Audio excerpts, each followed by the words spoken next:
I ain't nothing to play with. Boy, I'm about to go ape shit. Everybody love a comeback. Gotta love a good comeback. They say pressure bust pipes. So what's the win without a comeback? So what's the win without a comeback? Hustling every day to win. Now you win this in a comeback. Everybody love a comeback. Gotta love a good comeback. They say pressure bust pipes. So what's the win without a comeback? So what's the win without a comeback? Hustling every day to win. Now you win this in a comeback.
Time to go.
Somebody blow up the ceiling, cause we're back with another one. Can't get enough of this feeling. I can't sit around. Don't you wanna start over? Don't worry about a thing now. We were born for this moment, but we gotta go now. There's nothing you can't do if you want it. Dreaming day and night, yeah. Gonna get it right, yeah. There's nothing you can't have, so get on it. Anything you want, yeah. Take your pick and say, what's next? I wanna change it up. I can't get enough.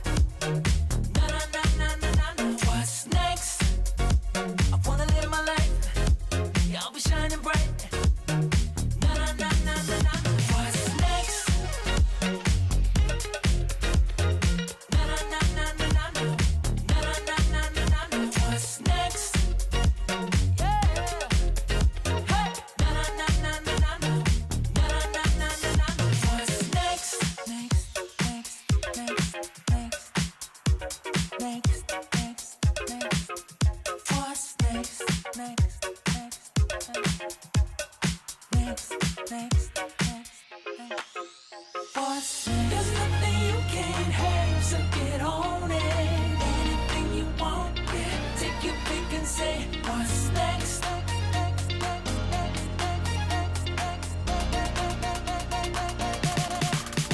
What's next? I wanna change it up, yeah. I can't get enough.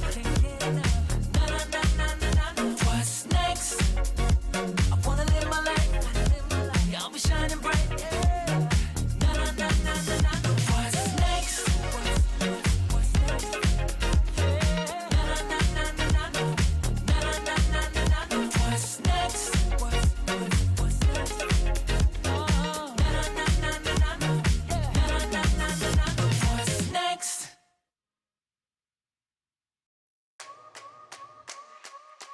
Yeah, show me my opponent. Top spot, I want it. My grind, I'm on it. Can't stop, keep going. Wanna know me, can't call me. I remember feeling lonely. I remember when they told me I would never get the trophy. Show me my opponent. Top spot, I want it. My grind, I'm on it. Can't stop, keep going. Wanna know me, can't clone me. I remember feeling hungry. Now I'm coming for the trophy. Cause this is my moment.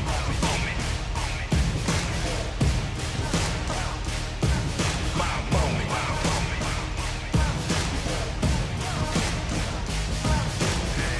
I'm a ball till I fall. I'ma answer the call. I'm a beast, I'm a dog. Hit my back against the wall. I accept every challenge. Had to battle for my balance. From a peasant to the palace. Treat the trophy like a chalice. Stayed on my grind. Great things take time. Now how I shine.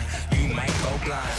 Come along for the ride. Cause I'm headed to the top with it. Going is my only option. They can never ever stop this. Show me my opponent. Top spot, I want it. My grind, I'm on it. Can't stop, keep going. One and only, can't clone me. I remember feeling lonely. I remember when they told me I would never get the trophy. Show me my opponent. Top spot, I want it. My grind, I'm on it. Can't stop, keep going. One and only, can't clone me. I remember feeling hungry. Now I'm coming for the trophy. Cause this is my moment.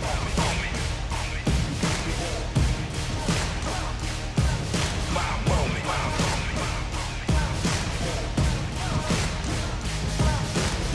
So many days, so many nights. I had to fall, I had to fight, I had to find the strength inside, keep hope alive.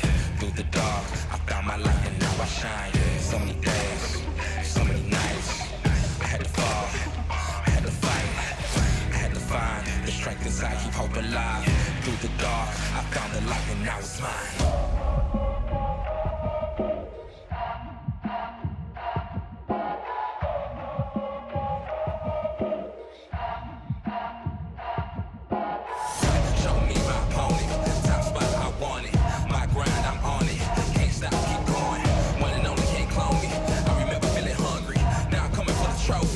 Cause this is my moment.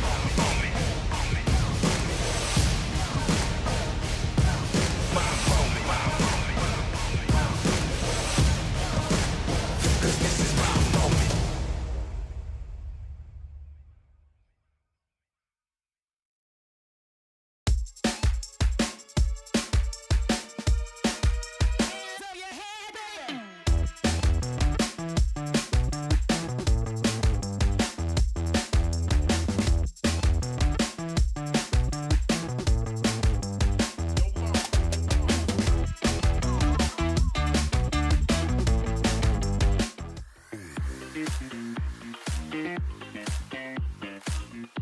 Here we go now.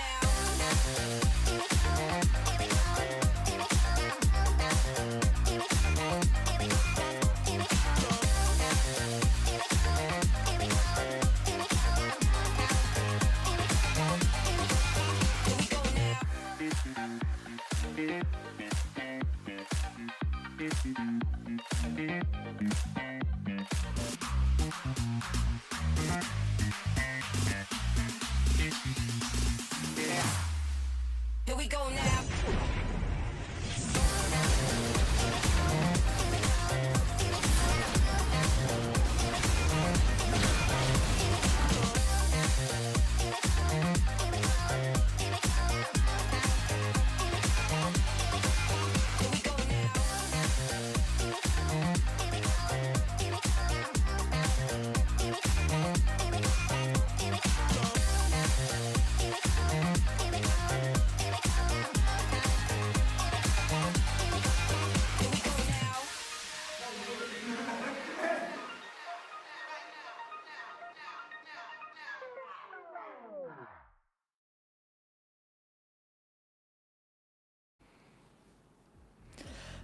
Thank goodness it's Friday again, and that means more Wild Rift in the Wild Rift champion Southeast Asia for Malaysia and Singapore. And of course, it's a dynamic duo again. Me, Husky, alongside with my philosophical master, Grandon. How are you feeling today? You look great.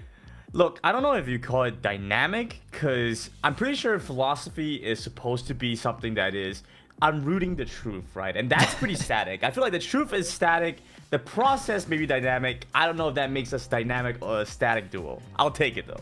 Yeah, I think it's a matter of perspective, right? Just like how we look at the number of lanes on Summoner's Rift, it's a matter of perspective, it's a state of mind. So to me, it's dynamic. You know, the status can be a bit of dynamic, you know, if you catch my drift. But for those who are now watching, we do have something that we want to let you guys know. So if you guys haven't been following us, if you guys haven't been keeping up to track with what is happening in WCS MYFG, do it right now, because you can join us in the conversations. We have weekly shows every Thursday night, and this is where you can shine through with your craft. So submit your comments or posts using the hashtag WCS MYSG for a chance to be featured live. So all your memes so far have been great. I love them. I enjoy them a lot. It makes me laugh. It cracks me up every time. You guys are doing a great job of hammering the players when they do something funny. So keep doing that.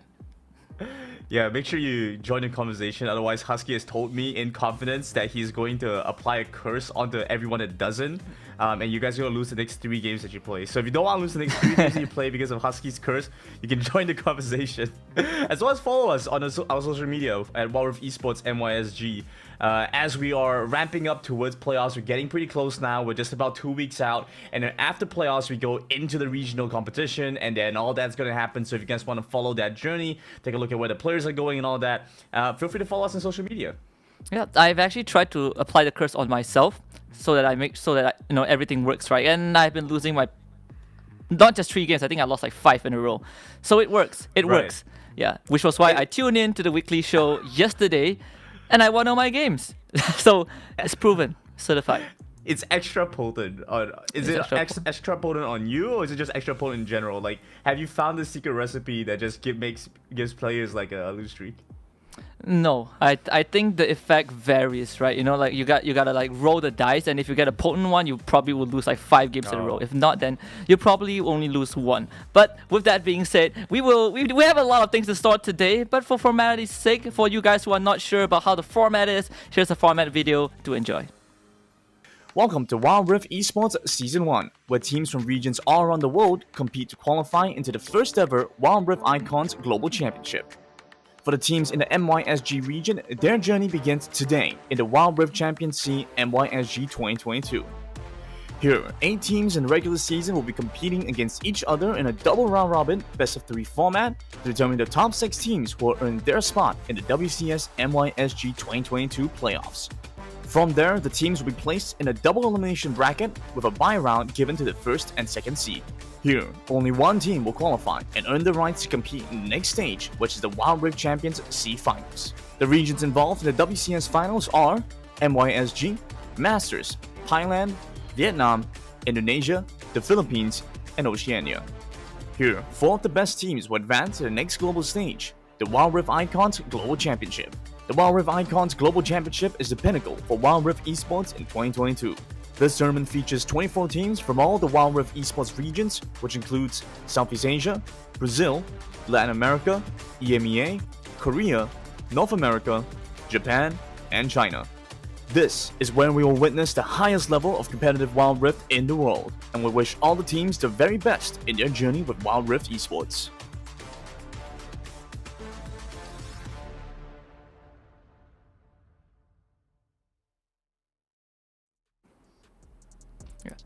And there's a format video, and I would say it's very uplifting. For some reason, I enjoy it a lot. Oh my It gives me a lot of Husky, confidence.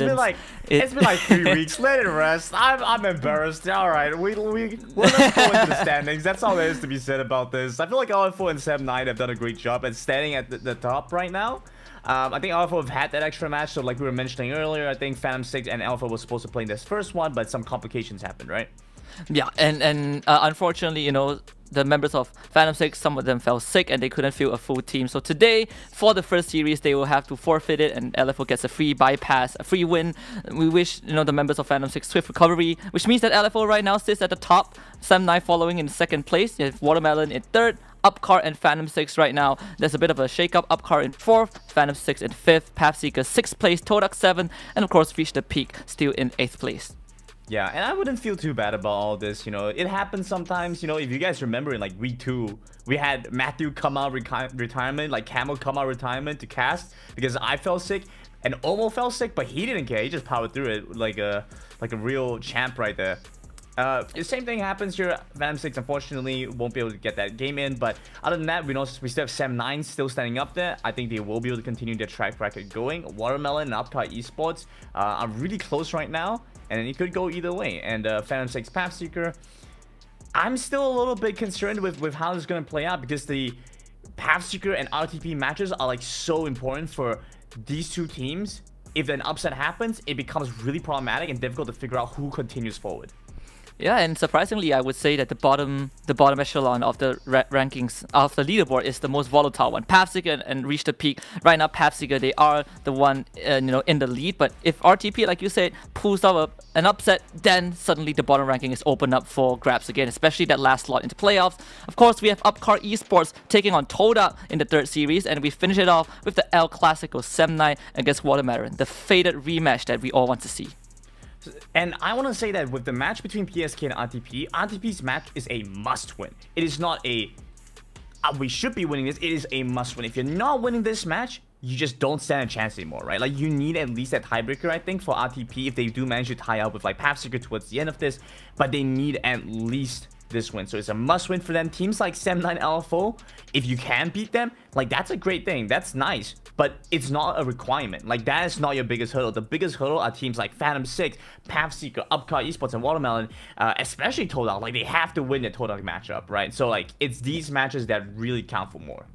Yeah, absolutely. And I think, statistically, Pathseeker is the easier team for RTP to beat because tomorrow they're facing up against Upcar, and on Sunday they're playing LFO. So if they can't get past Pathseeker, then the door is pretty much shut at this point. So we'll see what happens next. That is going to be our upcoming series due to the default of LFO against Pathseeker, against P6. What am I talking about? But speaking about Pathseeker, let's take a look at their lineup going into the series.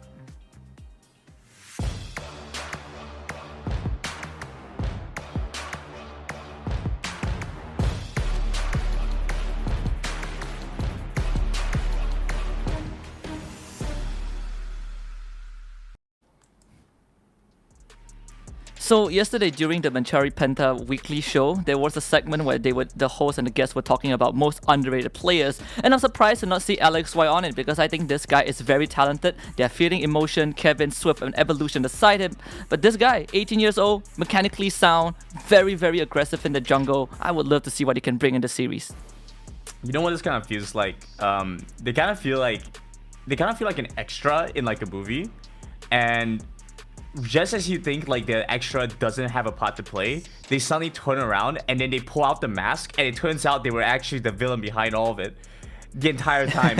And I feel like Pathseeker, you know, while that may be a bit of an exaggeration for their current state, I am still very optimistic about what this team is going to end up looking like, because they still get a chance into playoffs to try and run things through. I might not overall expect them to win because, well, I mean, the hero wins in the end, right? Like the good guy wins the fight at the end of the day. But the supervillain reveal is always a really fun moment. I feel like Pathseeker have that opportunity to be that and give us a very interesting showing, especially towards teams like Watermelon, Upcar, Esports, and Phantom 6. They could be that gatekeeper, right? It's like final step. Okay, we need to get to this point in the playoffs, or maybe we need to get into playoffs in general. Pathseeker are that gatekeepers, that cutoff point to say like, yeah, we decide who gets to go through and who doesn't.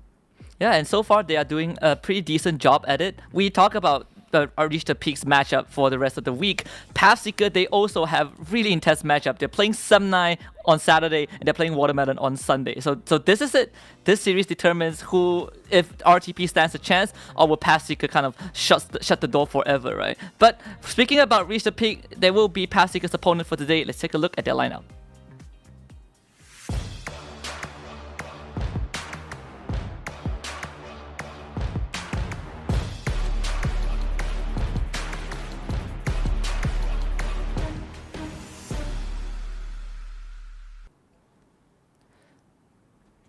Reach the Peak reminds me a bit of Pathseeker, right? So Pathseeker, they always flex between William and Kevin, but for Reach the Peak, they're a bit more special. They flexed almost the whole team, and this time we get the variation of Guard, Shelby, Tenmo, Yue, and Guilty. I think this is like the roster they show us when they go into like the day, you know, like this is like the roster they say like, okay, yeah, we're definitely playing this, and then all the players just move around in the roles, you know, like get different subs coming in. And with Reach the Peak, I mean, I have to say for their debut split, actually don't look that bad. You know, they have been a little bit shaky with their matches, but at some points you can clearly see like they have some cognizance on what needs to be done, and they have executed towards those goals. So really, for a debut split against a bunch of teams that have been playing for years, by the way, I'm seeing a very potentially good team that could be here to try and develop like the local talent, like the new up and comers, right? We always need that transitionary place, or that's someone that can help raise them up, and I think Reach the Peak is looking like that. Yeah, I definitely agree. I feel like if we give them a bit more time after this split, maybe next time when we see them, they will be a force to be reckoned with. And it also reminds me of a point that I think Omo made in the first few weeks. When Reach the Peak debuted at the initial lineup, Guard was playing the support role, and he played a very decent support role, right? Despite the Dragon Laner maybe not being as up to par as other Dragon Laners, but now he has switched to top, and he has always been bothering me, and I want to hear your thoughts on that. Yeah, so I feel like God moving over to the Baron side is just in response to the fact that there's this overall super high level of competition coming in to play. So many of the Baron lanes are so strong. So you take a look at even this matchup between Motion and Guard. We had some initial, I would say, kind of hesitance to how well Emotion would be able to perform. Initially, he gave me a little bit of a scare when he was trying to play to more of like the tank style, the bruiser style stuff, and it wasn't working out that well for PSK. But recently, I feel like they've been able to switch things up. Emotion has come back in much stronger. Guard, I feel like it's really just a response. He's just a player that is suitable in basically every position and is just out here trying to help keep the team stable. Because when you're trying to develop a team, too much pressure will break them, but you need an adequate amount. God is trying to act as that lever to kind of hold things together, the right amount of pressure for his team to develop, but not so much that they buckle under it. Yeah, and it kind of feels like Guard is acting not just as a lever, but also as a band-aid to kind of stifle the bleeding in a lot of different aspects, right? And so far in the Baron lane, he might not be the best, but he has shown in some situations that he can stand up on his own, he can hold his own ground, and the rest really comes down to how the team comes together. Shelby in the jungle has shown us that he can be aggressive, and he is someone who likes to commit in a lot of scenarios to try to get the lead for his team. Oftentimes to very detrimental consequences, but the initiative is there. That's something that we love about RTP. Yeah, you say like stem the bleeding, like act as a band-aid. Sometimes he is the bleeder. You know, sometimes he's the one getting collapsed in on, and then he's gonna get dove a bunch, and he's like a big reason why they lose pressure inside the map as well. But that's also because like the team macro and stuff. And as we talk about this more, I think we should pull up our predictions, because that makes things easier to talk about where we expect this match to go. So we can get that up, because I think it's pretty straightforward for most of us where we think, yeah, there we go, right? We have 4 people on the PSK side. I think today's predictions are actually pretty easy to guess. Yeah, I think like behind the scenes, all of our predictions were the same, except for the last series though. You guys have to wait until then. There was one guy that acted as imposter for the last series. You guys will find out pretty soon who that is. I think Omo will be very happy because you have got off the RTP Copium train. So now you're on the Pathseeker side. I mean, I'm still kind of copium, but I think the timing is a little bit rough at this point. You know, again, this is a must-win for them. They must beat PSK, because if PSK don't win, I think there still is like a mathematical chance. Like they're not cut off yet. Like this is still within the realm of possibility, but it's not looking that possible. It's like Doctor Strange looking with the time stone, trying to look through all the possible dimensions. Like how many dimensions does Reach the Peak make it through into playoffs exactly where they want to be? Yeah, it's not looking so hot.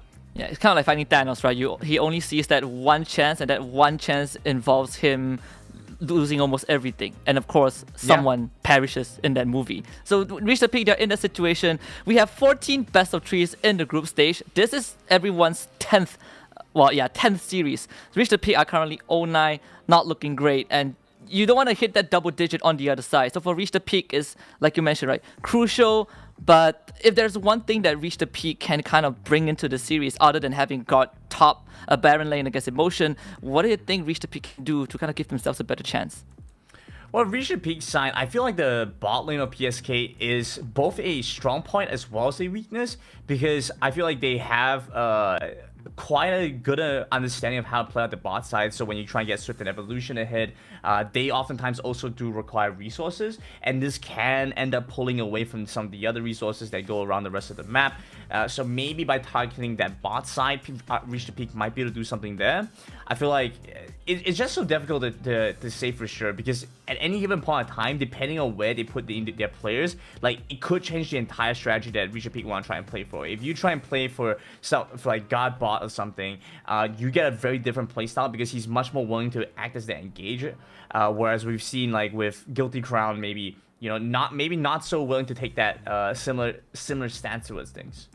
Yeah, and I think this version that we're seeing, that we saw just now, is actually the best version of RTP. I love it when I see Shelby in the jungle. I think he was one of the few who has demonstrated the Sinjao, and he's willing to go for those early invades with his team. Tenmo, very mechanically gifted when you put him in the middle lane. Yes, sometimes he does go for the overdives, but we also saw certain situations where he solo kills his lane opponent, right? There was this one game where they played Upcar, Zizune lane swap into Tenmo, and Tenmo completely demolished the lane. So I think Reach the Peak have kind of figured out that secret, that perfect formula going into this series, and it could not have come at a better time.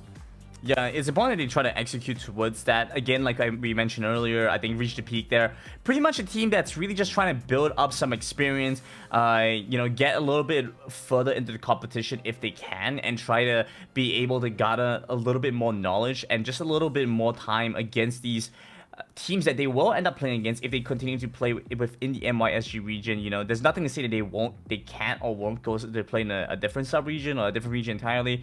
But if they are, then it's good for them to get some experience here as well. Yep. And with that being said, let us open this can of worms and talk more about what is upcoming. I mean, I think the interesting one coming into this is also the champion picks, right? I think Reach the Peak, one of those few honestly, teams. Husky, I'm not so sure I care about the champion picks right now, because you told me you were gonna give me a story, and I'm sitting here, and I like, where's the story? Where's the story that I've been promised? Okay, so you know Quora Digest, right? Quora, the website, is like Google. You ask questions and you get answers. So I subscribe to the newsletter. And every day I wake up to random questions, and there's one more. There's one question that I love. Can Saitama live Mjolnir? Right. I just wake up to random questions like, can Saitama live Mjolnir? Is Gyarados the most powerful Pokemon? Or as a teacher, what is the saddest reason you receive for poor performance from a student? And I just wake up and it gives me those thoughts, right? It sinks me into a very deep thought. Like things that I've never considered in my life. Yeah. So can Saitama live Mjolnir? I think he can. Yeah. This is like the opposite of shower thoughts. Like r/shower thoughts. This is the opposite. This is like r/Quora thoughts. Yes, exactly. All right, amazing. Well, that's great. I feel like we might have to consult Quora on some of these things that are happening here as well. I think maybe not in this game specifically, but definitely some of these matches where they get pretty wild with the picks and bans. Right now, pretty much exactly like we would expect things, right? You get rid of some of the strongest things, stuff like the Olaf that's been doing really well for them. Jace is a little bit surprising to me, but it's a really strong pick overall, and PSK don't feel like dealing with that specifically. Makes perfect sense for me. Yeah, and the fact that PSK has the first pick, them banning Jace, is kind of an indicator of what they want to go for, right? Because you can easily give it to Emotion and he will do just fine, but they put a lot of more emphasis on the set. Now RTP, I wonder what the response is going to be, because most of the opening picks have been eliminated. I'm thinking of something like a Xin Zhao or a Lee Sin, something that RTP feels a bit more comfortable with. Okay, I guess that's gonna be what they want to go for. Yeah, you were mentioning earlier Tenmo's playing really aggressively, being able to dive in well and trying to execute his lane opponent. So I guess this makes sense from RTP. I'm pretty digging this right now from them. The banning out the Yuumi though was a little bit interesting, because I don't think that PSK specifically care about the Yuumi. Like, it could be nice for them to try and play off of the composition. You know, it could be good for them to get a little bit more practice with the Yuumi as well. But apart from that, I don't see them having any particular attachment to it. They could still play whatever they want for with Evolution. I do like the Rakan pickup, because that does limit the pool quite a bit. Stuff like the Lulu still available, but that's pretty much closing down on what they might want to try and play for. Maybe Morgana here for Swift they want. Yeah, I think Morgana is a good choice. The Camille is a pick that Pathseeker loves a lot, but this time I think they are going to move away from that. So we get a Kha'Zix that is going to go to LXY, which kind of narrows down, right, the flex possibility. We're just looking at the Renekton and the set being kind of the X factor of PSK right now. Exactly, like that's the flex power mostly gone, pretty much only down to the set, going down to the support role perhaps, but we don't see much more that could potentially happen here. I think we have it pretty much straightforwardly kind of laid out, which is a little bit surprising to me. It does kind of seem to say that PSK want to get the counter pick in the bot side, but now they go through the second round of bans, so maybe the jungler pool was a little bit smaller. Maybe that's what they're trying to avoid, because LXY might say, hey, I don't want to play Lee Sin, I don't want to play for something like the Xin Zhao or the Jarvan. Get me this Kha'Zix just in case they try and ban it out, get it rid against us. But because of this, RTP get to ban away the Morgana. Yeah, and it's pretty interesting, right? I feel like that Morgana is more of a priority pick, but knowing a team like Pathseeker, they probably have different thoughts. I think sure, Morgana gives you that black shield, it protects your core, but for PSK they would fight either way, so the absence of the Morgana doesn't impact them as much as them not getting something like a Kha'Zix. We get the Jax and the Garen banned out, kind of limiting what RTP can do with that front line, because Garen, very safe pick. And also with that being said, Pathseeker can even take the Garen and put this set to support just because there's a Z, right? But they're not going to go for that, so we'll see what RTP brings to the table. Yeah, they're gonna bring Darius to the table. Very interesting composition that they have so far. All right, not too bad, I would say, but still a little bit disjointed, perhaps. It does rely quite heavily on the Rakan getting the initial engage off. I think there's still quite a bit of a limitation on what Yoyo is going to be able to get done. And with PSK's side, I do agree with you. I felt like Morgana was a pretty high priority pickup, but I think for Swift, because he is a very flexible dragon laner, they still have quite a bit of leeway in how they want to try and play this matchup out. I think now they've already shown the set. I think set should go support, so they want to try and get the mid pick and something that can deal with the Zed, maybe like the Diana. I think could be decent against that. Okay. So get Nami and then play set mid. All right, yeah, that's fine too, I think.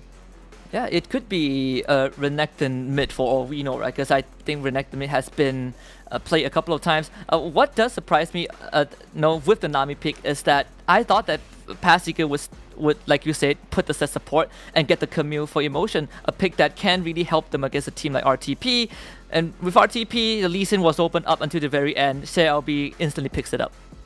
So the thing with the set Set and Renekton, why I think it's Renekton top and Set mid is because of the way I think of how this matchup is going to play out, right? So you have like the Darius versus Set or Renekton. If it's Darius versus Set, the Set does have some issues trying to disengage away from Darius, right? Which is what Darius wants entirely. Darius just wants you to be in a close range with him, constantly fighting out with him, which could be good for the Set to some extent, but if the Set doesn't want to, or if you start falling behind, then you need to start running away. So when that happens, the Set is going to have a difficult time against the Darius, whereas with Renekton, you still have a little bit of flexibility there. I think you get to dash away if you need to, you have that stun if you need to, so I think the Renekton could do a little bit better there. And the thing that really does double down on that for me is the fact that I just feel like Set has a much better time against the Zed. You know, when you have the Face Breaker and then you have the Showstopper, everything lines up so well to deal with the damage that could potentially come out from a Zed that Deathmount can be easily blocked by the W from the Set. So overall, just I think it just makes more sense to me to see it in those assignments specifically. Yeah, I think that kind of gives Pathseeker a more stable mid lane, right? You don't really have to look at Kevin and hope that he goes plays ahead or has a lead. It's just going even against the Zed, I think is good enough. But the bottom lane, you know, with Swift evolution, with that Lucian Nami into a Varus Rakan, very interesting because I think Reach the Peak are one of the only few teams that picks the Varus, but the last time they played Varus, it was actually ShelLB. It wasn't Yaya. Yaya was mid lane. So this could be a bit different despite the champion being the same. Maybe the player has a different idea of how to approach this. Yeah, and I feel like that's also like a bit of a fault because of how much they're flexing the players around. You say like, oh, they could have a different idea, but we don't specify if that idea is better or worse, right? It could be a much worse understanding of how that champion is being played. So I feel like going into this one, that with how much they're moving things around, it's really just about building up the experience, getting them to a strong point in general. So I don't have that many expectations. I won't say like, oh yeah, they're gonna smash it. Like, oh no, it really just is RTP building up the experience a little bit. And then apparently I'm just wrong here. I guess they will just bring the Set over to the top side and then they bring the Renekton to the mid side. Sure thing. Let's see how it plays out. Yeah, I think it still works to a certain degree, but of course then we are looking at Emotion feeling really confident, right? Going up against the Darius. Sure, you can't run away, but Emotion, I don't think Emotion is the guy that likes to run. So yeah, let him be, let him have fun. You know, if he hemorrhages out, then he probably would do it again. That's just Emotion in a nutshell. Kind of like, I don't know if this comparison makes sense, but it's kind of like a pseudo tipper, you know? There's some tipper in him. Sure, we'll give it that. That's high praise. That's high praise. Tipper is a very good player, so sure, I'll give it to them. A little bit of Tipper in them. I feel like all of them have a little bit of Tipper in them at this point. You know, with how much Tipper smashes his lanes, every single one of them has a good fear of Tipper, I would say, at this point. Yeah, probably they go to bed at night and then they dream of Tipper smashing them in lane. That's how it's gonna be. But yeah, I think that, like you said, right, for RTP, they remind me of Christmas. They remind me of festive seasons, right? You don't know what you're gonna get, but everything is a surprise, and it's a good surprise. So with that being said, we're gonna jump into the first best of 3. It's Pathseeker taking on Reach the Peak.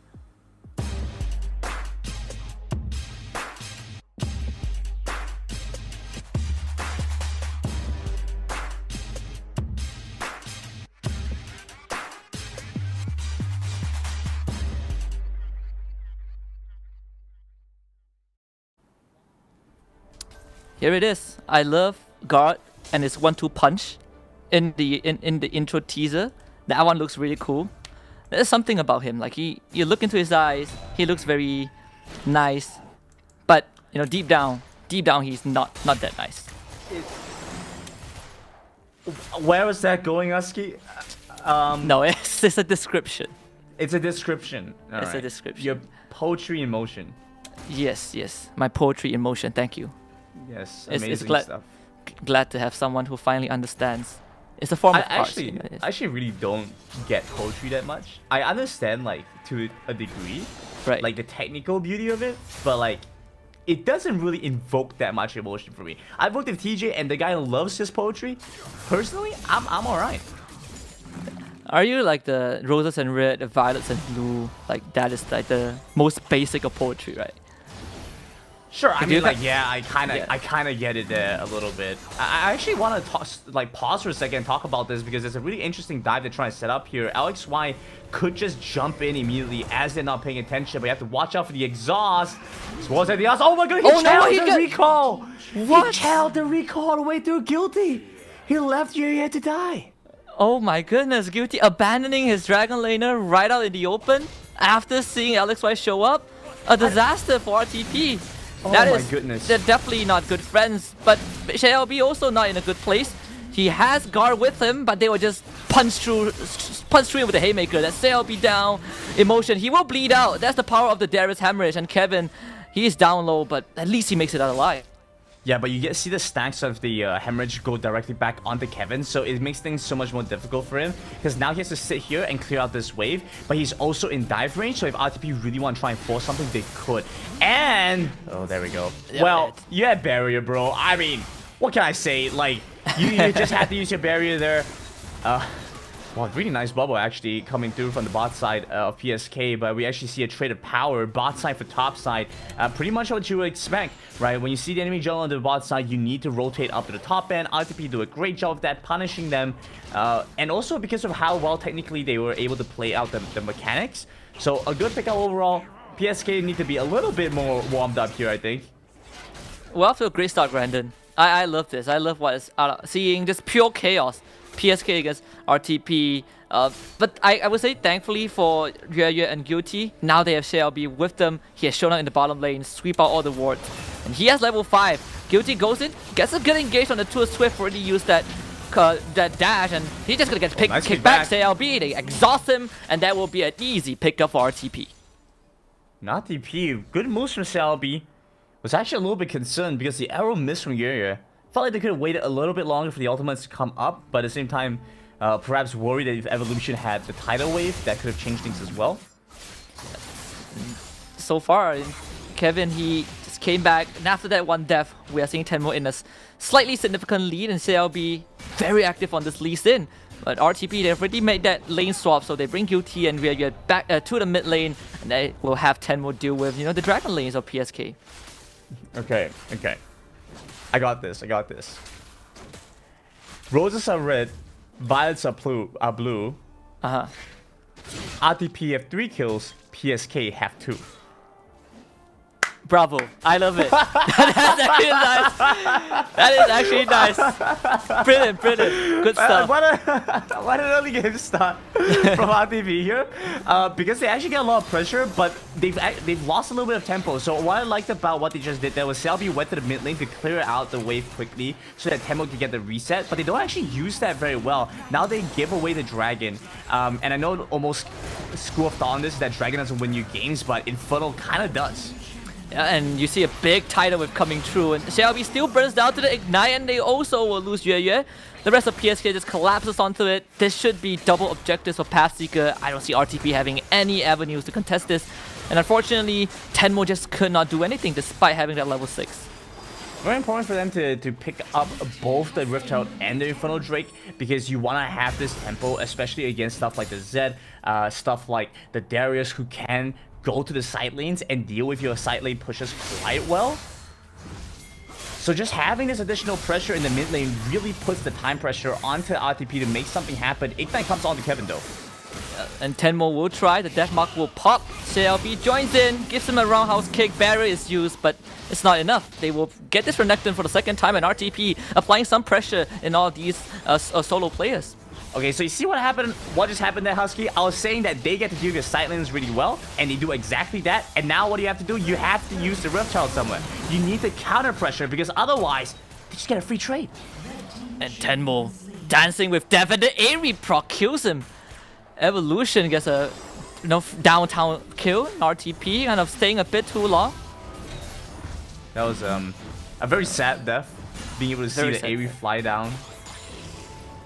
I mean, Aerie is so annoying, like it's infinite range. No matter where you do the damage, as long as Aerie is off cooldown, you get to proc it. And ShelLB will have to do the duty of guarding the lane. A good engage from Guilty. They have the Resonating Strike onto Swift, and they will just use it to pop this Lucian. But LXY joins in alongside Kevin. He wants some revenge, and that Sonic Wave is not good at all. Killing spree for LXY. And what bloodthirsty game from both these two teams. Surprising how much they're willing to take this fight. Not the most technically profound, but if it works, it works. Kevin, it just dives under the turret. I suppose he has the help, but LXY might not have it. Flashes away from Tenmo. And Tenmo is just gonna go on to Kevin, and he will have to sacrifice his life for a third time. But he is buying some space, and the Grand Entrance, not so grand after all. They will just ignite him and give him a slap on the back. Tenmo will be the one to take that kill. They actually do get to rotate back down to the bot side, and if just a few minutes, we've seen... What was that? Another 9 kills happen in the span of 3 minutes? Yeah, this is just... they're spending... We have an average kill of like... Of 2, right? An average kill of 2 per minute as we approach the 7-minute mark. So not really much objectives on the map. We have the Rift Herald still being kept by Pathseeker. They are not unleashing it in any lane just yet. Can't do it in the Dragon lane. Mid lane is well guarded. Emotion is just doing his thing. Has the Blade of the Rune King on the set, but can't really get through the Darius of guard. So we are at a deadlock right now. I think what they're trying to do is they're trying to play for the Rift Herald play and then get the Dragon immediately after. So use Rift Herald in the mid lane and then try and get the Dragon so you get this double value off the Rift Herald. Not sure if that's entirely necessary right now. I feel like they could benefit more from just opening up the map, really trying to contest the jungle with CLB, preventing him from being able to farm up, and yeah, just overall slow him down. Tenmo getting surprised by a gang, and top lane there will be a gang with the Emotion who will flash Haybreaker, but it will be God following up with the Decimate and the Proto Belt. They will trade Tenmo for that though, and Rift Herald spawn at bottom lane. No one from RTP will deal with that, so Shelly will get a free charge on that bot tier 2, but RTP, they're responding with their own Service of Destruction. That's the mid turret down. Top will go down very soon. Yeah, what's going on here? RTP just get away with 2 free turrets and get a little bit more damage, chip damage on this mid lane turret as well. I mean, it just doesn't seem that worthwhile, but RTP, poor positioning. Yeah, will pay for that. The tidal wave doesn't connect with the CLB. He will take the blast cone, get away. Swift still wants to chase, but I don't think they can chase CLB unless he walks the wrong way. And yeah, he has to safeguard. So CLB is fine. The bottom tier 2 for RTP is very, very low thanks to Shelly. The Dragon will be started though. Guilty catches LXY out in the open, but he does have the Proto Belt, and the rest of Pathseeker, they will now join in. Ten will get stunned up by the Renekton. Flashes away. It is a bit of an awkward flash, but I suppose RTP, they can still do this. There is a ward for PSK watching them coming in from the jungle though, and now Guilty goes in, 2-man Grand Entrance, but Emotion stops it. Haymaker did decent. Tenmo dives into Swift with the death mark. Emotion holding on, but Slither fell, still survives, and this is the guard show. He just shows up, applies some hammer stacks, and RTP will get this Drake. He's 3-0 right now, Husky. He's so strong. They know they get to win this fight. If PSK trying to overcommit for this, RTP win this for sure. They miss out again on this kill onto Kevin. Just need to time it a little bit better. We see these small moments coming through so often. CLB is looking for a kill. We'll finish that one off. Guilty getting a little bit too overexcited right now. Feeling some of the nerves, it looks like. God is out here trying to finish off Kevin. Might be able to do so, but he's now collapsed in by 4. And that's a rough gonna time. be guard down. Don't use that with the Decimate, but there's the culling. Swift gives him a very painful back massage. So guard finally gets punished. They bring down this big Darius. But for RTP, at least they still walk away with something. This is the closest game that we had between these two teams. Only a lesser than 1,000 goal advantage for RTP. Yeah, that's a little bit rough from Guard. He didn't have his ultimate yet. I think that was what he was trying to wait for. He was trying to buy enough time. He knew that if he went on this long chase, if it went as far as their base, he would have been able to finish off Emotion. I think he missed time a little bit on where their recalls were coming in. There wasn't enough pressure going on the rest of the map, so wasn't able to make that happen. Now second Rift Herald has spawned, so a couple of things I'm looking out for. Guilty's engage is super critical. He's been looking like he's been a little bit nervous, a little bit too excitable right now. So if he can't execute well on that, RTP are going to have a very difficult time. I think PSK give this one up first, but he stopped playing through the Dragon instead. The Rift Herald goes over to RTP. So PSK's Rift Herald was able to do significant damage to the Dragon lane of Reach the Peak. We'll see what Reach the Peak does with this. They will make a bit of contact with Swift and Evolution, but Shelby, he's not going to be bothered too much. Yueyue playing around this area does kind of negate the efficiency of this Varus a bit, but Emotion will be guarding this Baron lane as always. Watching from the side lane, and it's going pretty easily for Kevin. Finishes off CLB. It's a great solo kill. Black Cleaver, play of the Rune King. Shelby, despite having full damage, not necessarily the durability to deal with it though. So Guard will come in to get some revenge. Kevin dashes away, forces the flash out of Guard. LXY will come in, the bait and switch from PSK, but Guard is not the one you want to kill. Surprisingly, Kevin managed to survive that. Had to commit his flash, didn't even have his barrier, but he does survive, and he takes away the flash from God as well. So very nice little escape there, taking away a very important tool, because that's one of the secondary engages, right? God being able to jump in, being able to follow up with, or just flashing in, pull the belt with the apprehend is one of their secondary engage tools. So very nice to get rid of this. Does open them up for a small window. Kevin's doing very well in a side lane right now. He can deal with either Tenmo or God, but not two at once. Definitely not. So RTP need to be careful if they're going to extend their lanes like this, to watch out for a 2 versus 1 of their own. They need to be pushing together. Yeah, and it seems like the idea right now for Reach the Peak is just have Guard play that lane to match up with Kevin or Emotion and the rest of the team. They kind of split the pressure apart by setting up all those waves. And of course you have JLB who can look for those ganks. But so far, not too much luck. I mean, Guilty, he does have the Battle Dance, so he can get away, but Tidal Wave does go a bit wide. The culling also very expanded prematurely. And that's why he just jumps in, gets charmed, kicked back, pulled in by the apprehend, and he just throws his life away. Wait, that Guilty was surprising. once more. Why would he go for that? Guilty's trying to look for the re-engage. It's gonna be Emotion. Force out the Haymaker. Guard now in the front line, but has his own barrier. Nice Another pull. apprehend. That's gonna be Emotion. He doesn't have the W. The piercing arrow comes right through, and RTP, they have forced Pathseeker to fall back.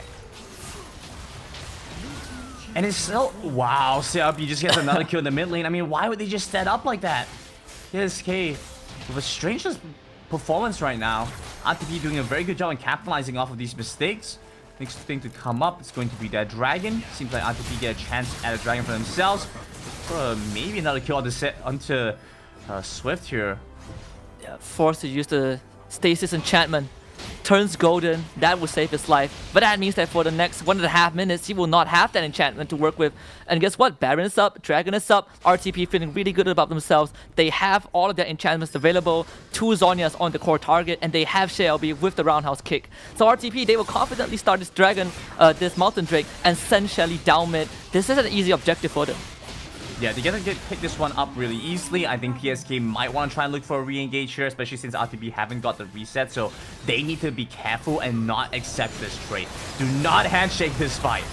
Yeah, and Kevin still can get pulled in. What a charm from Guilty! A flamboyant dance, but he will be punished with death, and Emotion gets kicked right back! JLB with a huge Dragon Rage, and this is RTP's fight! Guardian's gonna go straight in with the Pro Belt, the Guillotine comes through, the Execute Emotion, Kevin forced to run, Evolution not so lucky, as RTP go on a killing spree, Rampage for Guard. LXY is still alive though, so they can't really go for the Baron, can they? I mean, they have 4 people trying to go towards the Baron right now. Kevin and LXY are still alive, could potentially try and pick this one up and try and fight for this, but Kevin's off dealing with Tenmo. Teleports don't count for another 10 seconds. I think RTP can actually grab this Baron. I don't think LXY can stop this. He can perhaps try to execute Yue, but they find him. Pull him back. That is going to be the ultimate charge expended. I believe that is the second charge. So wait, yeah. Gonna get executed. Chain of Corruption is gonna unlock LXY. Now they put him within range of the Baron. The JLB finds the priority, kicks him away, gives Guard the execution, and RTP finds the Baron Asher.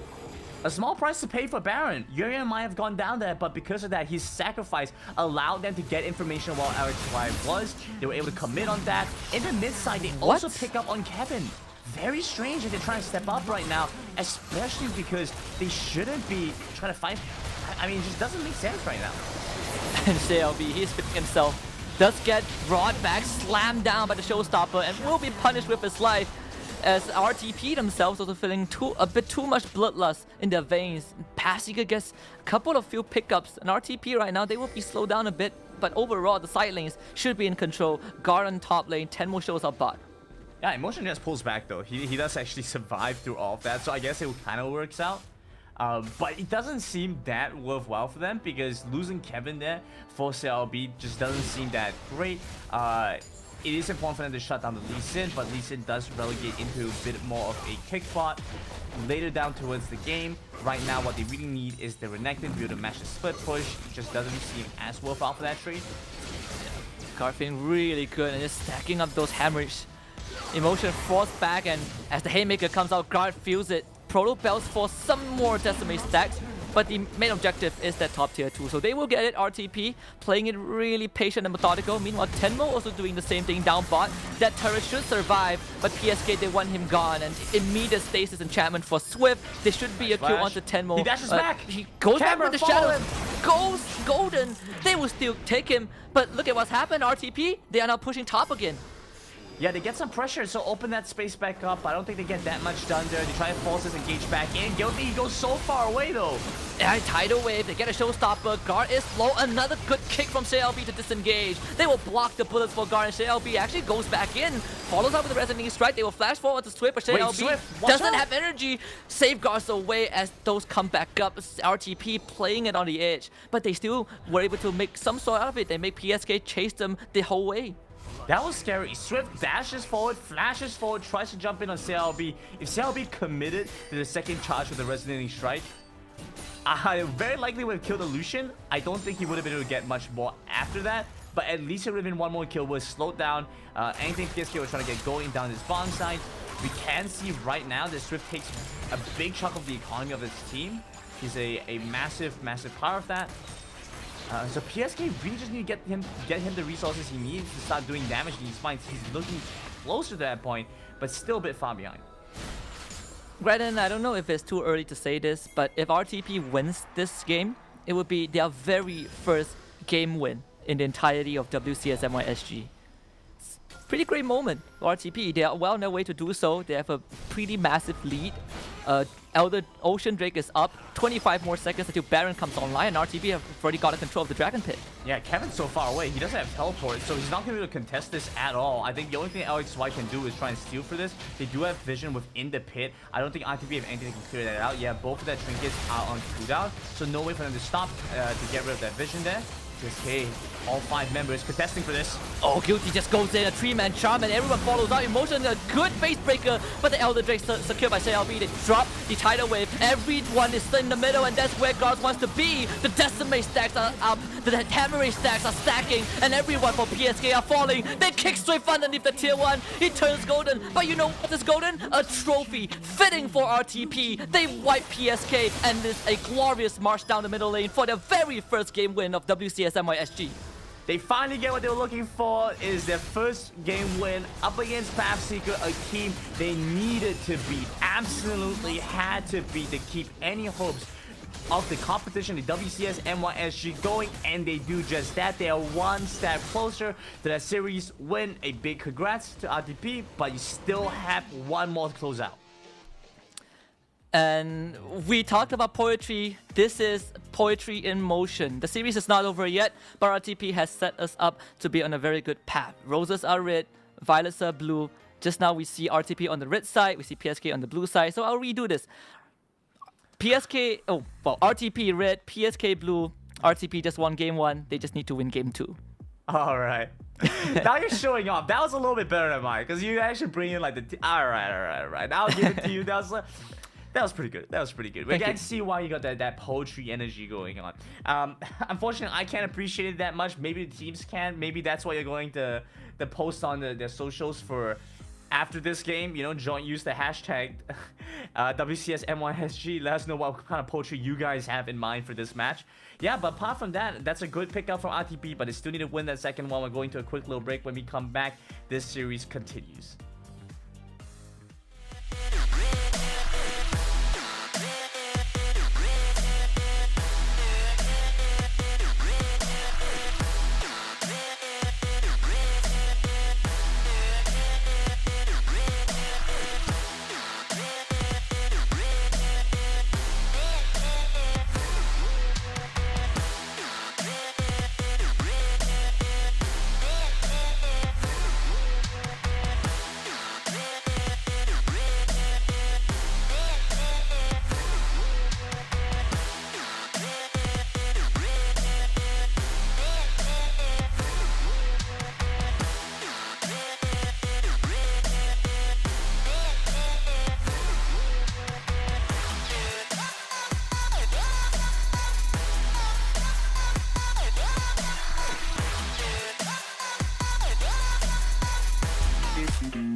to be wild and free.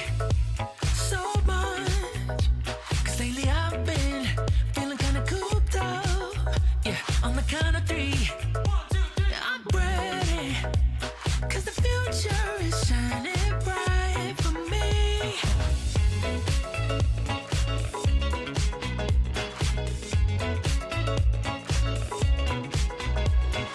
Walk with me. Who knows what we'll find, yeah. Run with me, run with me. It's time to go, time to go, time to go, go, go, go. Too many seconds and minutes and hours I've been waiting. Countdown. Wanna go, wanna go, wanna go, wanna go with you. I'm on the countdown. Hours and minutes and seconds getting closer. Countdown. Gotta go, gotta go, gotta go, gotta go with you. Start a countdown. 4, 3, 2, 1.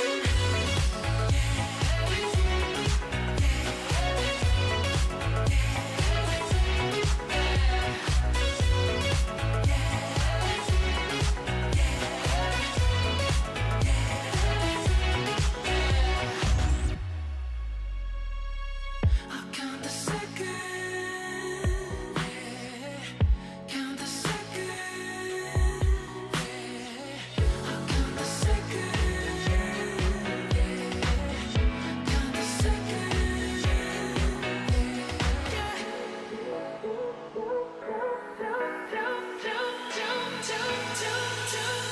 Too many seconds and minutes and hours I've been waiting. Countdown. Wanna go, wanna go, wanna go, wanna go with you. I'm on the countdown. Hours and minutes and seconds getting closer. Countdown. Gotta go, gotta go, gotta go, gotta go with you. Start a countdown. 4, 3, 2, 1.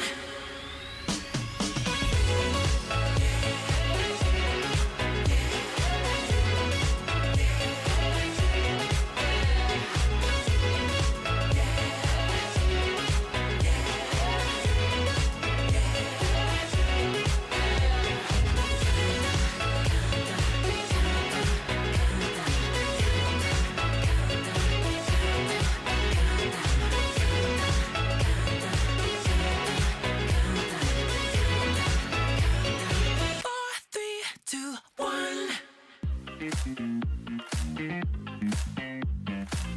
Here we go now.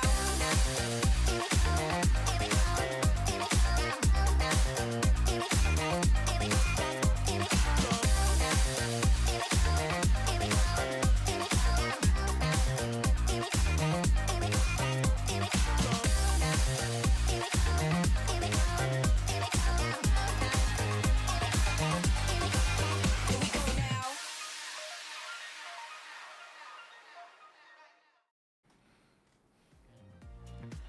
It's a great game one. We had poetry, we talked a bit about Quora Digest, and we also got to witness RTP back their first game. That is no better way to kick off this wonderful Friday. Of course, we are back for WCS MYSG with me, Husky, alongside my friend who is still trying to get used to understanding poetry. It's going to be Grandin. You know what this is, right? We've been talking about this for so long, but RTP and Omo have a hate-hate relationship apparently, because every time Omo votes for RTP, they're like, no, we don't feel like winning today. Now when he's voting against them, they just gave us a really strong match against Pathseeker. We just saw them pick up their first game win in the WCS MYSG as a whole, and that was with a really interesting rotation with their players. Like, whereas you were talking about how this might be one of their strongest lineups so far, I think it is looking to be the case.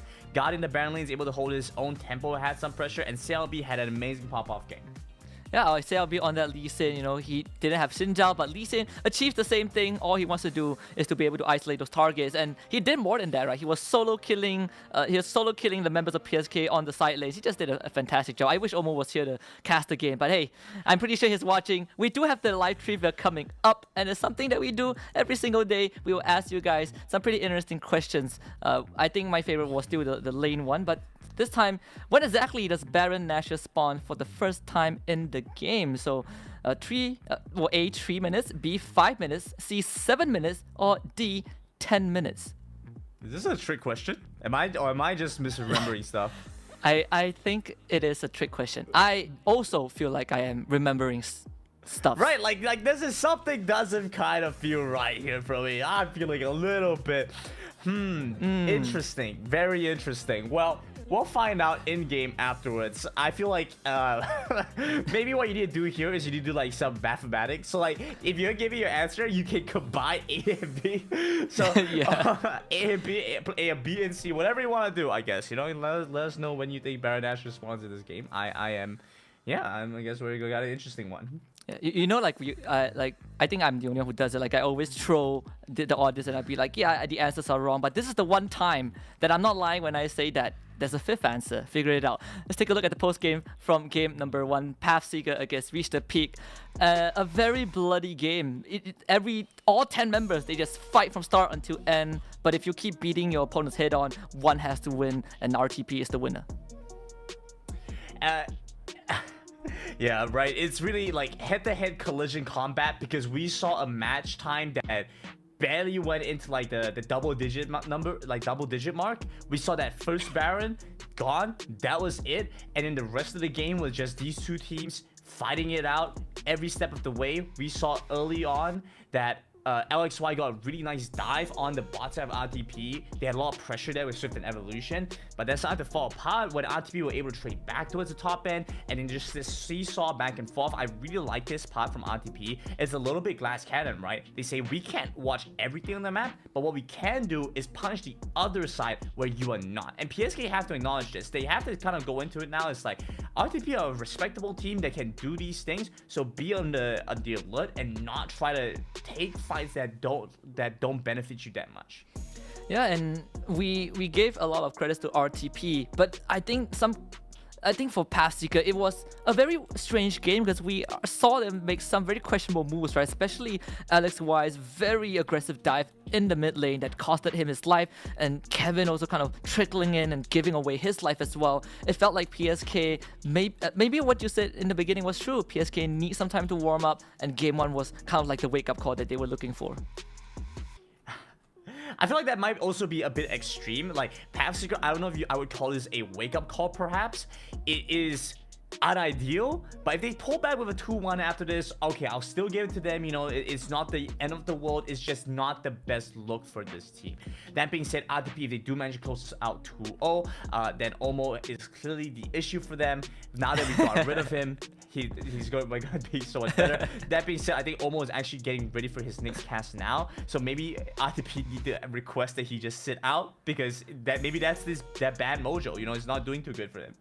Yeah, I think that could be the case, right? Because every single time, like you know, just to ricochet off the point of Omo having that hate relationship with RTP, most of the games that RTP played, Omo actually was casting it, and Omo, you know, he, like, you can see like the descent into madness on Omo's face. Like he just progressively gets more and more desperate for RTP to find the first win. But again, they were able to win that game. So even if they lose this series, at least there's a consolation prize, right? There's something to be happy about. They got their first dub. I think the players need that boost. They need that momentum. And this is a good start. Yeah, giving them some energy towards that. I think everyone is a little bit surprised to see this happen, because I'm looking at like Wikipedia right now, and they updated this as PSK have won the match. Like the first match was RTP that have won that first match. Like, everyone's just so surprised. It's like, what? RTP have won this first match? And yeah, you know, they're looking better today. They're looking more on form. They were willing to take a lot more aggressive trades. We saw on PSK side, like they got some good tempo to begin the game with. We're able to push out the lanes and then grab the double objectives to begin with. And then RTP returned the favor by taking some really critical fights and then picking up the second dragon, the second Rift Herald. And so they kind of traded objectives and traded like some tempo back and forth. Very critical that they can keep their foot in the gas pedal though, because RTP looked like they had a bit of an issue where they were letting up on some tempo at times where they really shouldn't be, and then they were pushing too hard at points where they shouldn't be as well. But it's an improvement. It's growth from RTP, and that's what we're looking for. Yeah, and I think the only member who really had a hard game was Yue on the Varus. No kills, I believe, 4 deaths, but that's not completely on him, right? The rest of it wasn't easy for him to play Varus in that particular game. But the rest of the team, they just stepped up. We see Guilty taking a lot of initiatives, Shelby and Tenmo, and holding hands together, strolling around the map, looking for isolated targets, and that happens to be Kevin most of the time. This rendition of RTP, I said that they were the strongest. I believe it, and I think that perhaps throughout the first 3 weeks, they were just trying out everyone on different roles, trying to find a secret concoction, and they found it. And at the perfect time, against PSK, they draw their first win. Now it's just what's left is RTP to continue that.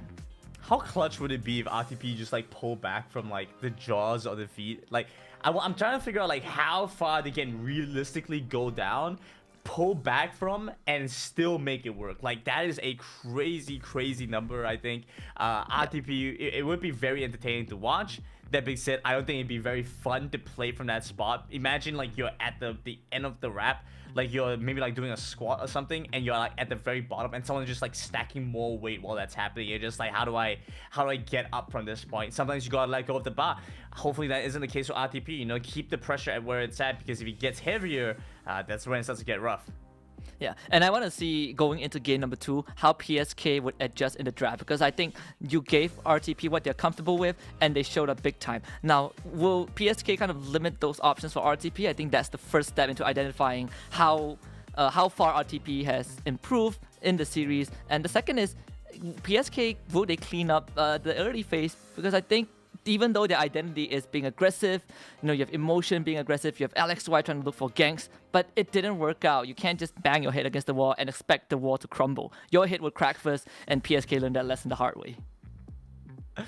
Well, I feel like PSK have been pretty willing to take those odds, you know, and they're like, yeah, maybe my head might break, but if I put on a helmet, you know, I could still maybe dent the wall. I feel like that's Pathseeker's motto in playing Wild Rift right now. It's yeah, you might be a brick wall, but if I put on a helmet and I run in really hard and really fast and I hope really bad, maybe I can break the wall with my helmet. So not the most ideal way of going about things, but sometimes that's all you really have, right? Like we talked about the options that you have, the tools in your toolbox. Sometimes this is the most effective way, like the most straightforward is the most effective way. That could be how Pathseeker see it. I don't necessarily feel like this couldn't work for them. They just need to be a little bit aware of where this thing could potentially end up. Yeah, calculated chaos, right? That was the phrase that we came up with for a team like, I think, Watermelon early on and PSK to a certain extent. And also, I think for coming into game number 2, what PSK has... This is definitely not the be-all end-all. I think that's the point, right? It's definitely not the end of the road for PSK, but it would be a statement from RTP. So I think that the attention might be shifted right now. People looking at RTP and wondering, is game 1 a fluke? You know, was PSK not at their best? I kind of feel like it's more on the latter. PSK were just not playing at their best, and RTP took advantage of it, which was exactly what they did. So perhaps the approach for PSK might still remain the same. They just have to be a bit more cautious when they try to go up against, take those fights against RTP. So I guess we have to kind of see PSK try and pull back from this and try and get that 2-1 at the very least. You know, Yep. There is a little bit of value there to see what they can possibly accomplish. Yeah. That being said, you know, I think we should be getting into game pretty soon. I'm trying to think back into like what exactly, you know, you said like not their best, but I feel like they did end up playing pretty much within their composition or like the style play that they enjoy. So having some pressure in the jungle and in the top side, but also having a really strong scaling bot laner. They tried to even double down and grab the Nami for Swift and Evolution, so they were able to get an even stronger laning phase. I felt like overall the tools were there. They were playing pretty much exactly how PSK want to play, but it didn't turn out that well for them. I think because of some like the way they were executing some of their trades. Yeah, that was just a strange part. Maybe it also kind of resonates what Swift said in, I think, his week 2 interview. He said something along the lines of like him and Emotion, they are like the pillars of the team. They're the more experienced players. Everyone else, they know how to play the game, but they don't necessarily understand the macro part, right? So Swift and Emotion needs to guide them in the right direction. And perhaps in that game number 1, we are seeing some of those inexperience pop up. Kevin getting solo kill a couple of times, LXY making over aggressive dives. at end game, it's something that is going to take some time to fix, but perhaps going into game 2, maybe Swift or Emotion can take the reins a bit tighter and steer PSK in the right direction. With that being said, while we're waiting for the champ selector to start, I have this question that I've been thinking for a really, really long time, and I could not understand why. Maybe philosophy can help me, help me unpack it, help me solve it. Why is a building called a building when it's already built? Why is a building called a building when it's already built? Yeah.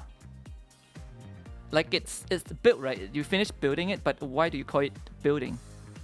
See, I think there is like a technical answer for this. I think there is a technical answer for this because you think about like etymology and like how words are formed, and because like English is technically a Germanic language and not a Romantic language, there are definitely some instances where the translation and some of the grammar gets a little bit strange.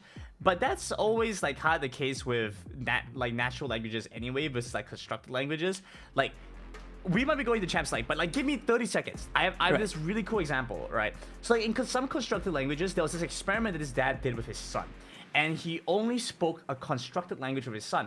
But he realized there was some constrictions that came about with a constructed language, because when he wanted to say like turn off the lights, he had to tell his son let there be darkness instead. Right, that was some of the limitations we see from constructed languages, and natural languages sometimes have to find really weird ways to kind of circumvent these kind of complications. Right, I think that makes a lot of sense. Let there be darkness.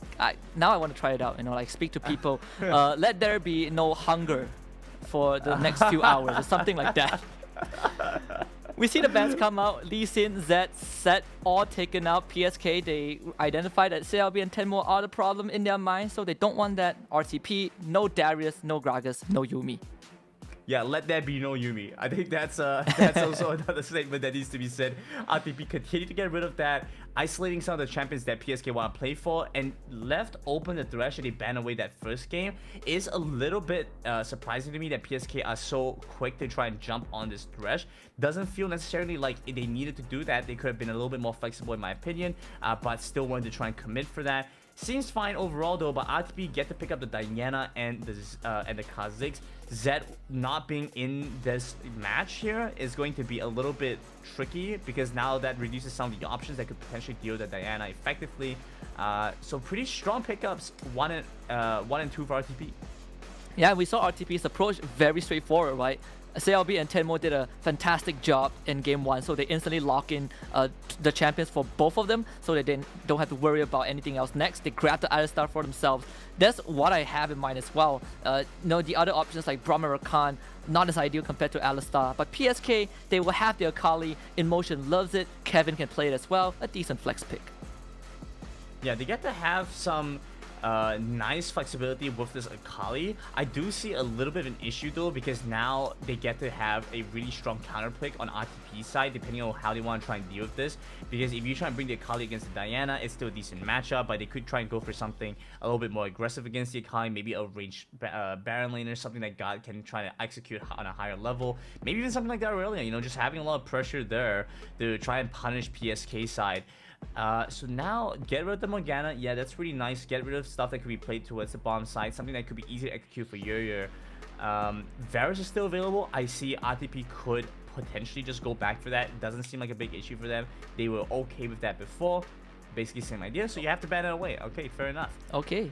I'm surprised Pathseeker deemed the Varus to be an issue, because I feel like they could have picked it up if they wanted to. They do have to pick after this, and RTP, sure, if they get the Varus, PSK have an abundance of choice, right? If you want to put the Ziggs there, it's fine. If you want to grab the Baron laner, it's fine as well. You still don't really reveal where the Akali is going to go. So it's pretty interesting train of thoughts on Pathseeker. Here's what I think potentially could be the reason why, right? Perhaps you could look at the Varus and the Morgana as some really easy to play bot laners, right? Very easy to play dragon laners. They don't want to give Yer that option. They want Yer to play something that's mechanically difficult to execute, because what happens when you do that is that you play against Swift, who, if they have confidence, is a better dragon laner anyway. So then you get to punish that dragon laner with your stronger dragon laner. Like, that's kind of the way I see it right now. So just getting rid of the really easy to play options in the bot side forces RTP to get a little bit more creative, or maybe a little bit out of their comfort zone, and puts the pressure on them. and we see the very first Vi picked in WCS. We get the Riven out as well, so the stage is pretty much all set. We get Swift on the Ziggs with Evolution on Thresh. Emotion most likely will be playing that Riven. We get the Vi in the jungle. Vayne gets picked up by RTP. All right. I don't know how to go about this. It just seems so strange. Like if RTP picked Riven where Renekton was, maybe kind of makes sense. But PSK literally just showed you Vi and Riven with a Thresh and a Renekton, and you decide to play Vayne into that. Like, you are asking to get pummeled. Like, you have 4 people that are running in on you to try and kill you off, literally asking to get pummeled. It just seems a little bit strange to go for Vi as a last pick when you know what they have in store for you. I feel like they're a little bit kind of pushing the pass a little bit, trying to really close out the second game and playing towards what feels comfortable for them, as opposed to probably playing for something that might be technically easier or technically more stable. Yeah, sometimes playing what makes you feel good, what you are more comfortable with, is better than playing what's right? Because what's right might not be what you are proficient in. That's just how it works. I was actually thinking of like a Xayah or Kai'Sa. The Vayne, sure, you have that late game scaling, but can you get to the late game? That's what I think RTP needs to answer coming into the game too. And with PSK's lineup, they have so many ways to lay on the pressure. They have the Assault and Battery, one of the best ultimates, ignores crowd control, goes straight to the target, and that's gonna be enough to reach the Vayne. Look, so here's the thing. I think that the reason why you can kind of try and make that one work is because once you dive in with the Vi, then you get pulled out with the Lantern, right? So like, that's kind of the reason why. But I'm just not a big fan of Thresh, right? I'm just not a huge fan of Thresh. I feel like well, not Thresh. I'm sorry, Vi. I'm a huge fan of Thresh. I'm not a huge fan of Vi. I don't feel like the Thresh saves the Vi in enough of these instances to make it worthwhile. Like, it just doesn't feel quite right for me. I think that there are better options you can try and play for. If in the jungle still, if you want that lockdown, you want something that can pull them in, something that the Jarvan could still do really well. The fact that they went for the Vi kind of signals to me that they really want some setup so that the Riven can absolutely pop off, so that the Akali can absolutely pop off. But that's a lot of faith to have in Emotion and Kevin to try to execute on that. Whereas on RTP side, you know, a little bit more flexible. You know, you still have not the Renekton on the PSK side, but the Akali. So you have like the Renekton, the Kha'Zix that can still pop off. You also still have the Vayne that can pop off. Like, there are enough options and there's enough flexibility for them to still execute on all this. Yeah, and I think that this partly happened because they showed both the Ziggs and I think the Ziggs and the Kali at the same time, right? So the Jarvan doesn't feel like what PSK wants to go for, even though it does provide you that front line. You can isolate targets like the Vayne, or you can just lock out someone like a Renekton after he has dashed. There's so many more comfortable picks that I think PSK would have theoretically went for, but this Vi is definitely a new one. I'm excited to see what PSK can bring to the table. If things go well, PSK can easily just deathball RTP. Yeah, that's the thing, right? Like, if doesn't even have to go that well, it just needs to go like pretty decently, and we see PSK able to kind of run them down already. So RTP need to get a massive lead in this early game, so I'm gonna be looking out for the first 5 minutes of this game. Whatever happens in the first 5 minutes of this game, to me, will be pretty much how I expect the rest of this game to go in general. And if we don't see RTP get that tempo lead, then I think they need to reconsider what needs to be done, because it does feel a little bit strange that they went from a game where they were diversifying a little bit, trying to execute on some different things with a more stable composition, to something that is now hyper aggressive, very much willingly taking on this fight directly. Yeah, a little bit strange to me.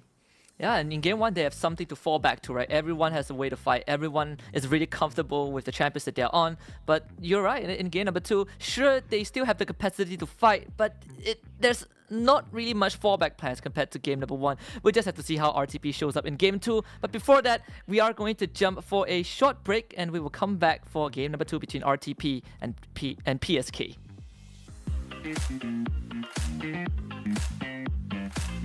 Here we go now.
You're in bite range.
You and me, we got this.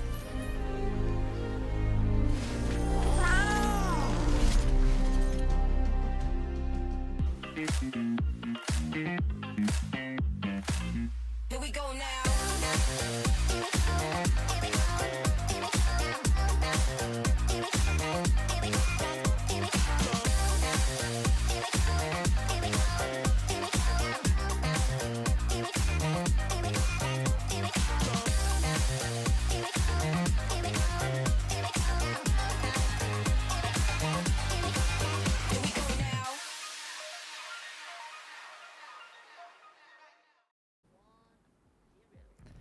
We are back from the very short break, and this time we are really ready for the game number 2 between RTP and PSK. Of course, alongside me is Grandon, my name is Husky, and I have temporarily ran out of creative introduction. That's fine. We don't need to That's have fine. creative introductions every time. It's all just Yeah. about stability, you know. Every time you tune in broadcast, just know that some of us are gonna be here. I don't know exactly which ones are gonna be here, but just know that when you tune in on a Friday evening, a Saturday morning, Sunday morning, you know, we're gonna have the WCS MYSG for you guys, and then as playoffs come in, then we get more matches, and then regionals come in. I don't know if the schedule has been released for that one yet, but I know that one's really fun. You get a lot of action with that. Yeah, and there's always something to look forward to, right? This is just the beginning. This is just the first step of a very long and beautiful journey. And you can say the same for RTP. They have started the series on a very good note. Now they just need to end it on a high note. As we saw the draft just now, very interesting from both teams. For Pathseeker, they went for this death ball comp. They just want to dive bomb RTP. Whereas for RTP themselves, they did pick the Vayne for the late game, but they also have the Diana, the Alistar, a bit more aggressive in terms of nature compared to game 1. Right, yeah, we're starting to see a team that is a little bit more on the aggressive side of things. If they want to try and continue developing towards that front, I could see that panning out for them decently well. I think, like, looking at the compositions that have kind of shown through from us already to begin with, we try to see Coffee's Vayne, But with Coffee's Vein, we saw a very big problem appear as well. Because with this heavy reliance on him executing well, we also start to see them fall into this mindset. It's like, yeah, if he needs to start getting ahead. I think SSK put it really well that when you start letting them get in their own hits like that, they start coming into some problems. So yeah, just a couple of issues there on that front to see how they want to try to execute. Yeah, and actually that's what we saw, right? So I believe like Vendetta spoke, was it Vendetta or SSK spoke about, oh, you spend hundreds of hours on one champion, we press one button, that champion is gone. And when Upcar finally beat Sem9, I think, and during his interview on the BM side, he said, just let me pick Vayne once, I will show it off. Just let me pick it once. LFO let him picked it, and then they beat him. and I think like the community was memeing it, and if you guys are not sure where to see these memes, this is why you need to follow the socials, right? WCS, Wild Rift Esports Malaysia. Do you need to follow us? Wild Rift Esports MYSG, excuse me, because that's where all the good memes are. You guys are really missing out. And even yesterday when Coffee went on the Manchari Penta, he was talking so much about, I don't know why teams don't want to pick me up. I'm rank 1, I'm rank 2, I'm the best Vayne, but no one wants me. No one wants me. I don't know why. Like Sagi wants to talk trash about me. Guess what? I don't see you on the ranking. Where are you? I'm at the top. So it's pretty fun interaction between these two guys. I think Coffee is a bit hurt inside. Great energy though. It's great energy, and you kind of have to have that kind of mindset going into it. You need to have confidence to like manifest that, right? You manifest what what you're trying to get out of it as well. So really critical that I think now going into this one, they also manifest Coffee's energy. I think for RTP here, really want to manifest that with Yuya. Yuya has been relegated to a lot more into the sidelines, playing for stuff like the Varus, like the Caitlyn. In many of the games they've tried for the Corki as well. I think this is that first Vayne game. I can't quite recall in any other instance where they've tried to execute for that instead. So now gone from a pretty supportive style to a much more aggressive stance on things, and it's almost a 0 to 100, I feel like. So curious if RTP are actually going to be able to execute on that, or this is going to be a little bit beyond their preparation work. And one of those, in one of the earlier series in the first 2 weeks, Julia also played Orianna Dragon Laner. So, like you said, right, the point you made just now, a more supportive role, even though you can't really hard carry the game in the later stages, but you have some sort of utility to provide. Orianna Shockwave, Varus Chain of Corruptions, so on and so forth. But for Vayne, if you can't carry, then what good are you, honestly? A Condemn? Maybe? We just have to see if that pans out. RTP against PSK in game number 2, with RTP taking the first game. This is going to be interesting. We'll see if PSK can make it to game 3. PSK desperate to try and pull back for this one, but very different instance this time around, because Swift and Evolution were going for a much more aggressive lane to begin with. Now with the Ziggs, does still give them really strong level 2, level 3 pressure, but after that we start to see the skills put back towards RTP side. Yeah, and we saw Emotion, this early aggression, early harassment with the broken wing. But Yuya, they're going for it. Yuya forced to flash away. Meanwhile, top side guard pops the barrier. Has already consumed the honey fruit, so Emotion is level 2. He's thinking about it, but that is why LB is nearby, just to make sure that guard is safe. We do see CLB, I think, kind of give away his position a little bit there. We think about what kind of vision is the most valuable. It's vision that gives you direct confirmation on where the enemy jungler is. So not even through process of elimination, they know exactly where CLB is right now. Gets to play around that. Look at where LXY is. Actually gets spotted out by a really well-timed Squire's Orb. So trading back on knowledge of where the junglers are. We saw what happened last time around. They tried to make a dive towards the RTP bot side and play towards their top end. I think it's going to be difficult with Emotion having this Ignite. Might just double kill them, to be honest. Yeah, Shelby finally clears out the ward, but that's where the Scuttlecrest spawns. And Emotion now is going to go on to guard once more, drops the Ignite on him. It will not kill him off, but it will make sure to keep this Renekton in check, as both junglers will secure the Scuttlecrab on each side of the map. TLB, not really sure if he wants to even attempt to fight Emotion, though. You don't want to sacrifice the guard, so we just have to go for the invade on that blue buff. He is very low. God is at the very least, but still has that flash. We see God as well as CLB trying to move towards that side. Trying to pick up the blue buff and trade some pressure. They're making for a dive on the Guilty again. Flash a bit late from Guilty. Doesn't have the Unbreakable Wheel to condemn, not enough, and that's going to be first blood picked up by Pathseeker.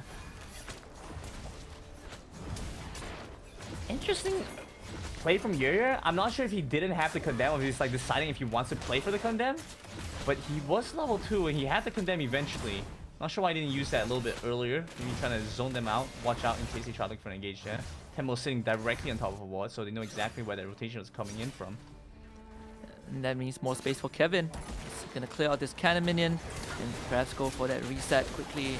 It's just very a slower start compared to game 1, but PSK also playing a bit more uniform. And this is where we see, you know, comparing CLB on Lee Sin and on Kha'Zix, the playmaking potential is definitely slightly lesser from their end. In PSK, they get very comfortable resets. Emotion is going to continue putting on the pressure onto Guard. And that's why he's going to show up, but he did walk over the Scuttle Crab, so Guard knows that this fight is around. It is nice that CLB does get the start with triple buffs, so being able to get a little bit of a golden EXP lead.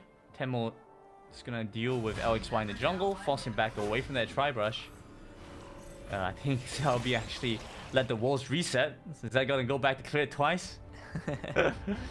Yeah, pretty unfortunate. And now he's going to get his own blue buff, as the blue buff that he stole expired. We see this roam coming up from Evolution as Swift, right? They have already switched lanes. They put Kevin down bot. Yuya has no way to do it to Akali, so this would probably be a slower lane where Yuya can get to farm for now, but also has to keep his distance. And with Guilty just completing that recall and moving out of base, RTP, it feels like everything is a bit more disjointed compared to what PSK has. Well, that being said though, RTP do manage to keep up really tightly in goal, especially in the places that do matter. Down in the jungle especially here, because we see that LXY, despite having that kill, that first blood gold, is still pretty much on track in line with LCLB right now. So they still have really good dueling pressure here, but it's super critical for how any of these fights play out. But like we're seeing right now, bot side, a lot of the gold is on Swift. He's doing a good job of maintaining some pressure. They're also starting to win out in the mid matchup a little bit, but most of it is down the bot side, which is a little bit less consequential, I would say. RTP still have a lot of power just off of Vayne's kit. They're trying to trade Riptile for Dragon right now. I don't like this from PSK. I feel like this is a little bit too giving. They're giving too much space to RTP to make things happen. Mega Infernal Bomb right on top of Yuya, and despite having the flash, it will not matter too much. Guilty will be able to flash away. There is a Shuriken flip connecting, but PSK will not follow up with that. They did get the Rip Arrow early on, and RTP, they actually show up mid, trying to go for Swift. Swift is gonna burn! And Tenmo was securing, he wants to get the job done, but he puts himself under enemy turret, and he will lose his life. Emotion shows up with the Wind Slash and ignites Guilty. That will be the Alistar. Both spots will burn down. LB is low, but Emotion will clean him up, and RTP suddenly loses 3 members. They might lose the 4th as well. Guard has to slice and dice and was able to get away, but PSK gets 3 free kills. I mean, that just shouldn't be happening, right? RTP, not sure why they were walking in like that. Tenmo gets the trade back kill, which is nice. They take down Swift. You don't want to let him get too far ahead. But as a result of that, almost everyone on the side of RTP dies. We see Guilty having died twice in this game so far. Not a good tempo move. Was a little bit strange why Yuya was actually trying to walk in on the Dragon Pit there, especially since they knew they were getting the Riptile uncontested. It just seems so incredibly greedy to think that you could try and pick up both objectives at the same time. And try to make that trait there doesn't do that well for RTP. They do end up spawning many members rotating to the top end right now, looking for a dive onto Guard. They're starting to send their own members over. Tenmo trying to match this pressure. Tenmo has to be careful. He might just walk into an ambush, and indeed he will. They play him back, beat him up, pull him in, and it will be a killing spree for Emotion. And right now, Guard, noticing that his teammate has been slain, and Guilty will also suffer the same fate. In fact, Yuya also goes down. PSK is starting to run away with this. We talk about the death ball, and PSK are demonstrating it 6 minutes in. I'm a little bit confused. I mean, Tenmo knew that they were there, right? Like, he knew they were trying to go for a gank. They saw him directly on top of the ward. I mean, where could he possibly be? It just seems strange that Tenmo would try and step up like that, despite knowing that that was going to be the case. CLB does scut there for a little bit, playing right at the very limits of what he could do, as this Kha'Zix, I think, should end up going down here to Kevin. Yeah, Guilty, he shows up, doesn't have flash. RTP trickling in 1 by 1. Evolution will pull him back, but thankfully the Alistar is a bit durable. But still, RTP are losing members left, right, and center. They're biting off more than they can chew. And Guard right now is going to get caught on. Emotion shows up with the ultimate. Guard does have the flash, but Emotion, he doesn't want to let this go. The top tier 1 is dead. Guard tries to at least get Swift back, but Swift will just heal himself up. Emotion will clean it up with the Wind Slash.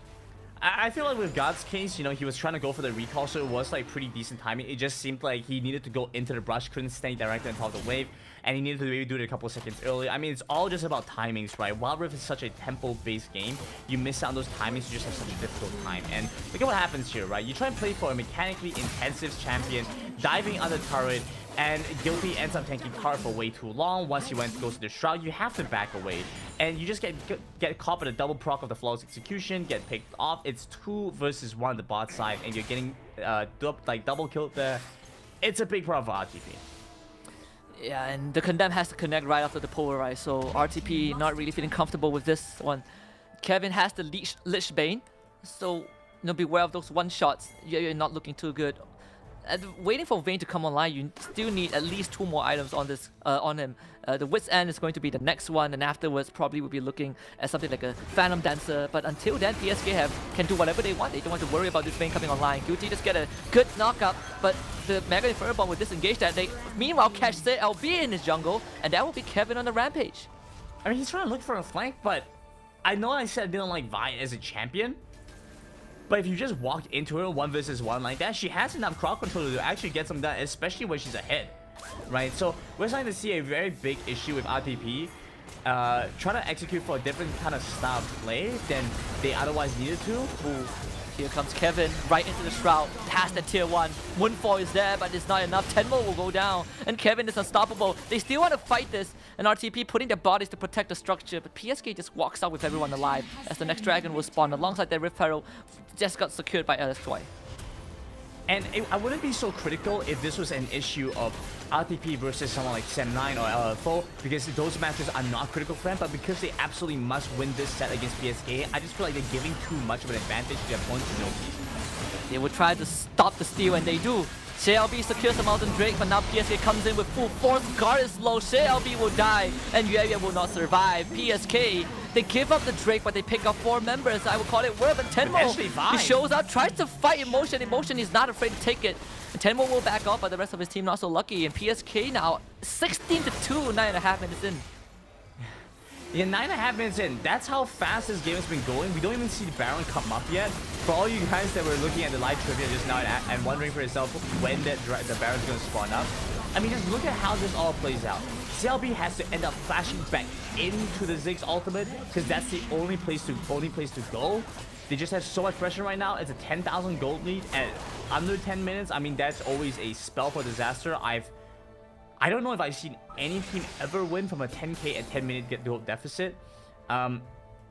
Yeah, and it's such a far cry from what they were trying to execute for in this first game. And it's just so strange that in a must-win match, they're trying to get Yuya his opportunity to play this Vayne as opposed to something that we've seen him consistently work on.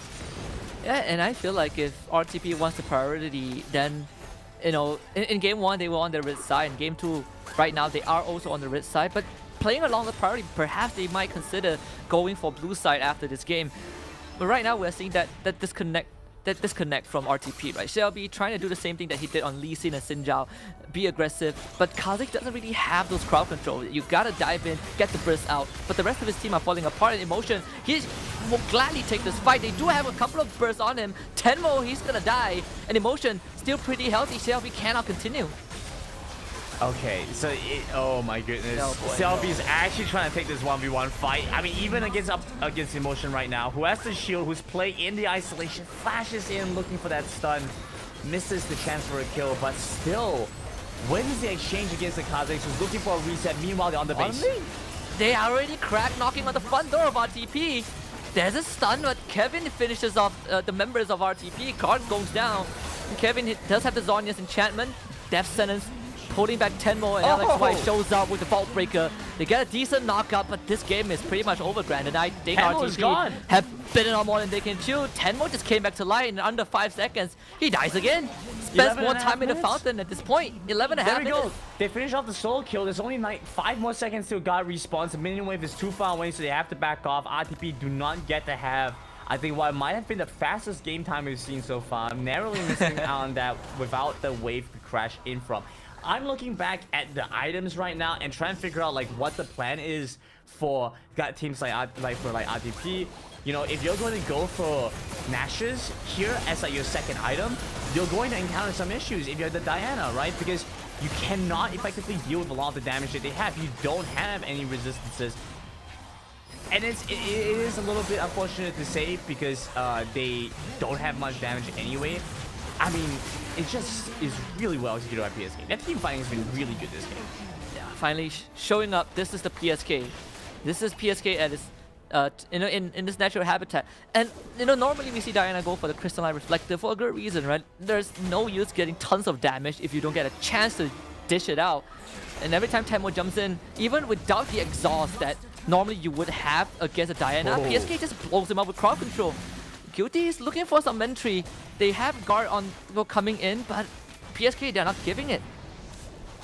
They actually chunk got out, Guilty out to like 1/3 of his HP just off a couple of spells.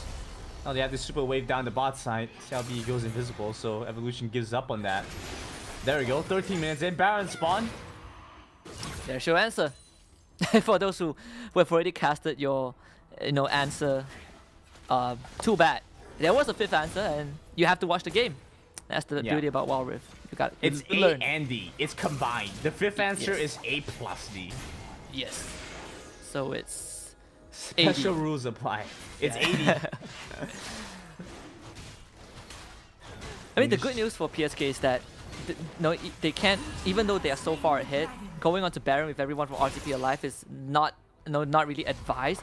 But the bad news for RTP is that even if they want to contest Baron, they might just end up losing the game afterwards. So PSK have a very firm grip of the game. It's a matter of when they want to end it. See, Husky, I'm just gonna go like flat out and say it. When it's 24-2 at 14 minutes in the game, like bar a 5-man engage onto a single player like Emotion, you kill him off, and you kill Swift off, or Kevin off. Like, I really don't see anything RTP can get done anymore. So now we just get to watch as RTP try to establish control. Like, it's always good to get some practice in on what to do when you are behind, because you see they need to start clearing out the jungle while also not getting caught out. They need to maintain vision control, and they only have the one sweeper right now. So CLB, even if he tries to position and posture behind this Baron, they don't have the sweeper to get rid of the ward by this rush near the Raptor camp. Very difficult for them to do anything. CLB, that one comes off cooldown, but Evolution is really there. PSK starts the Baron. Mega Inferno Bomb onto only Guard and CLB. Not too big of a chunk. Guard just goes in with a slice and dice. Forced to flash out, and Evolution comes in. Good engage with the play. They put him out in a box. And PSK are ready to pack them up and ship them off the game tree as RTP completely collapses under the weight of PSK's might. 3 of them go down, and PSK don't even need the Baron at this point. Emotion flashes forward, and just one auto attack brings Tenmo down to 2/3 of his health. LXY wants something more, grabs the vein, throws him down, and Yuevia does have the final hour invisibility. And as much as he survives, the base will not. PSK finish up with a bomb. Yuevia goes golden just to keep that KD a bit better. But PSK will go straight for the Nexus. It's gonna take a while though, the minutes are not here yet. Yeah, still a bit of a distance away. Tenmo trying to stop this one from ending, but I don't think he can. Minion wave unable to crash to the spot, so I think they're gonna go for the Baron instead and close this one out after. Maybe go for the mid lane. I mean, they have options now, PSK. Not that far off. It's like a buffet for PSK. You can do whatever you want. That's the best feeling, right? Everyone likes freedom. PSK has it. It's a very weird sequence of events. I mean, you see Guard, not really sure what the idea was, just dashing into the Baron pit, flashing out, and PSK just collapses. Gonna try again around the back of this Baron wall. Trying to execute towards this PSK in the pit, but the last time around, God had to dash in and flash out. Does not have that option this time. They give this one up entirely though. CLB on the other side of the map was LXY. He's going to finish this one off. That's the ticket. That's the ticket to run down mid and go for another game-winning play. And RTP is looking very lost, but also very powerless, right? In the current circumstances, no matter how coordinated RTP is, the sheer might of PSK makes them feel like they're lost. They will try for a last ditch engage. Moonfall pulls 3 back. Final hour out for Yuevia. He has to be the hero. They will execute Evolution, but it's just the Thresh. They need more than that. There is going to be Emotion going legendary, and of course Kevin joins in. Tenmo becomes the last survivor, but Emotion has a triple kill, and Tenmo will turn himself golden to give Emotion perhaps a quad. Kevin says no, he wants a part of the pie. So ace for PSK, and this will be game 2 for them. We are going the distance, Grandin, in this very important series between PSK and RTP. Swift was running laps around them. That was crazy, just running around with Tenmo chasing after. I mean, I felt a little bit bad for Tenmo. Tenmo does get that kill in the end, but Swift was really pulling him along for a ride. Walked all the way around what do you call it, the ruins of that previous turret, and then runs back around towards the Raptor camp. Feels a little bit bad for Tenmo. Maybe if he got back into the fight quicker, it could have made a difference, but does end up seeing him get Swift, so bit of a consolation prize, I guess. Yeah, it's one of those fights where if only RTP weren't that far behind, we would see an even closer, even tighter result. But you know, it's the matter of fact is PSK played a wonderful game from start until finish. RTP were just biting on more than they could chew in a couple of critical instances where they won for an objective, they trade 4 members, and PSK ran with it. So there are like some things that we do get to take away from all that, because PSK looked a lot stronger in this second set than they did in this first one. So at the very least, you know, something to look forward to if they come back into this next game with that same kind of energy. I feel could very easily just pull this into a 2-1 for them. Yeah, the reverse sweep looks very, very possible for PSK, and I think the bans themselves also spoke a lot of volume, right? They take out what's comfortable for both SheLB and Tenmo. No Zed, no Kha'Zix, and RTP just couldn't function as well as they did, even when they play the same style. But of course, with that being said, we will head for a short break, and we will come back to talk more about what happened in game number 2.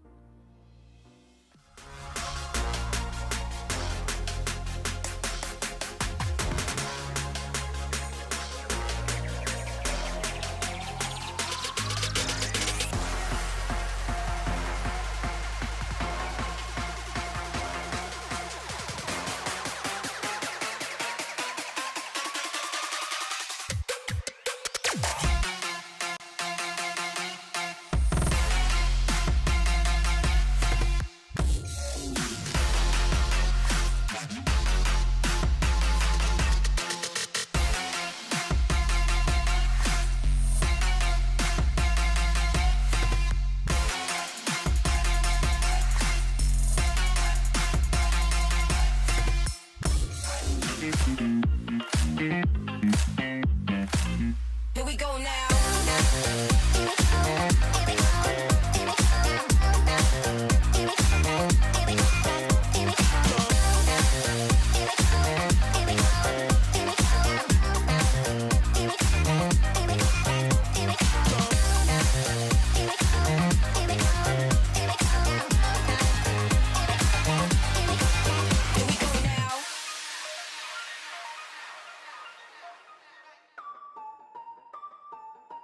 Bounce.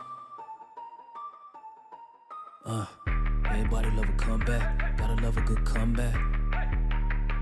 Now you witnessing a comeback. Everybody love a comeback. Gotta love a good comeback. They say pressure bust pipes. So what's the win without a comeback? So what's the win without a comeback? Hustling every day to win. Now you witnessing a comeback. I'm not the one that you should play with. Better stick with who you came with. You ain't a thug, you a plaintiff. And I might jack dangerous. Moonwalking through a jam. Thread a slide for the bread. Watch them pray on my downfall. Hoping that they get ahead. So we don't give them no respect. It's just time to shuffle deck. Hit the body, clip the neck. Cause you know that more is less. Yes. Yes, Lord, I gotta win by any means. I'm all for it. I got a little strategy, and I won't blow it. I feel like I got Cali keys. Show me the door, cause they just want apologies and never war. So we hit them with apostrophes on they score. That's money, boy. Everybody love a comeback. Gotta love a good comeback. They say pressure bust pipes. So what's the win without a comeback? So what's the win without a comeback? Hustling every day to win. Now you witnessing a comeback. Everybody love a comeback. Gotta love a good comeback. They say pressure bust pipes. So what's the win without a comeback? So what's the win without a comeback? Hustling every day to win. Now you witnessing a comeback. Game 7 with the comeback. Second left with the comeback. Being Brian when I inspire. Real rap, that's all fact. Yeah. Tell me how you love that. Y'all middlemen, your fans. I'm trying to show them where to plug at. I'm trying to show them how to get back. Hustle up and get a kickback. That real motivation. Chill bumps when they hear that. Talking real demonstration. That Nipsey dedication. Hustling every day to win. That NEP mission statement. Never ending power. Look how I innovated. This that 10,000 hours. You get paid from your patience. Game need renovating. Hey, lucky I don't cave it. I ain't nothing to play with. Boy, I'm about to go ape shit. Everybody love a comeback. Gotta love a good comeback. They say pressure bust pipes. So what's the win without a comeback? So what's the win without a comeback? Hustling every day to win. Now you witnessing a comeback. Everybody love a comeback. Gotta love a good comeback. They say pressure bust pipes. So what's the win without a comeback? So what's the win without a comeback? Hustling every day to win. Now you witnessing a comeback.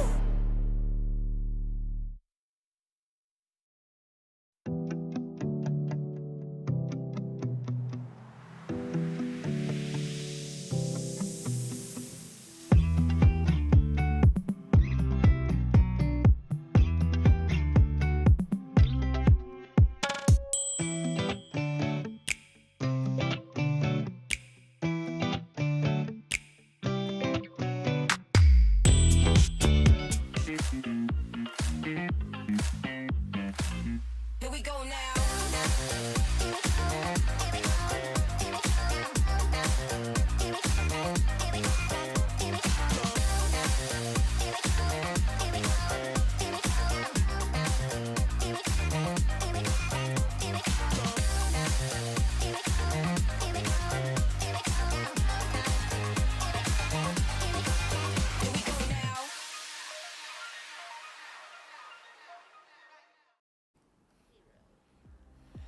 Welcome back to the Voyage. We are going to arrive at our final destination for the series between Reach the Peak and Pathseeker. It is Game 3, and unfortunately all good things have to come to an end. And by the end of this game, it's either Pathseeker continues to be the gatekeeper or RTP scores first blood. Alongside me is Grandon, and of course I am, as usual, the Husky. The Husky. The Husky, yes. Yes. There are many Huskies, but only this one is with 2 Ks, 2 Es, is that right? Yes. Okay. Exactly. Only this is the Husky, and yeah, I mean we have seen what looked like a Final Destination movie, because you know it definitely felt like they were just walking by in their own jungle, their own base, and then all of a sudden it's like just everything collapses in on them. You know, it's clearly something against them. The universe is against them, it would seem like.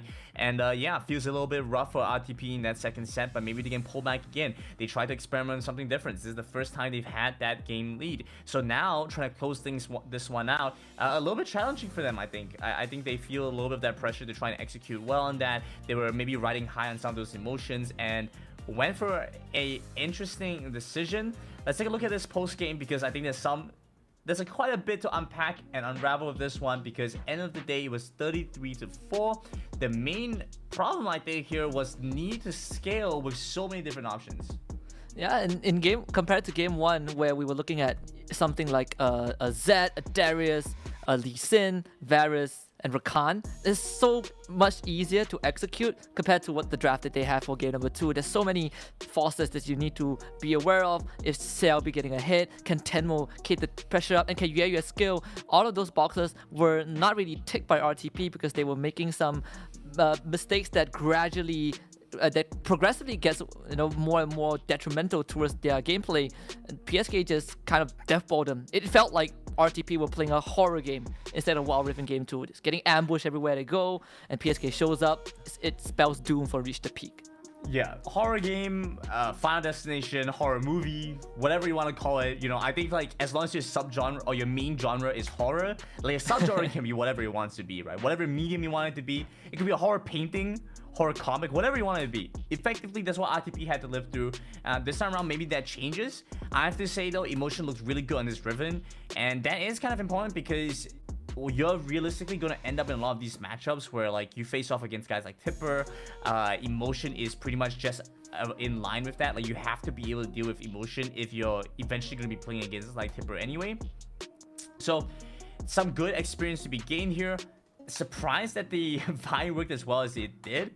they were looking for this dive in this early game, which was a little bit difficult to execute. If they had the Lee Sin, I think they definitely could have tried to attempt for it, but because, you know, and naturally the Lee Sin was banned away, so they didn't want to give that over to CLB. But because of that, the Vine not being as mobile as the Lee Sin made it difficult for them to go for that dive. Maybe could have got a bit more pressure there, but otherwise still worked pretty well for them. Yeah, and I think, you know, for CLB picking the Kha'Zix, it does suit his playstyle, but it also acts as like a deny pick from LXY, right? It's LXY's pocket pick. But it also felt like CLB tried to pilot the Kha'Zix as he did with the Lee Sin, but with Kha'Zix lacking the utilities that Lee Sin has. So it didn't really work out that well in terms of dives, in terms of, you know, going in for the dip and dash kind of playstyle. A champion like Xin Zhao, which he has shown before, could fit that persona a bit more, and perhaps we might see RTP bringing it out in the decider game. Sun actually did the most damage here, which is pretty much what you expect. He has a lot of like really critical, impactful ults, and I think that's one of the things that RTP need to watch out for, because they kept walking into that big Ziggs ultimate when they could have been a little bit more careful and try to skirt around that, take a bit of a safer path. Because RTP, as a result of that, weren't really able to output much damage overall. We see that everyone basically had the same performance, right? We just see like across the board, that's what nobody had a good point to kind of like stand out. Things have to change here.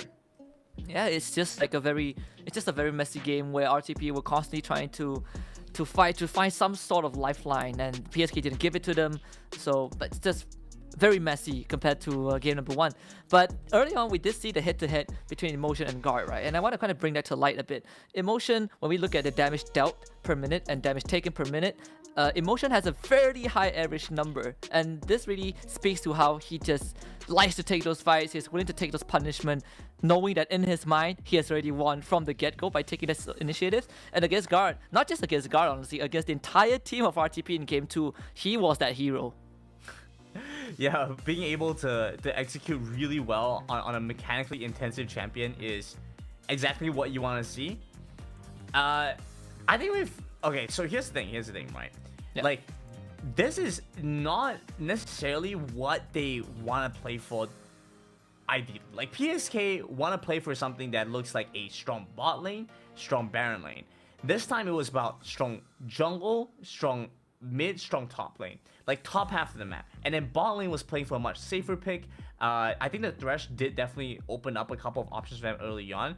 But yeah, it feels like Guilty had a difficult time trying to pilot the Alistar, even against a relatively forsaken bot side. Like, the bot side was kind of given up in exchange for like more pressure towards the top end, apart from the few ganks that they did try to attempt at the bot side.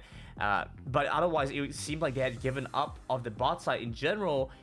Guilty didn't have a chance to pressure that because Jerry needed time to scale. I think that you kind of hit it exactly on its head earlier on before the match started with stuff like the Xayah needed to come into play, and we've seen him play stuff like the Varus. Kind of has to go back for that. Yeah, maybe if they want to go for the Orianna, be my guest, right? I think only 2 teams have played the Orianna Dragon Lane so far. One being Coffee from Upcar and Yue from RTP. If Orianna is what it takes, just so you could have the utility to kind of replace someone like a Varus or a Xayah, then go for it. I think you can help your teammates like Tenmo and Shelby to really shine those team fights, give Guards something that he can work with. Given the ball delivery system, the team has shown that they can carry, that they can be the output, but they just needed to be given the right tools. And game 2, the toolbox was pretty much empty for RTP. And that's a strange thing, because we saw the Vayne picked up last pick. Like, yeah. RTP had everything else they could have gone for. They could have saved any of their picks for last. Decided to go for the Vayne last pick, which is, something not even Upcar Esports are willing to do. Like, if you're going to go for Vayne, they're going to commit to the Vayne early on. You're going to draft around that, try and find some impact in that space. But they went and saved Vayne all the way to the very end. I'm not sure I agree with that. I think they get punished really badly for this, and weren't able to get that Vayne of any significant value, realistically. So, is somewhat of an issue. Playing greedy versus playing effectively, I mean, that's always a major debate, right? It's like how much you allow your players the individual freedom to try to execute their style, their champion, versus trying to conform to what is like needed for the team. Yeah, it's also kind of like trying to spin the roulette, right? Like, how much are you willing to risk versus how much you're getting in return? And do we want to go for more, or do you want to just take whatever you have? And RTP have the tendency to try and go for more and end up losing what they've earned in the first place. And this time, they will eliminate the Thresh. they feel that evolution has been a menace. But honestly, I don't think Thresh was the biggest problem. I think it's just RTP losing their way halfway to the draft. They drafted the Kha'Zix and Diana for LXY and for CLB and Tenmo, which was what we expected. But afterwards, everything just fell out of place. PSK with the Lee Sin ban. Yeah, they feel like the Lee Sin should be enough to try and take CLB's pool or like try to limit that pretty heavily, because stuff like the Jack, stuff like the Graves hasn't been doing so hot recently. We see CLB lose a lot of the impact that he would otherwise have. So with RTP's side, you know, getting rid of this Gragas as well, just trying to get rid of potential flex picks for PSK, I really do hope they try and pick up something like this set early on for RTP's side so they can have something to flex around. If not, you know, having like the Camille Galio combo open is also really nice for them. I mean, just so many possibilities and so many potential pickups they could go with first. I really hope we don't see something low value. I feel like something like the Kha'Zix, I feel like it's low value relative to what else they could go for. Set gets banned now, a plethora of options, and of course Darius to be picked up, but that means that Yuumi is open. I don't remember seeing PSK play that Yuumi, but I don't really expect them to prioritize it that much. There's going to be the Diana, the Camille is also on the table if they want to go for it for either LXY or Motion. So it might be one of those games where we see the Yuumi make it until the very end. Rakondo will be the choice for PSK. Yeah, I don't know if Darius is like the pick for RTP. If everything else is like banned away, like what would you go for? I don't think that's going to be Darius, you know? Like there's still so many other options for them to try and go for first pick with. Just looking for some additional impact. Well, I mean, the Z being banned away does actually change things up a lot because Temo won't be able to execute on that. But even I felt like the Ziggs could have been a slightly higher priority. I mean, Darius just didn't seem like exactly what they want to try and go for. This also opens up, like you mentioned, stuff like the Camille Galio with the PSK for that first rotation instead of go for the Diana Rakan, which I feel like is just equally as strong. And nothing is stopping them from going for Galio at this point. Like they can still go Galio now to pair that together with the Rakan and Diana, or try and play for the Camille. You know, any number of opportunities still exist for them. Yeah, and RTP actually banning out the Vi, so they are expecting that perhaps Emotion is going to run the Jarvan top, which is very interesting. He can do that, but PSK has so much more options for him. Like, again, the Camille is one great choice. I don't think that Jarvan is going atop in any capacity, but I do like the Ziggs pick. That could go to Yue. Tenmo has played Irelia before. Maybe this is one of those games where that Irelia is going to come out.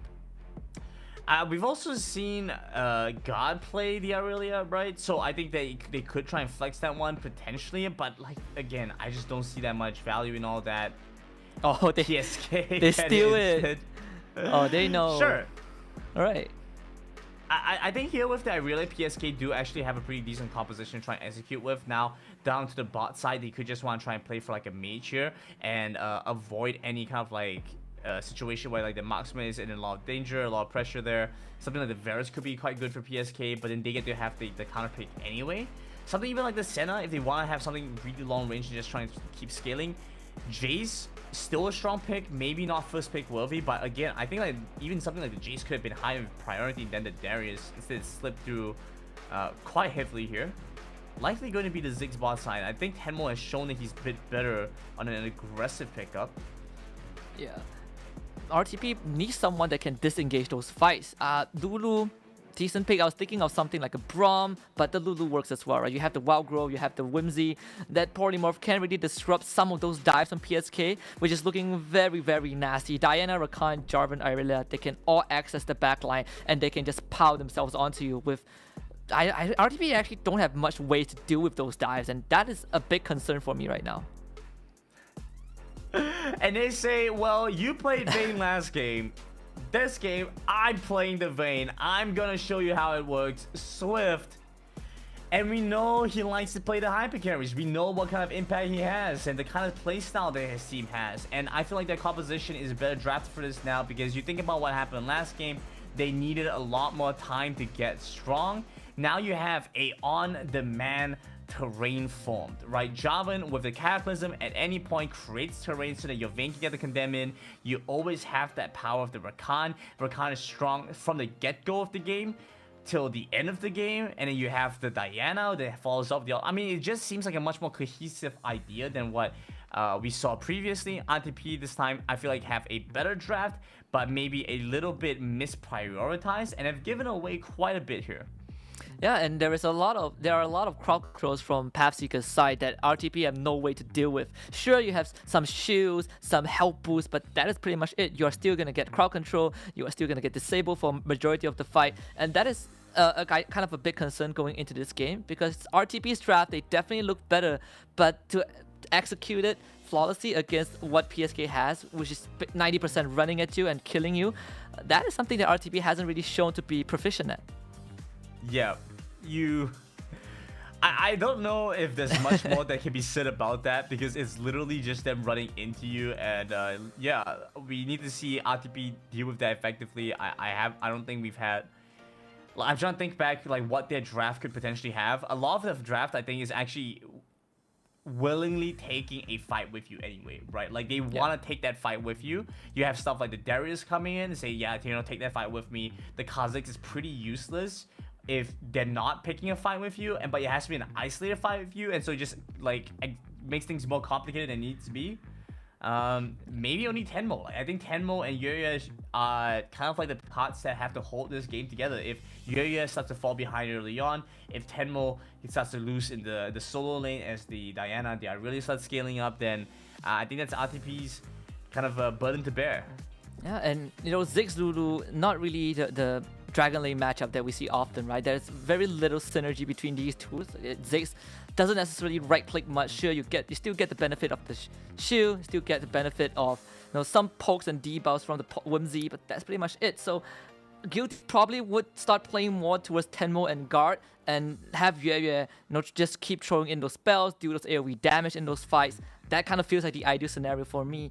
But for PSK, if the early game goes well, like it happened in game 2, then we might just see the same result. If there's anything that we can kind of rely on at this point, I think is to see a very aggressive start from the bot side. We've seen how RTP are willing to take these exchanges early on, but it's especially PSK that really want to try and push for that.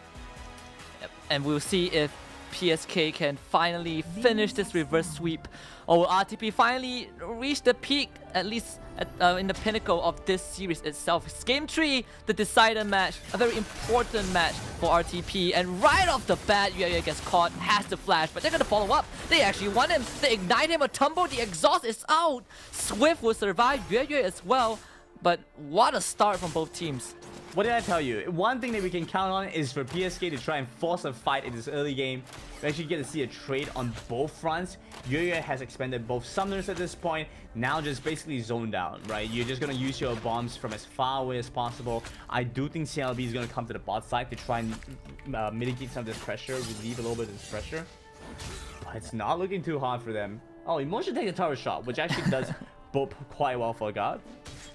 God is going to be very happy about that, and for PSK, one of the few teams that actually doesn't really run the exhaust. They just ignite and they pray that it's enough. Of course, God's gonna hit level 2, and this is gonna put him in a slightly better spot, and he has the barrier to deal with Emotion if Emotion tries to go for those dives again. So God identifying the issue, just trying to punish Emotion if he overextends. Okay, there we go. Selby's down the bot side, trying to relieve some of this pressure, trying to give space over to Yue and Guilty, but all he's doing is slowing his own fear down.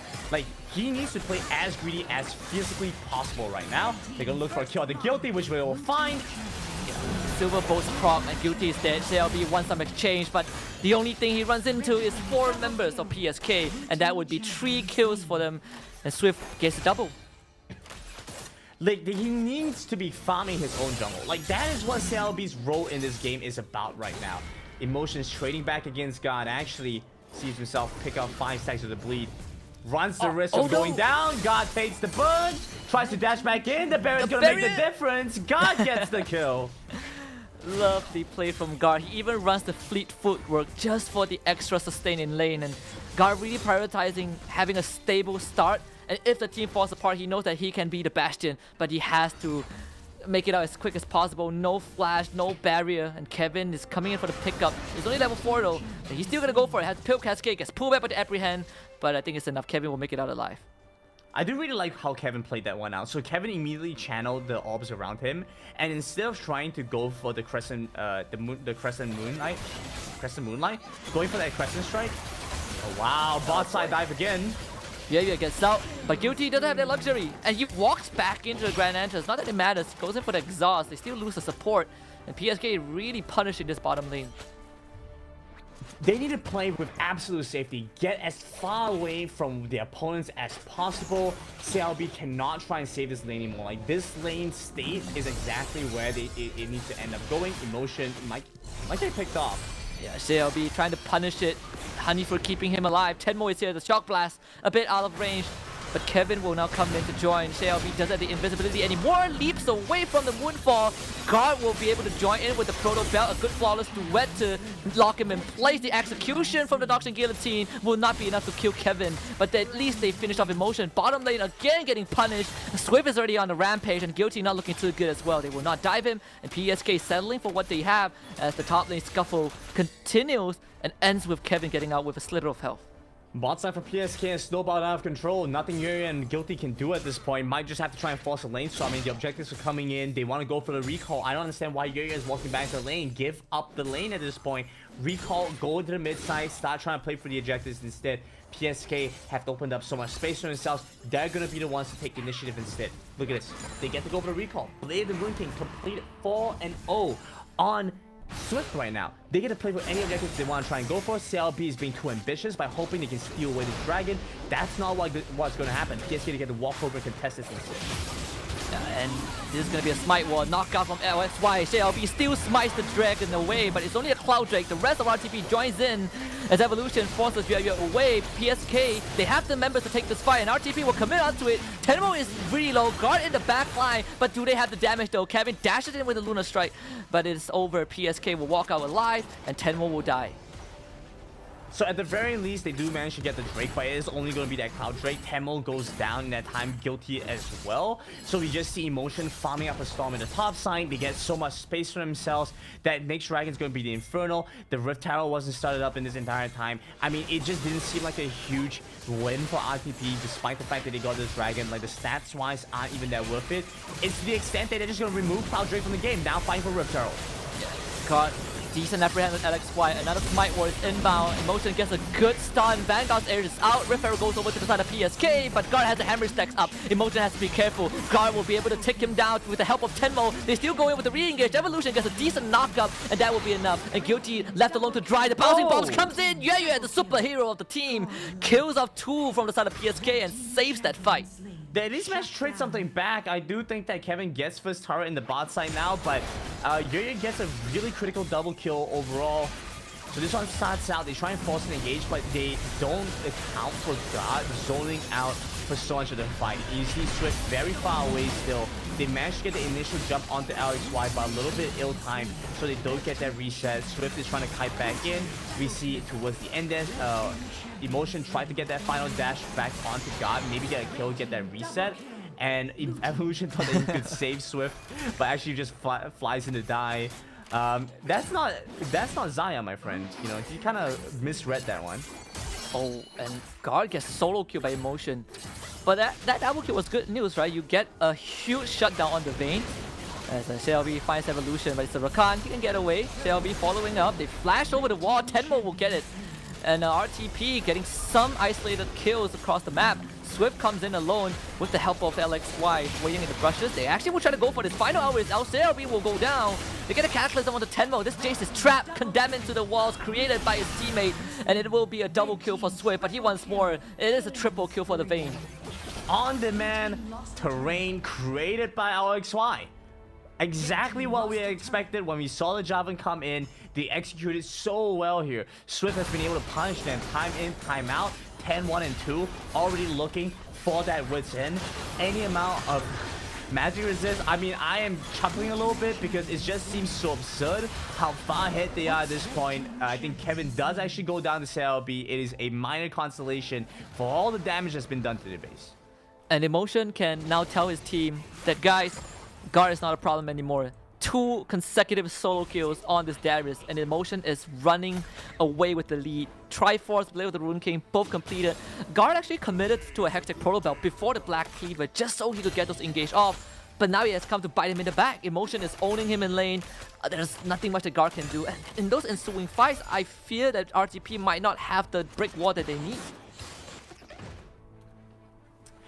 they do have some tankiness inherently in Tenmo, but that is not anything that you can truly rely on, right? Like, you get the Edge Knight, I think he's going for the Black Cleaver now, it gives them some additional stats to try and play for, but it's really not very tanky at all. You're just really relying on the stats that Jace had, and if this was on release Jace, perhaps there's a chance that happens, but they've been reducing some of his power, especially because they see how strong he can be just organically like that. Now he's in a state where he's not going to be very useful for RTP in stopping PSK's advance.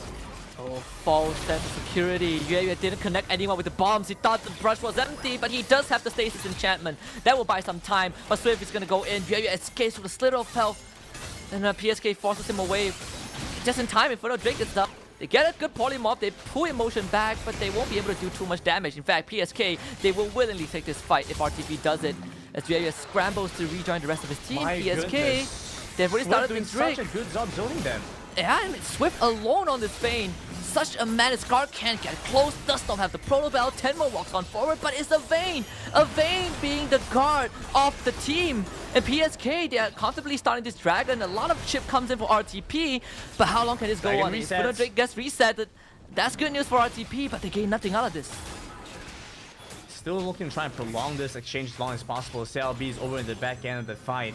You can see Evolution has so much to stay, not even concerned about this dragon for now. Oh, They're trying to spot him out. Get a shutdown over on the area. And they're looking to kill off CLB as to flash over the wall. What? He just strike. I mean, they might get emotion. That's good news. Some sort of trade back. Swift dies to guard. And Swift early on flashes for Yueyue. So I suppose 2-4-1. RTP still gets some sort of return mode. Now commits to it. Credit Strike goes wide. He knocks Kevin back. The shield is not enough. Tenmo survives. RTP somehow finds a bit of hope in this world of darkness. And despite everything that's been going on, RTP are actually not that far behind in gold. PSK are only really about 2,000 ahead. They've had a couple more objectives, but RTP are still really tightly into this. Could definitely still try and play this one out. We're looking at a 11-2 Vayne. Despite this, RTP still managed to hold on. A big part of that, I think right now, is going to be this mid lane. How Tenmo performs is going to be so critical for RTP's performance. We might not be on cam right now, Grandin, but my cheeks are a bit tired. I'm smiling ear to ear. This looks very nice. Not for Tenmo though. The polymorph, the exhaust. Okay, Tenmo not able to get out thanks to Evolution. Does have the quickness. They drop the Mega Inferno Bomb now. 3-man Cataclysm for LXY. He goes golden. Poses for a group photo. Flash and drag gets pulled back by the Apprehend. But it's a huge price to pay. Now Swift will exact revenge. There will be the Decimate heal, but it's not enough. The Moonfall out of range. Emotion tanking some turret shots, but PSK walks away with 4 kills. Shelby will not get anything back. And you know what that was, Husky? That was a 3-man Cataclysm, but that was a 3-man Cataclysm onto all the remaining members of RTP. Everyone effectively got tagged by that. Because 2 players are dead, so that means everyone else gets caught in the Cataclysm, and they were able to play through that. Swift was able to get 3 damage on them. They're trying to kill off the Kha'Zix. CLB goes down. Tenmo trades something back here at least. They need to start looking for the reset. This next Rift Out, I don't think they have to take, but it would be nice because they're able to get Rift Out and Baron. That could give them the tempo to end the game out, right? But either way, Baron spawns up in about a minute and a half. PSK are basically at peak power. Yeah, and we did see RTP come up with their solutions to deal with emotion, but he jumps in, they exhaust, they polymorph him, they turn him into a critter, but they don't have the necessary burst to kill him off, right? It's just enough to keep emotion at bay. PSK starting this Rift Pharaoh, and the rest of the members are joining in. I don't think RTP can contest this, so PSK will get a free objective for themselves.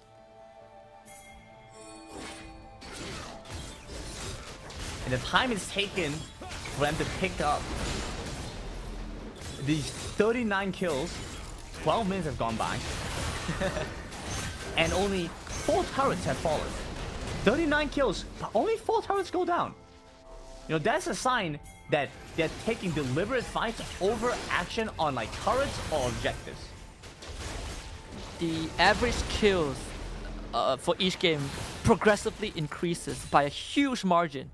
Game 1 is hard to, it's hard to make out the numbers because they are so close. But game 2, we see PSK with like more than 30 kills, and now Emotion dives onto the Lulu. Swift in danger though, forced to flash away, but there's the Probat follow out. Yeah, you're in danger as well. Who will guard go for? Swift is bleeding. The Nocturne Guillotine directed onto AlexY, but JLB comes in. Emotion goes down, and AlexY, he tried to be the bodyguard, but he ends up sacrificing his life. And meanwhile, the Tenmo actually got a turret in the top lane, but he will die to Kevin. Maybe the Ignite, not enough. The Crescent Strike a bit short. Tenmo acceleration gate goes over the wall with the blast cone. Kevin cannot follow him, and he will survive that as well. They managed to get something back here at least, but I'm a little bit exasperated here, Husky. You know, it just seems so strange. Like, you could not tell right now that the gold difference is less than 2,000, right? Yeah. Like, it feels very strange. At moments, PSK feel like they are 10,000 gold ahead, but at times, RTP feel like they are the ones that hit. And it just feels like such a strange experience right now. I don't quite know how to describe this. Swift is going to get collapsed on. They want him, and of course Tenmo follows up. That is your 13 kill Vayne, gone in an instant. With a click of a couple of buttons, he is dead. And AlexY, he won't have any avenues here. The Ocean Drake will be RTPs to take. And it seems like RTP are feeling really good about themselves. Emotion can't even step up against the members of Reach the Peak. This Baron looking very juicy. Let's see what RTP wants to do. I think it's going to be a little bit difficult to try and foster this, especially because it's only just that one player dead. In 10 more seconds, Swift gets to buy teleport, starts to teleport in, run in to fight with the rest of his team. It is a little bit ambitious from RTP to try and play for this. PSG gets the collapse in. And Evolution goes in, they throw all the ultimates. They explode into the Baron pit, and this is disastrous for RTP. Tenmo cannot hold on. It's all guard now. He has been the hero. Can he do it again? No reset for Nocturne Guillotine. He has a hammer stack, and Guillotine with a final love tap does get 2 kills, but it's only 2. RTP with 4 down, and PSK gets control of the game. Run towards Baron. AlexY has to run towards Baron right now. I have to stop doing this one. Swift just gets to walk over. Literally nothing that Guillotine can get done at this point. You're laying up against a Vayne. Just very easy. Should be able to find this one. Hopefully get a little bit more support from Kevin, but I mean, look at how this fight plays out. They have full vision on the inside of this pit. Yuya needed to use his ult earlier. Had to use his ult earlier to try to poke out PSK to convince them they could not take this fight. Because in every metric, they win this. So they needed to trick them into thinking they were not going to win that fight by poking them out enough.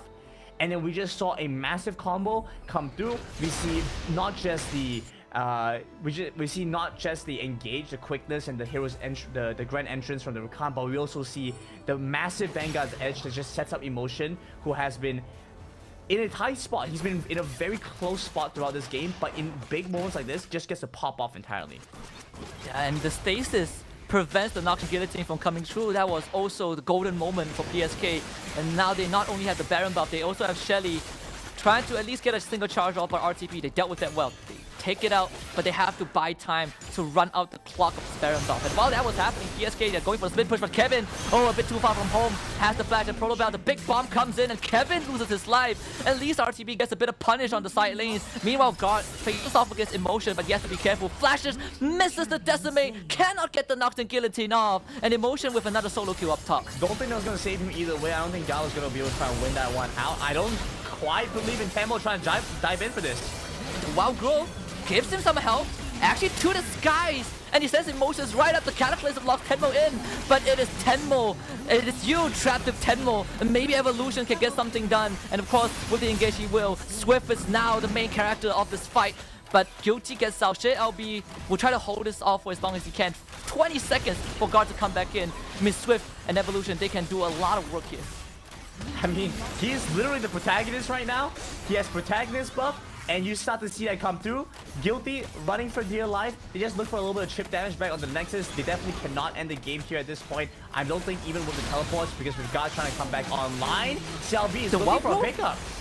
A good polymorph prevents the Rakan from saving Swift.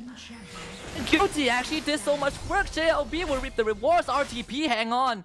The Baron buff off the map. There's nothing more for PSK right now. I'm not quite sure how to put this, Husky. This is very interesting. What a game we have on our hands, Grandin. 58 total kills, 70.5 minutes in. By all We're looking accounts, PSK should be winning this, but it just gives me a feeling like RTP have some way to pull back. This is the best start for Vayne. I don't think even Coffee has such a good start, and yet He's the full game build. felt like he's full build. As a GA, as a PD, has a Zonias, and still we're not seeing a clear end. The Elder Mountain Drake might change that, though. Guilty comes back to life just in time. Oh, he gets started up, perhaps not intentionally. Emotion looks for his kill, is gonna find it on the Tenmo. Yeah, the redemption is a bit too slow. Emotion, even if he goes down, there is a GA. The Mega Inferno Bomb dodged by him. This is good for him. JLB goes in, flashes the damage, not enough. He's not isolated. He has his team with him.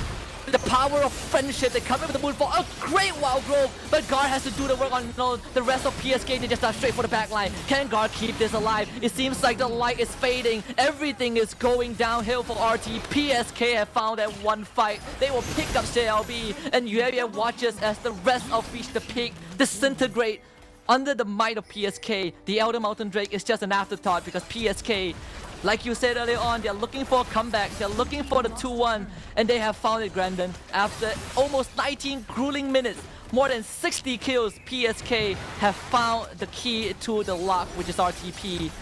They will not get their first series win, and they can only settle for game 1. PSK not able to end this just yet, but they sure will be able to do so. And Tenmo is back, and they push PSK back for now. Yeah, for now. Holding on still, kind of. Now the goal has significantly advanced, and even in a situation where PSK were only marginally ahead, it felt much wider. Now this time, for sure, PSK have a good, solid gold advantage. RTP, yeah, it's definitely feeling like a little bit of a yikes moment. They are still gonna try though. Seems like the RTP we know, but they have a lot of side lanes to deal with. Look at Yuevia, he has to recall. That was Probably get a teleport, reset. right? They had to rush in to make sure that the dragon wasn't started. Now they get confirmation that it has. They have those 2 wards. PSK finishes one so quickly. Yeah, God's so far away. And the base is in danger. RTP, you gotta make up your mind, and guess what? It's too late. Time is out. And with this last fight, it cements the very bloody ending of this battle. We have finally found a resolution. JLB, he's invisible, but not for long. And as Guard becomes the main character, the only character in this story, he will get 1, perhaps 2, flashes back into the fountain as the rest of PSK toy with their food a bit more. This is it. The end has been reached. We are at the final destination. PSK 2-1 over Reach the Peak. And Pathseeker continue to hold that spot. And I mentioned earlier that they are a team that kind of exists to frighten the other players, to threaten their position in the competition, saying, yeah, are you sure you're gonna be here?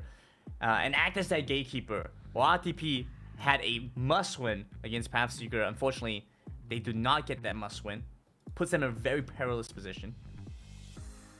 Yeah, I cannot believe that was game 3. You know, like it felt like 10 minutes, but it's actually 19. And we had almost close to 70 kills. It was a very messy game, but you know, somehow it looked like a very beautiful dance by both teams. This back and forth, we thought from 5 minutes in when Swift went 4-0, this game was pretty much over. But Tenmo and CLB, they did a good job. Guard also, you know, came in big. But the ending part, that wasn't what RTP was looking for. Yeah, it definitely wasn't the most beautiful way that things could have ended, let's put it that way. Perhaps not even the most ideal. And with that, I'm trying to do the math here, Husky. I'm not entirely sure here, but it looks like that's pretty... Because they lose the head-to-head, right? They don't get the head-to-head even if they go up against PSK again. Because if that's the most likely, I don't even think they get that. Yeah, their head-to-head is 2-0. So RTP, they did not win against PSK in terms of the best of 3s. I mean, look at this post-game, Brandon. We have 68 total kills, right? It was just like you pointed out, right? That both teams are deliberately taking these fights. They are doing it with full intention of just beating the other team into submission, turrets, dragons, Rift Heralds, what are those? Those don't matter. It's all about killing. It's about sending a message. Yeah, entirely irrelevant. I mean, why even play the map? You know, why even have a map? Just have 5 players versus 5 players walk into the center and just team fight for 15 minutes straight. Like, it almost feels like that. I'm not gonna lie. Like, PSK and RTP are limited by the divides of the map. Like, the fact that the map requires you to take time to walk, that's the only reason why they're not fighting it every single second. That's how it feels like. And it does seem like RTP have made a massive step forward in terms of what needs to be done, because this second game was incredibly tight. Up to the end there, where PSK got the advantage and the tempo that they needed, you know, at any point, I felt like RTP could potentially pull back. They could win the game from any potential point. But RTP had a difficult game 2, and I think that game 2 threw them off a little bit, you know, lost them a lot of tempo. Otherwise, would have been a very different series, in my opinion. Yeah, and despite RTP losing, you know, in the grand scheme of things, I think we kind of saw the best side of them, right? With this lineup, with what they did in those fights, I mentioned that they might struggle against those full combos, and they still did. But we are seeing those little things from the side of RTP. Guard with the apprehend to cancel some spells, Tenmo with the knockback with his hammer, and Guilty with those clutch polymorphs onto members like Emotion and Kevin, who wants to dive into a fight. Those allow RTP to stay on for a bit longer. It feels like there's always one more round, there's always one more fight, and gave them that hope that they need. And of course, they also made some good decisions to picking up Swift. They know when they can hold on to the base. That base defense was great, but PSK was just a bit more cleaner when it came down to those last 2 fights. Yeah, and we also saw a more direct kind of path for PSK, because RTP's composition pretty physical damage heavy apart from Yuya.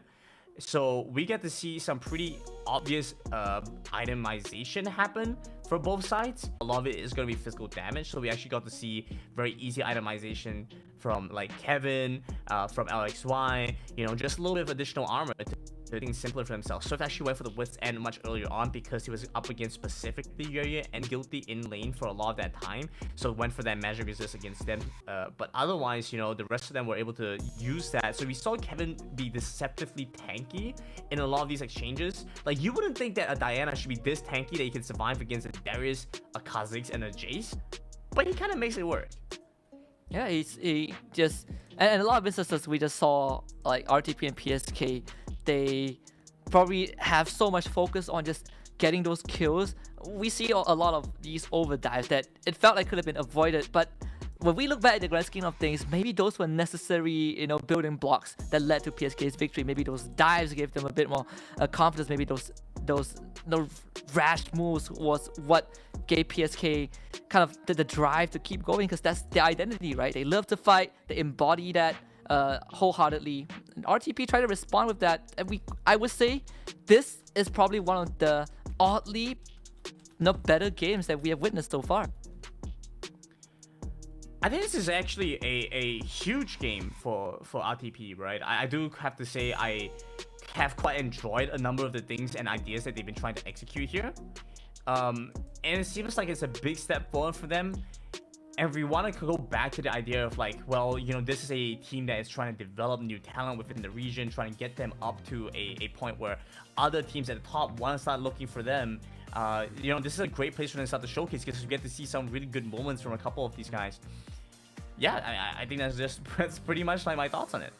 Yeah, and I think RTP, they were not able to close it out, but they did kind of leave a mark onto the Pathseeker, right? They did show us that what they're capable of. These guys, after 3 weeks of, you know, different iterations of the roster, came out with what looks to be the perfect version of the best versions of themselves.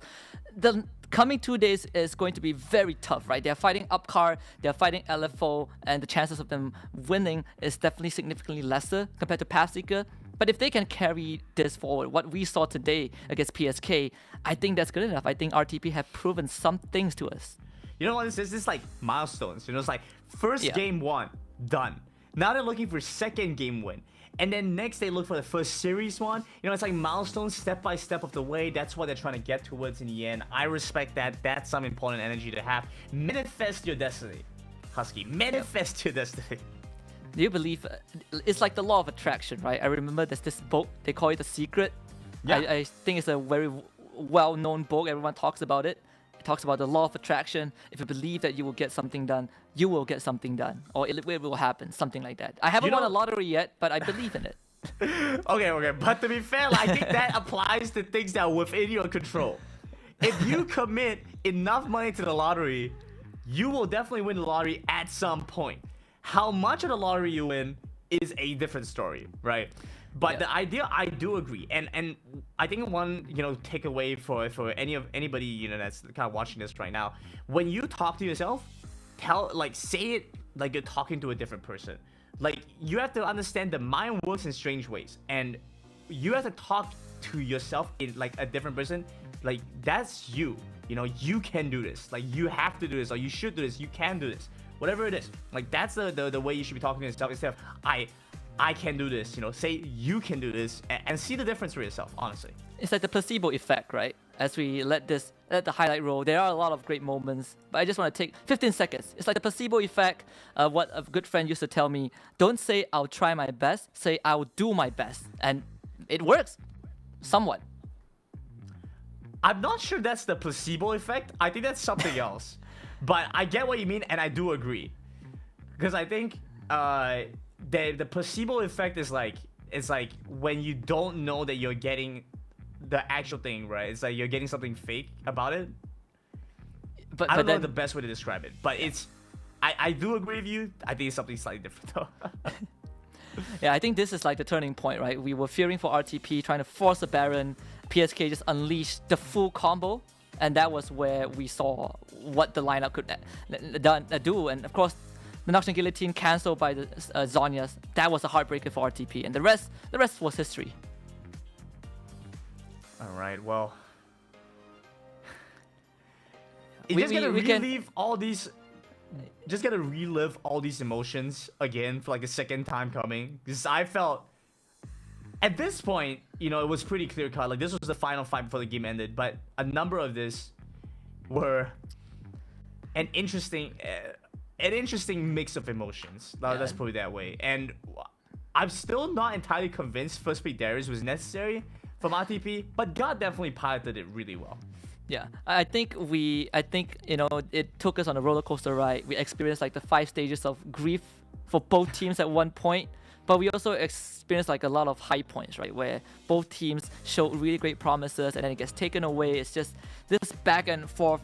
I would argue it kind of is better than a lot of shows nowadays. They don't give me the exact same emotion in such a short time frame. So I would dig this. I would rewatch it more times if I need some sort of high from watching the game. Get the emotional release from video games. You don't need to watch no TV shows no more. Netflix, I don't need you. We're gonna watch video games. That's all we need. Yeah, turn on Game Tree between RTP and PSK on week 4, the second rematch. That's the one you want to watch. But of course, we do have the winner's interview, and this time we talk a lot about Swift. Let's bring him on board and see what he thinks about the series. Hello. Hello, Swift. I believe this is the second time we're speaking. First of all, congratulations with you guys won another series. But talk me through it. What happened? How did it go to 3 games? The CALB, the RTP jungler, this scene was really good. So after we banned that, it got a lot easier, I guess. Yeah. So everyone on your team agrees that that's the Lee Sin. Lee Sin was the main problem. Yeah. After we banned that, it was a lot easier, as you can tell from after 2 games. Yeah. And RTP. I can see the relief. Yeah, they definitely did. I can see the relief on your face, right? Was there any moment where you guys thought that, oh crap, we might lose this game, especially in Game 3? You guys had a combine of 68 kills in 19 minutes. What was that? Midway through the game, I believe there was one point where my top lane or someone at the top side died and at the bottom side died. Because I was the Vayne, right? I was like, oh shit, I have 10 kills. This game is over. But when the moment some of my teammates just randomly died, I'm like, holy shit, guys. I immediately told them please stop trolling, we might actually lose this. So we just got our shit back together, started calling flash timers again, calling for towers. Yeah, they got together, I guess. Everyone.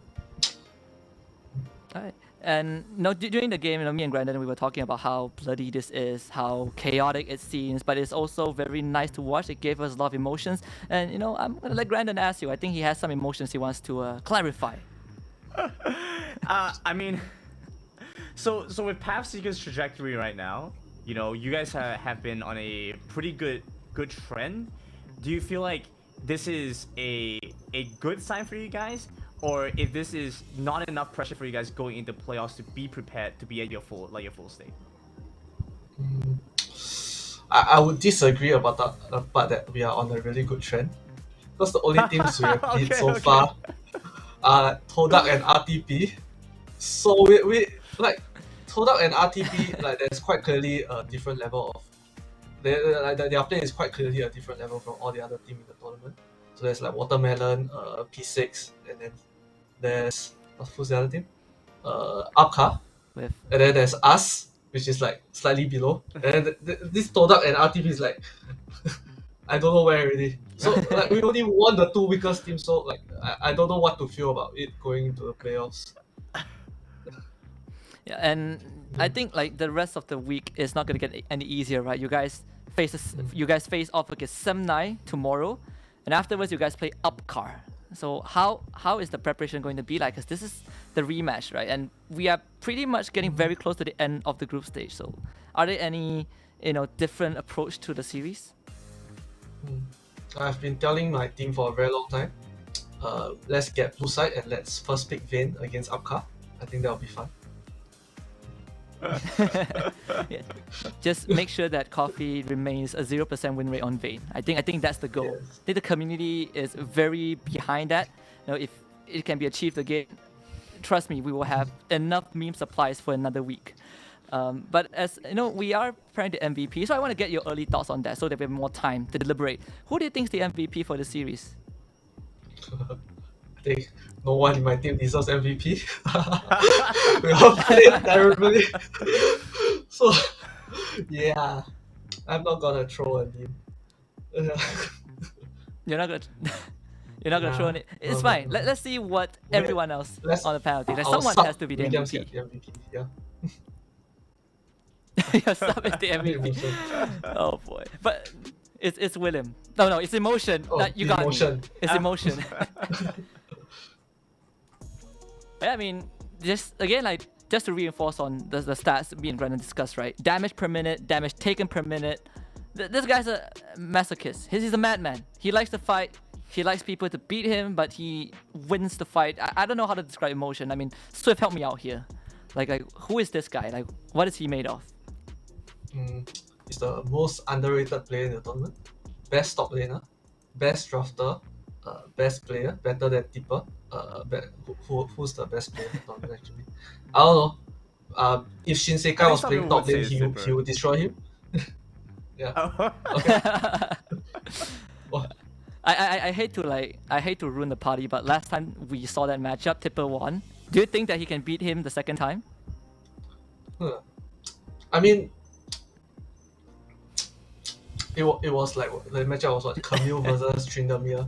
So ask Tipper to man up and pick a fair matchup. Yeah. So emotion. So that's the play. We'll try to get the message across. No guarantees though. Like maybe tell emotion to play a bit dirtier, right? Maybe he will pick Tryndamere, like something like that. Yeah.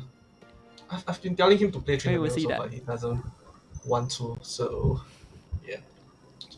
Does he not believe in it? No? He doesn't like to play non-meta champions.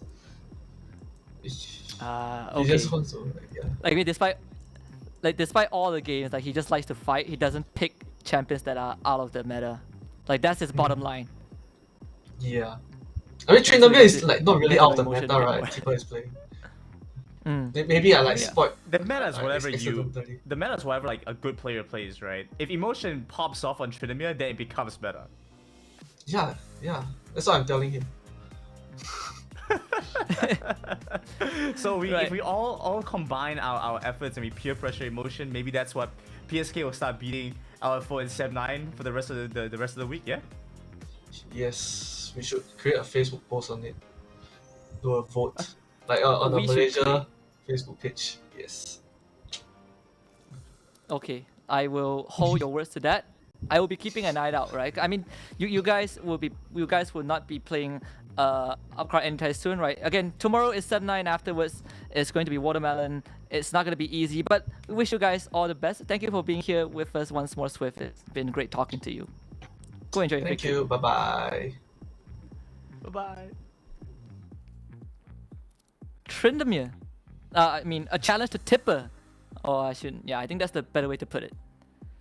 We have So a lot of Baron laners that are apparently better than Tipper. I think their score does not accurately represent that, but sure, I'll take it. I'll take it. Confidence, right? Like you said, you have to kind of tell yourself you can do it. I think emotion, that's his mantra. Sure, you know, you got slapped by Tipper twice, but maybe third time's a charm. There are still playoffs. You know, if Tipper mans up, maybe emotion will win. Tipper hasn't been manning up so far. I don't know what's going on, but he has to stop picking Trindamere. I think that's the key. Yeah, stop playing dirty with that Trindamere stuff, you know. But what was the other response? It was Trindamere versus Akshan, right? That was the match that Tipper lost his lane, right? And was really having a tough time even getting back into it. So, you know, if he's just going to play Trindamere, it's time for you to play that Akshan or something. Yeah, and that I think Akshan has only been picked like what, mostly by Upcar. I think Zizune loves the Akshan. Like he has some great games on that champion, but the sample size is a bit small overall. But hopefully, when we see Pathseeker take on Emotion take on Tipper again, Tipper will not pick Trindamere that doesn't die for an extra 5 seconds. I think that's too much, right? Like if we take away that 5 seconds, maybe Emotion is the best Baron laner, theoretically. Maybe. Yeah, maybe. If you take away a champion's ultimate, maybe he is the best player. You know what? Why not? If you take away, if Tipper doesn't have flash, or it doesn't have any summoner spells and has no ultimate, maybe Emotion is the best player in the competition. Yeah, like I mean, Tipper just doesn't play. Then Emotion automatically becomes the best. Like he gets a default win. Fair shot. Maybe that's all we've been missing, no? maybe that's it. We have a long way to go for playoffs. Pathseeker right now, they are in a pretty decent spot. Let's quickly talk about what's coming up. We have I believe Upcar against TODAK, and afterwards we have the rematch 7-9 against Watermelon. And I want to zone in on 7-9 against Watermelon because last time 7-9 rubbed it in, and they asked Scarlet Petal to come up on stage and play with full lineup. What do you feel about that? I think that increases their boss strength exponentially, so that could be the difference maker. And we know that they've role swapped a bunch in their long time playing, not just Wild Rift, but in previous titles and League of Legends PC especially. You know, they played against each other so many times before. Now it's just come back to like a bit of a rivalry between all of these guys. Yeah. And for the true coming up, series coming up, Upcar Esports against TODAK yesterday. Coffee and Ravens were on the Manchari Penta show, and they were memeing a lot. You know, they say that TODAK is gonna beat them today. I don't know if it's a meme, but maybe it will manifest. We'll just have to find out. But with that being said, we're gonna sign off. The rest of the series will be by Contra and Omo, but do not go anywhere. We will come back with Upcar Esports taking on TODAK.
Here we go now.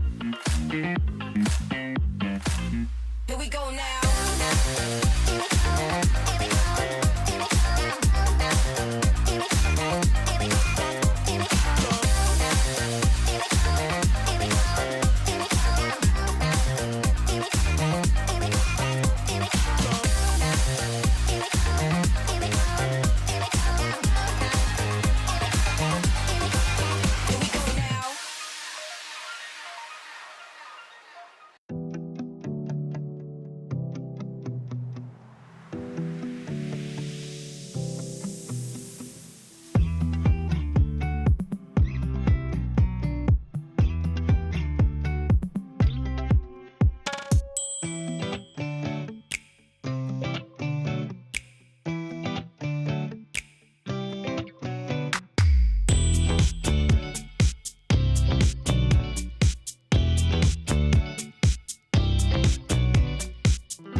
Here we go now. Here we go now.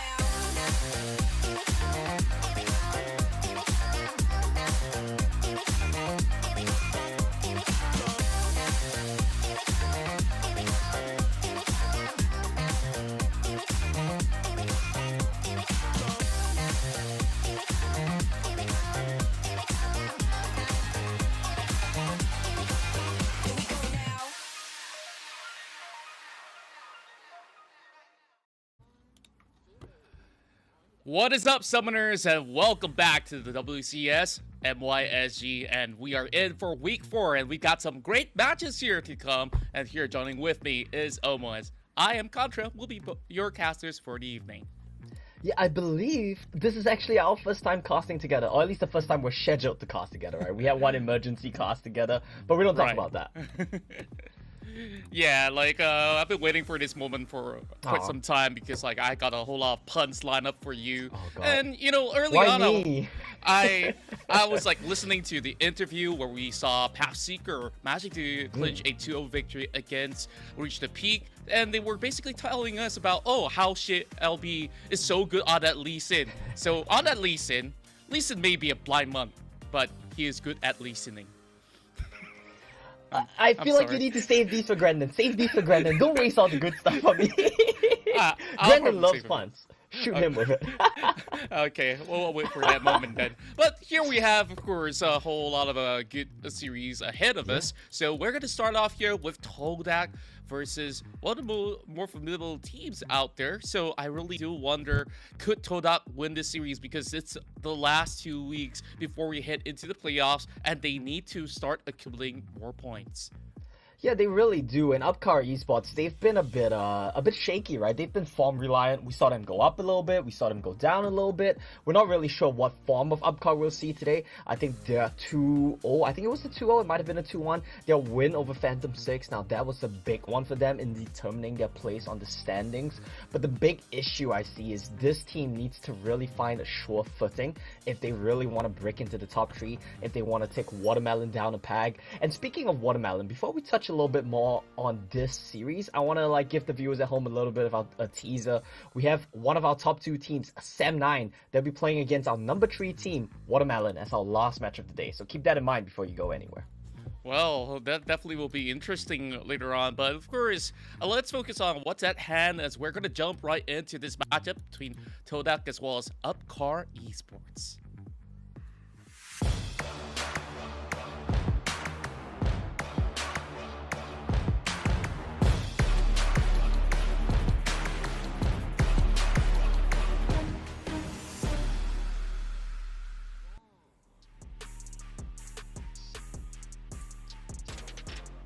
Looking very formidable there. Zisuni, Arashi, Ravens, Coffees, and Zephyroth. Sorry, that one threw me off a little bit. We've been used to seeing Beyond here in the last couple of weeks. He had a great showing. He was part of the upward momentum when Upcar Esports started having a little bit of a win streak. But now we see Zephyroth back in the roster.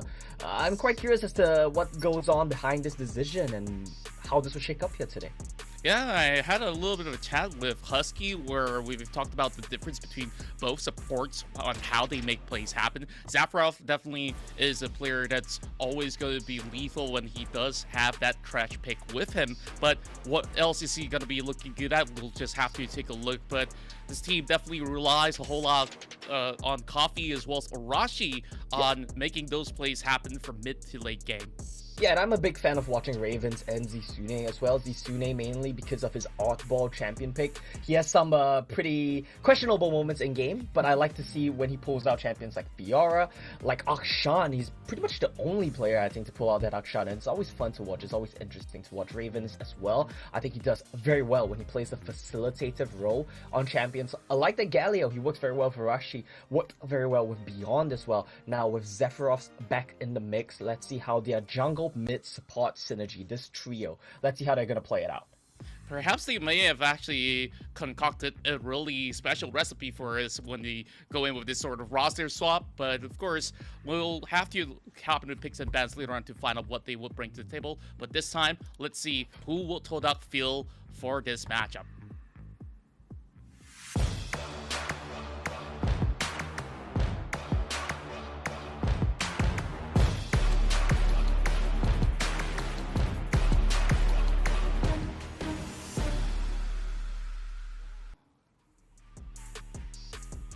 And here's TODAK here with Crown, Newgate, Skylo, Wild Rabbit, as well as Shanks. I believe that this is the roster that they've always looked to have a good early game to start things off with. And with Wild Rabbit being the one to start things off, I think that they will have a little bit more stability in lane. But I really do hope to see Crown stepping it up against Zisune, and that will probably be quite a tough challenge with this game being so important for TODAK.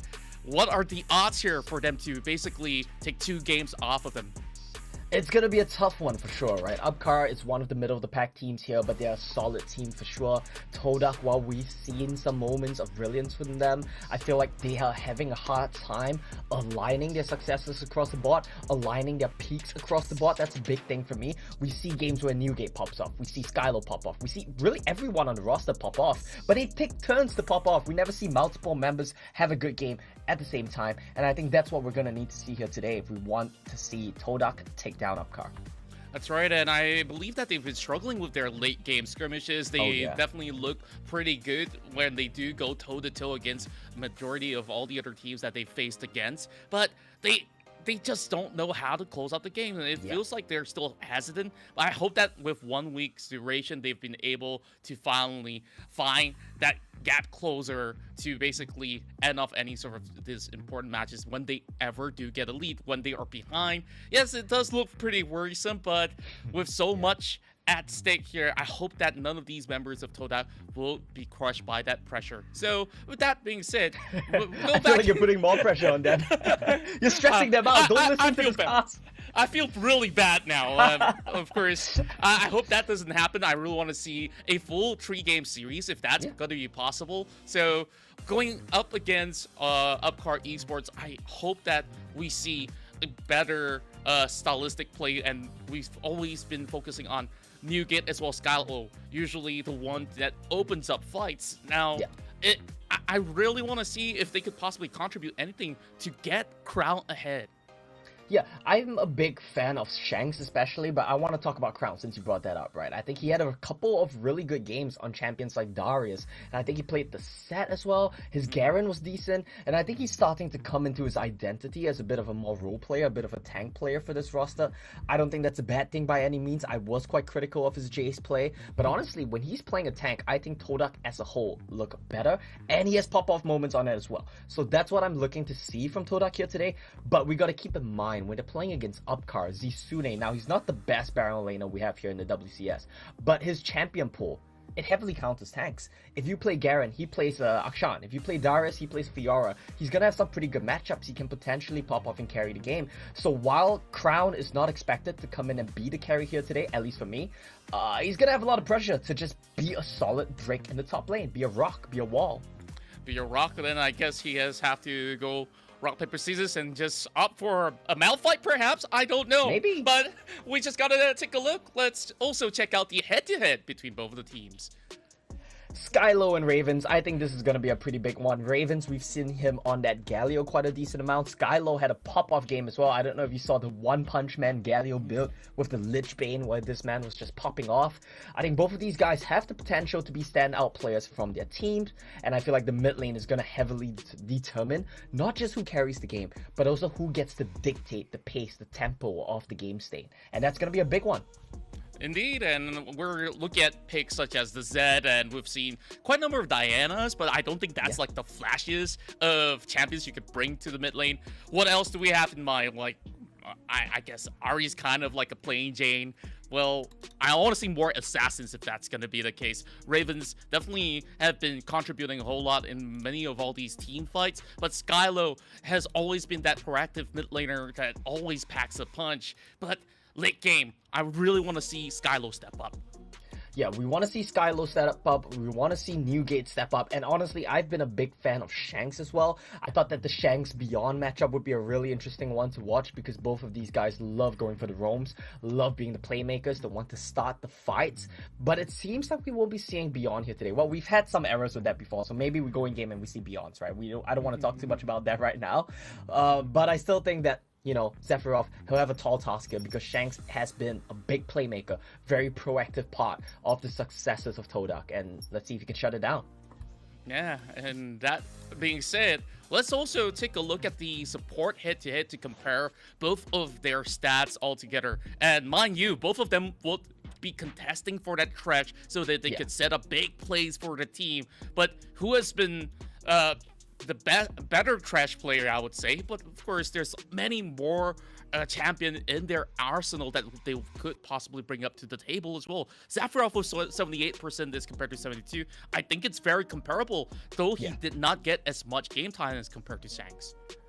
Yeah, there's always something to be said about playing less games and how that skews your percentages, your statistics. It's normally in an upward direction, so that could be part of the reason why Sephiroth has such good stats right now. But I want to point out both of these supports, like you said, right? 70 plus percentage points on kill participation. That's nothing to scoff at for sure.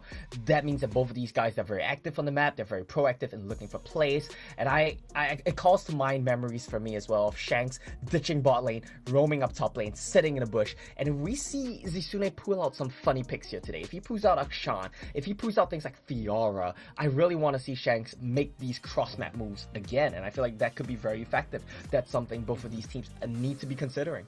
Yeah, that's a really good idea, and if TODAK's probably tuning in, they should basically double down on punishing Zisune if ever he goes for those squishy skirmishers or so. But before we get into the game in much deeper form, I want to hear your thoughts on this matchup itself.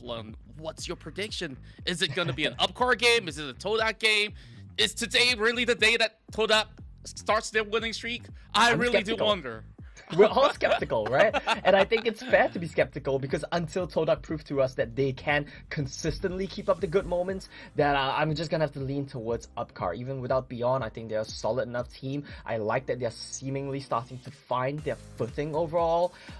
They have some bad moments, right? Most teams here in the WCS, they have bad moments. No one's perfect, no one's flawless. But I think that overall, Upcar have a much better standard level than TODAK. And until TODAK prove us wrong, I'm just gonna have to go for Upcar.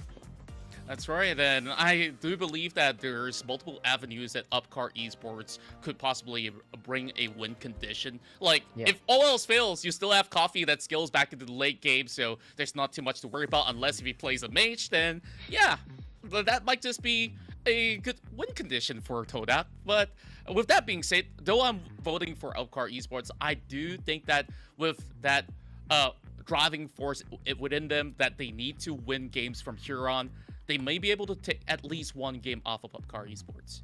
Yeah, any game they can take at this point, they really need to be taking because their closest competitors right now reach the peak, sitting at 0 match wins still. But if they want to make it to playoffs, they have to be able to overtake Pathseeker, who we just saw win, I think, their fourth game? Let me just double check that really quickly. Yeah, their 4th game. I do believe TODAK dropped to Pathseeker the last time these two teams faced off. With that in mind, it's almost impossible right now, I think, mathematically, for TODAK to make it into playoffs, and I think the only chance that they do so is if they win basically every single game from here on out. Let's see whether if that Cinderella story comes true, and this is where we dive into Game 1's picks and bans. We start off here with Upcar taking a lead here with the bans. Now, do they really want to single out from TODAK, and they just go back to something that's pretty much default, where you just want to deny effects picks such as Gragas? What else should we look at? Well, on the side of Upcar, I would say the main players you want to be looking out for are Newgate and Shanks. On the side of TODAK, you don't really see anything surprising, right? Ban away the Vayne. I want to see the Yuumi banned away. I don't believe Beyond plays Yuumi, which could be part of the reason why we see Sephiroth comes back into the roster. Maybe he's here willing to first pick that Yuumi today. We'll find out if that's the case. I hope Yuumi's banned. I've been very vocal about this. Champ's broken. Don't let it through. Upcar, though, I like the Ziggs ban. You don't really want Coffee to play it, like you said, right? You want Coffee to play something that he can carry on. I think Lucian was a big pick for him when the Vayne is banned away. These bans all make a lot of sense. So far, so good from both of these teams. Yeah, I really do like the adaptation when you're facing off against Coffee. It's a default. If you don't come prepared with a draft to deal with Vayne composition, you just outright ban it out against Upcar Esports. So moving into the Baron lane, we see a ban onto the Jace. I think it's pretty decent, at least that they deny Crown that sort of pick. But you've mentioned before, he didn't really look that great on a Jace. It's better for him to fall back to tanks, and I guess they start off with a Galio. Pretty smart option for Upcar Esports. It's a good one for sure. We know both of these mid laners like to play Galio. We know the supports like to play Galio as well. Well, especially Beyond, but he's not here today. So the Galio first pick, it's going to be flexible. We'll see where it goes. Same thing for TODAK, though. Set is flexible. Could go 3, maybe 4 rows. I like the snatch on the Lucian. Wild Rabbit has shown he's capable of playing aggressive marksman like Draven in the past. So snatching away Lucian. One of Coffee's most successful picks is going to be a big win here for TODAK in the draft. Yeah, and we still have to see what else would they add all together. I do hope to see a support pickup for TODAK later on, or else going to the second phase, it'll be a lot more difficult to get a winning lane for Wild Rabbit. But it's too soon to say. Well, we do have a Senna that's being brought right in, so that could either confirm that she'll be moving to the bot lane and Ravens will be playing on the Galio instead. Well, it still could be a marksman Senna or even the support. Either way, it works out fine. Most likely scenario, I believe, is we do see Senna Galio play duo in the bot lane with the Galio farming. It is still open to interpretation, still open to flexes, but I think that's the most likely scenario right now. It also makes sense because you kind of want to flex your Galio away from the set. With that in mind though, TODAK, if you're willing to be aggressive, if you're willing to throw down a bit of a gambit here, Lucian Galio, Lucian set rather, I think could be a very strong duo lane combo to really just try to bully out this Galio lane. Morgana being picked up here could go mid, could go support, most likely going to Skylo though.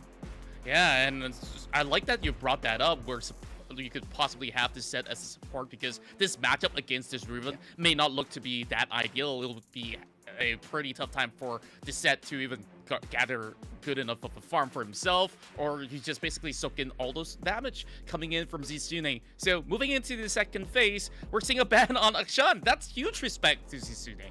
Yeah, I think that's a really good ban. Even if you don't think he's good on Akshan, you just want to get rid of the unknown, right? Akshan is a champ that barely anyone plays. We don't see anyone else in the WCS play it, and we sure as hell don't see Baron laners play it. So if it's something you don't know, just get rid of it. Better the devil you know than one that you don't.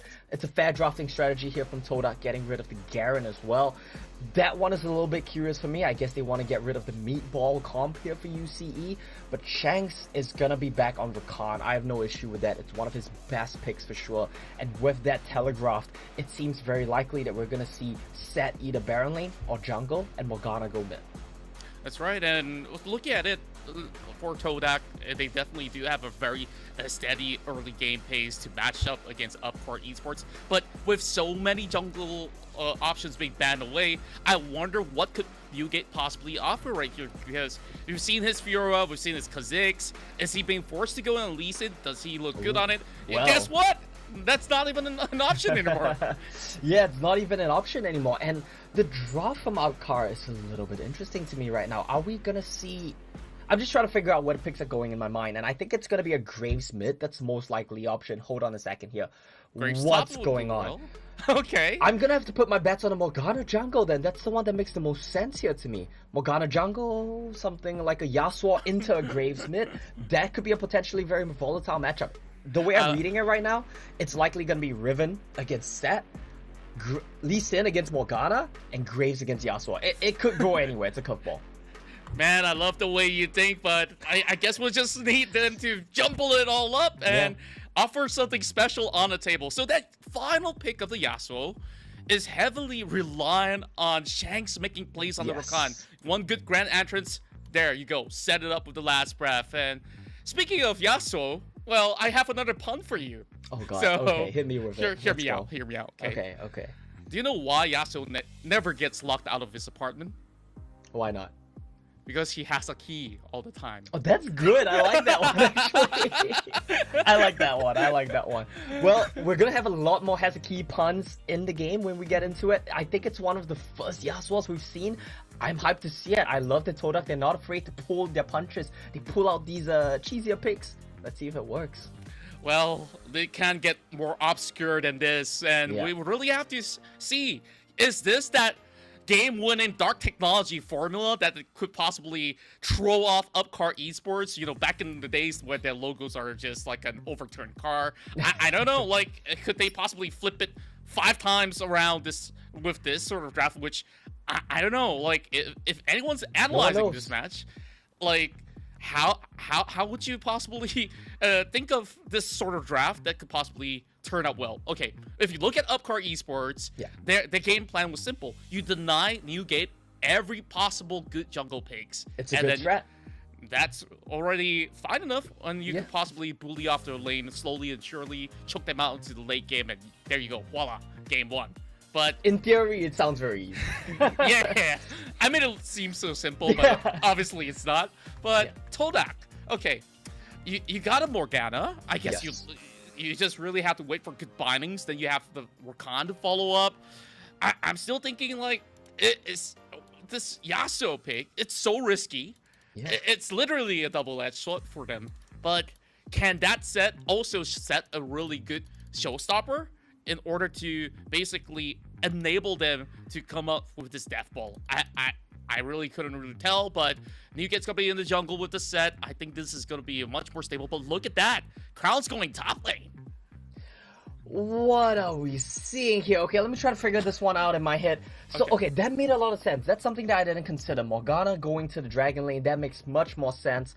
This Lucian Graves matchup, I like it. You ban away the Akshan, he's still willing to play a range top in the form of Graves. You play a Lucian into that. I don't really know who wins that one. Let's play the game and find out, I guess. But the main thing I want to point out, this mid lane matchup, Riven into Yasuo. Skylo, I think he's going to have a hard time in the laning phase. Let's see how he plays around it. Yeah, and I guess Baron lane is basically a case of I don't touch you, you don't touch me, we just farm, deal, no deal. Well, till the Blind Monk comes in, then maybe that will change every single narrative that they have up there. But everything else, I really want to see if TODAK pulls off this win. It'll definitely be the start of something new. Like, this could be meta in all of your rank games. Like, okay, I hope not, please, no. Lucian top. Let's go. We've seen enough Lucian top. We've seen players like Tinkai2 from Watermelon pull out a lot of Lucian, and please don't encourage solo queue players to play it. That's all I'm gonna say. Let's take a look at the match video before we head in game.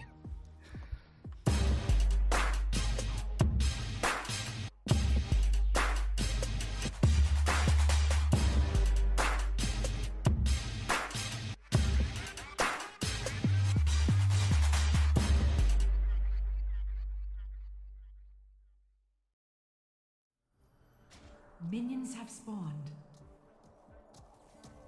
Upcar Esports versus TODAK in this best of 3, and yep, your eyes are not deceiving you. You're basically seeing all these role switch-ups coming in from all the champions, and I was just gonna hype things up, and they have to halt me right here, man.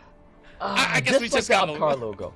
Just like the Upcar logo of the car going up the hill and then getting flipped. That's our hype. We're going up the hill. We got derailed. That's it. We're in for some more technical difficulties. I don't know what to tell you. I'm sorry. I wanted to see that game too. Right. And yeah, I guess we have a little bit more time to banter off. So, you know, I was also hoping for a Twisted Fate pick up somewhere in between this series. And do you know I feel like you're setting me up for a pun here. Yeah. You know what's coming. So unfortunately, I do. Okay, so Twisted Fate, yeah, he has his destiny, and you think that he can teleport to anywhere he wants, right?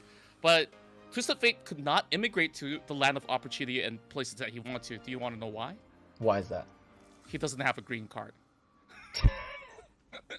I thought it was going to be something about Newgate in there. I thought it was going to be a pun on Newgate's name, but that's better. That's better. Yeah, and I guess that's all that I do have left in the tank. But of course, I'll save you some for next time. But save some for Grendon. Don't use all the good stuff on me. Okay. I'll take note of that.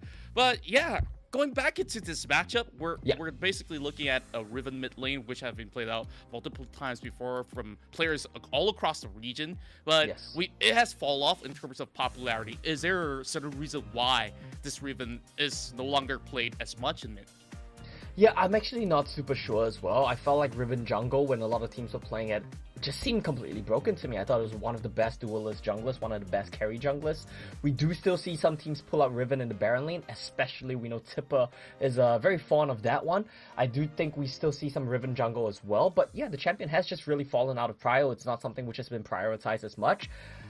I couldn't tell you why. I feel like the champ is still broken. If you're mechanically skilled, you should still be pulling it out.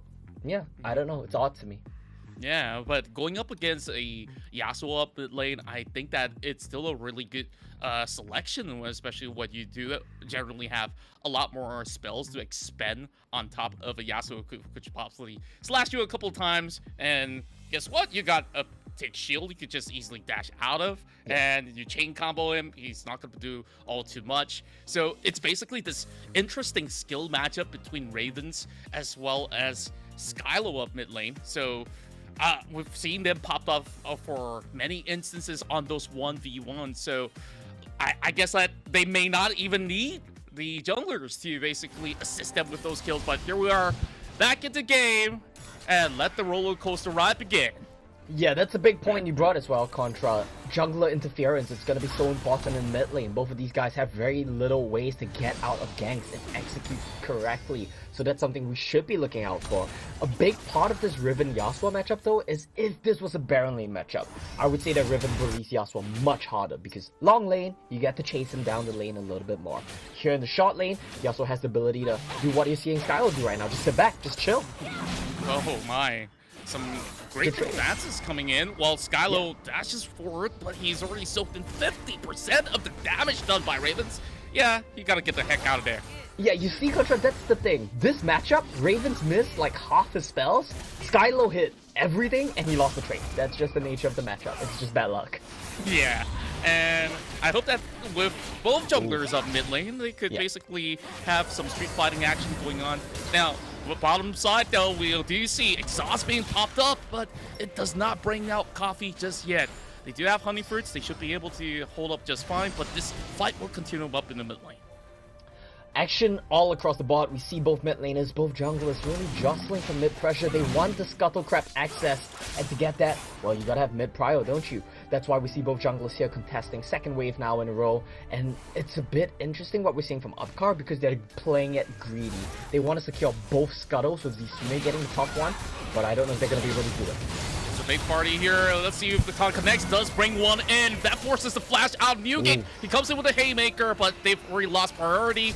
And that's great response for both ends. Look at the top trades, though. Crown going blood for blood. Well, he does have a little bit more of an advantage here in this matchup, though Graves do tend to be a little bit tanky, and he's currently level 5, so it's not wise for Crown to basically rush all the way in. Now, going to mid-game, if TODAK does secure everything well enough, they do have equal terms of goal discrepancy, then I think they're gonna do pretty fine in this match. Yeah, I think if you look at scaling, that's a big consideration here. I would say that both teams have decent scaling. Now, Yasuo, we know what he can do with a couple crit items, but I would say the ease of execution for scaling is gonna be on the side of UCE. Even their volatile champion, right? Graves is much easier to execute than a Lucian. Volatility-wise, you know, both of these champions are both very volatile. If you misplay in the team fight, you are going to die. But like you said earlier on, right, the true grit stacks from the Graves. He's tankier. He's more mobile a little bit. He has the ability to just use Smokescreen as a utility spell. I like that from Crown, trying to clear out the wave, but it's not enough. Well, not going to do all too much from here on, and that's first blood for UCE as they dove right in, but they can fight this. They're trying to come up with another response, but they hold back when it's 2 versus 3. Yeah, back to your point early on when you mentioned about volatility. If we look at late game, Graves is not really known to have like the best of late games, but you have an infinite scaling Coffee who's on that Senna. Exactly. But it does take quite a whole long time to basically activate it. Yeah, it does, right? It takes a while, but the good news is I think that UCE's comp isn't really reliant on the Senna late game. They have a lot of things in the mid game to bridge themselves over to the late game if necessary, but I would say their true power spike comes from the mid game. Graves with 2 items, Lee, Riven, Galio all with 2 items, while you know, Senna just slowly farms up as a healing, shielding bot for the early stages. I think they're more than happy.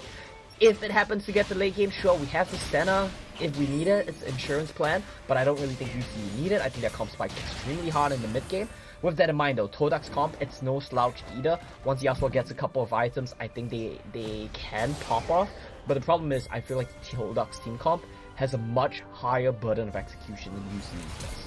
Indeed, everything has to land perfectly, and another flash being burned up by Crown, but he comes in with his own culling. Well, he doesn't really seem to have gotten all too much out of it.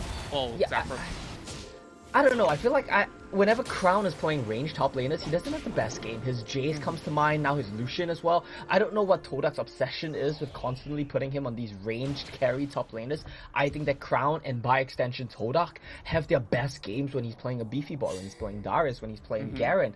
These pickups are a little bit odd to me, and you can see UCE just punishing it off cooldown. Yeah, and Arashi, he's smart enough to basically punish him. He's like, yeah, you give him a squishy target over on the Baron lane, he's just gonna go for it, and this is the reason why they were picked so early. Well, I'm not too sure what that ignite is for, but I guess he just wants to show who's boss. But this dragon is still up available, and it seems like nobody really wants to startle it, but TODAK seem to have more interest in securing it right now, while they have the Herald being solo live. Yeah, looks like TODAK's gonna commit to this, but it gets stolen away, Contra. My goodness, how swift was that? Well, I could barely respond. Like, yeah, you sacrificed one member and you got so much more return. It's a win for UC. Yeah, for sure, it's a huge win there. I mean, if you think about it, that should never be allowed. You have the spells to stop a Lee Sin from getting into the pit, but you don't use it. Where's your charm right now? Shanks needs to pop that one earlier. They need to be aware. They need to have vision over the wall. That's the problem. They don't deny vision, and they don't get vision. You see, they control the vision game. They control the objective game. That steal, it was illegal, but that puts UCE at a huge lead. You know, looking back at the replay, I'm a little bit upset as a guy who used to play a whole lot of Rakan as well. Like, he was like 1 second late in response. Like, you're supposed to basically pop the quickness immediately to deny anyone from hopping over the wall. Exactly, and he's like, oh look, there's Lee Sin. What do I do? Yeah. And it comes back down to lack of information as well, right? If you have the information, you're set up for success. They definitely were not set up for success there. On the side of TODAK, it was black over the wall. They had no knowledge of where Lee Sin was. Was he trying to steal? Was he giving it up? They didn't know anything. And because of that, UCE, they get the steal, they get double objectives, they get top turret as well, without needing to use the Herald. Now that's big there, Contra. Zisune soloed out the turret by himself. They still have Herald. They can pop that on mid lane anytime they want. And that's super effective against Morgana, whose goal is to just submit and clear waves. Rift Herald's just gonna throw a wrench to that. Yeah, though they didn't really go in for big brawls out there, it's just 1-1 right now. Just taking a look at the goal discrepancy once again, that's easily 4,000. We haven't even had that Herald claiming all these plating for the moment, so this is where they really want to stack things up now that the Graves moving up mid. I think they could possibly pull a little bit more attention. Nothing much that Morgana could do, but here comes Ravens, hopping into the middle of the fight. We'll have Heroes Entrance to be joining into the fight. Oh, that's a perfect time on the tree, and Upcar Esports secures the triple kill for Ravens. That was the meme picture. Call an ambulance, but not for me, says Ravens. His team was waiting in the wings. You don't have the damage to one-shot a Riven right now. Zisune, he's deceptively tanky as well, and everything is looking up for Upcar Esports. They popped the Herald mid. It didn't get the turret, but a big chunk of damage in. They're gonna get bot lane tier 2. They got a triple kill. UCE, everything's going their way. Yeah, I love the rotations coming out of Upcar Esports, and that huge play from Zafarov. It just tells you why he's being brought to play. I think that's the only reason that you need. But there we go. A pickup coming in as TODAK hopes to secure another kill of their own. But Zisune, he's still sliding by, but this showstopper will stop him on his tracks. Showstopper stops him. No escape there for Zisune. This guy has been playing with fire a little bit this game. A lot of gold has been invested in him. A lot of resources have been invested in him to allow him to farm up. You gotta be fiscally responsible here, Zisune. Can't afford to be taking these unnecessary risks when your team is winning all across the map. What is this, Wild Evan? Man, that's some crazy chain CC coming up while the another kill over to Ravens like he needed more. But Newgate, he came on the way. Well, he will buy a little bit more time, but Newgate will be taken out instead. Why not make it 2 for nothing? And that Ignite will not be able to secure another one for Upcar. Fancy footwork there from Skylo, dashing through the creeps to avoid the Riven Q tree and using Protobell to dodge the Riven flash stun. He had to commit his flash at the end of the day, but still a big win there for Upcar Esports, getting the flash out of the Yasuo, getting the kill on Wild Rabbit, getting the mid turret. They haven't lost any objectives, they haven't lost any turrets, to be specific. Well, actually, no, they haven't lost any objectives at all. Not at all. So despite losing 2 kills, still going very well here for them. And I don't know what TODAK could possibly bring to the table right now. I don't know either. If they were hopping over walls or if they want to basically initiate the fight, who do you call? Like, you only have Newgate as well as Shanks, so you will have to invest maybe a Black Shield on either or, and basically risk it all when you have so much crowd control that Upcar Esports could expect to hold it back. You are very reliant on Shanks finding the engage. That's the big problem right now. But how do you find an engage to the con when they have so many spells to shut you down, when they have so many beefy boys to block your approach? Sephiroth gets caught. And Sephiroth, he moves directly into the fight. Here comes the loud grab on the train. And double kill goes over the crowd while they search for more. Arashi backs away. This is that golden opportunity for TODAK to claim something of their own. But from the back, though, there's a flank onto Copy as they dive forward. Grand entrance to secure it for Skylo. Well, Contra, just as we say it, we don't know how TODAK can get back into this game. It seems so difficult for Shanks to find and engage an angle of approach. And just like that, Sephiroth, he heard us. He decided to make a little bit of a donation over, gets caught out. UCP, they want to commit to this. They want to find more, but that 3-man knockup, oh my goodness, that's how you do it, I guess. You just set up a bait, you set up a trap. UCE, they want to save their teammates, and they just get 3-man lost breath in neutral. Yeah, and that setup from Shanks was perfect, and once more, he was also involved in that 4th kill right here to basically make things easier, but we go back to the fight. With Hero's entrance also dropping in, that Haymaker's not going to do anything at all. Newgate goes down, but can they chase onto Shanks? He still has a jump, I do believe. Well, let this little birdie slide. Make no mistake here, Contra, that was practically a 1v3 from Ravens. He one-shot Crown, he almost took down Newgate and Shanks himself as well, but the heroic entrance was there to save him. I don't know if this is the play here. I don't think so. Wild Rabbit can only do so much damage. He comes in with Soul Shackle, not really getting it at all. Well, he gave his life up just to ensure that Shanks stays ahead. I don't know. Bottom lane, though, Crown's doing something. Yeah, Crown was doing something for sure, despite the exhaust. Oh, the exhaust was on cooldown now. That's the big reason why the Lucian was able to find a solo kill there.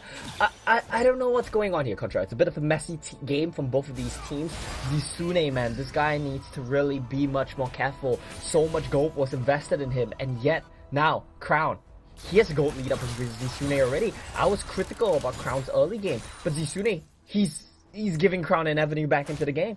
Yeah, it's looking really good, and this is what you really need for TODAK, because in team fights, Crown is the only damage resource that could possibly chip members off of Upcar Esports from a distance. The rest will have to move directly into the fight, including Wild Rabbit himself if he really wants to land those soul shackles. But if you're gonna have a really fat Lucian, I guess Upcar Esports, they just need to invest everything they've got in order to just catch that Lucian. And maybe that sets up perfectly for Skylo as well as Newgate to basically bring everybody together and just dunk them all at one shot.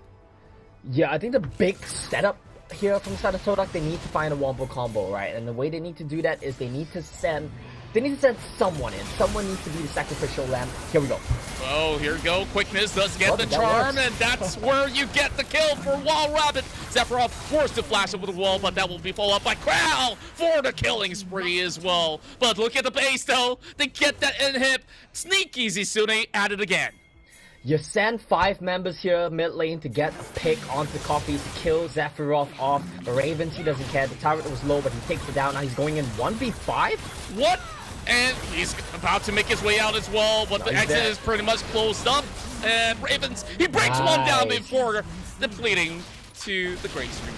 That was a really big play there from Ravens. It looked a little bit in, and to be honest, it was a little bit in, but at least he took down Shanks. And the big thing as well, he stops the recalls. He forces the members of TODAK to stay on the map, and this could mean Baron for the team.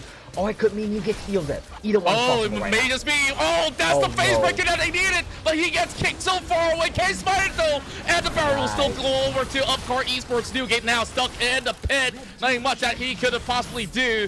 And the Rashi played it well enough, but Crown, he's now challenging the rest of it. What are they doing? They're flashing over the wall. Sephiroth, he's having his health chunked out, but Wild Rabbit's joining in the fray as well. Everyone's slow, but they are taking it 1 versus 1, time after another, and Crown rejoins the fight.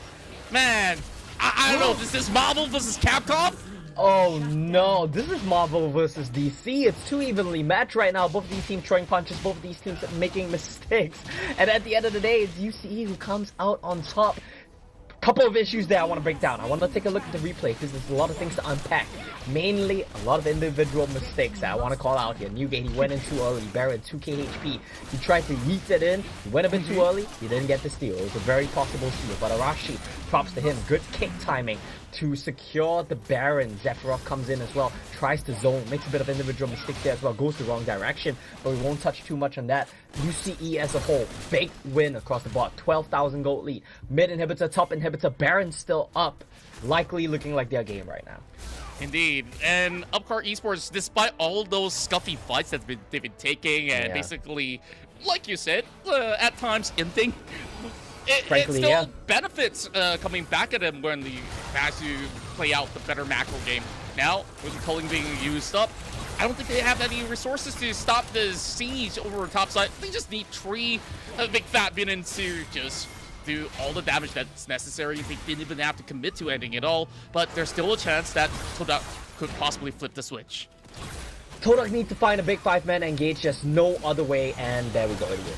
Oh, big whip on the grand entrance, but the rest of Upcar Esports will further punish them by taking down Crown first and foremost with Ravens all the way into the fountain. They chase right in. Now suddenly it's a 3 versus 4, and Upcar Esports, they botched the fight and they have to pay the price. I'm gonna be real with you here, Contra. They didn't botch the fight. They opted to try to do something fancy. They wanted to be funny here, and they paid the price. They lose their lives. Wouldn't that be poetic now if TODAK managed to get something out of this? Unfortunately for them, no objectives up on the map. No Elder Dragon, no Baron. They're just gonna be content to use this time to farm. Look at the play here. Shanks, he tries to pull the trigger. It's a little bit ambitious. Doesn't get it. Completely whiffs. Good kick onto Crown. Takes him down early. But now look at Ravens. Look at Arashi. They get a bit ahead of themselves. They get into the fountain. Both of them die to the fountain laser. I don't know what to tell you, Contra. Bad luck.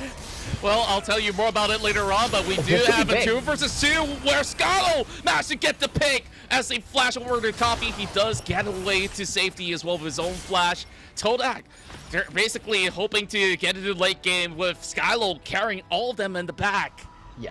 It really needs to come down to Skylo right now. He's the big damage dealer. It could be Crown as well, but I feel like he's getting singled out too hard in these team fights. To really make him a serious threat, it's gonna need to be Skylo. I don't see any other way. Indeed, like, he's not basically purchasing any defensive items such as GA or even Heck Edge of Night, which you don't usually build, but here comes, and the fight will break loose up top. And while they do have the grand entrance as well as the quickness to charm them all up, that's where they single out Coffee, where he doesn't have flash available. He cannot make an escape.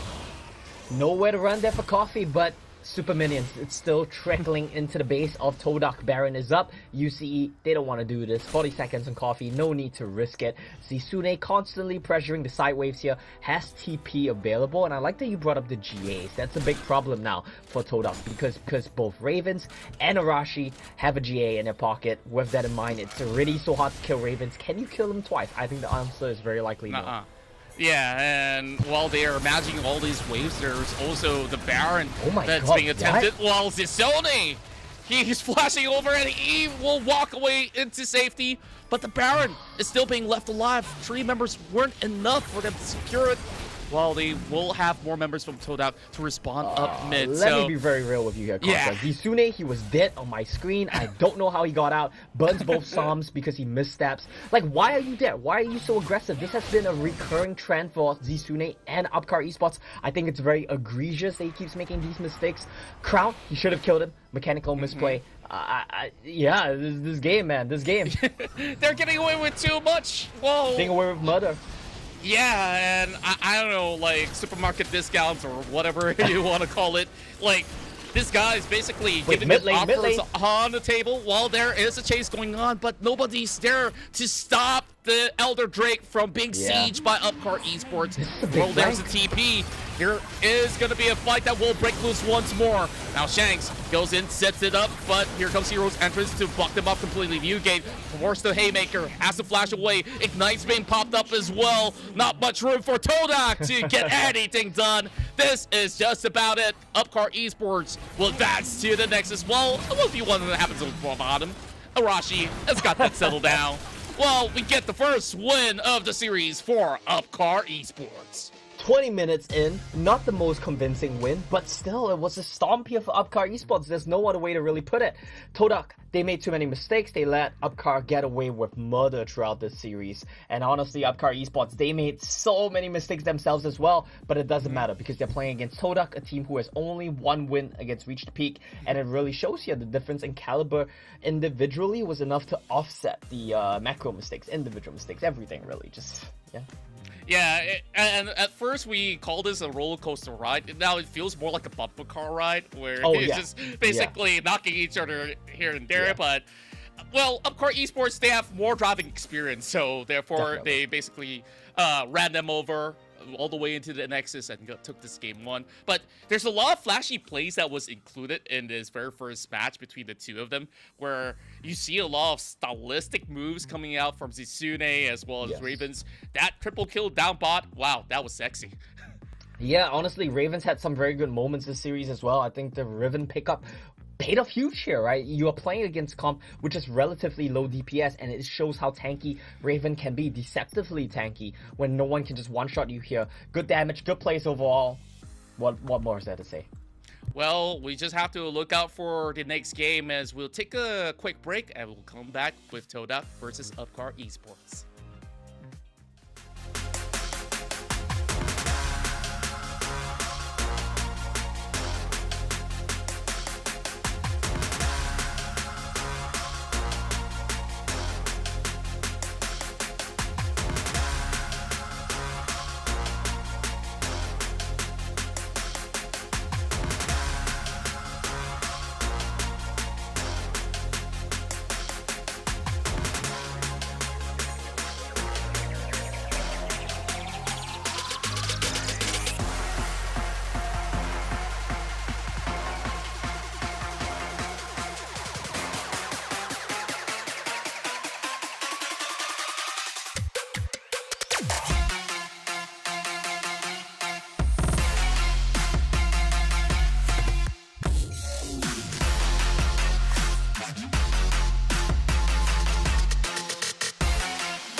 We're back here for more, where Upcar has managed to get a win off of TODAK, and it's your boy Contra as well as Omo, and I see you taking like Yeah, I gotta tissue clean my paper? eyes right now, so I don't have any okay. bleach on hand. So the best I can do is this tissue paper to clean my eyes after that disgusting match we just watched, Contra.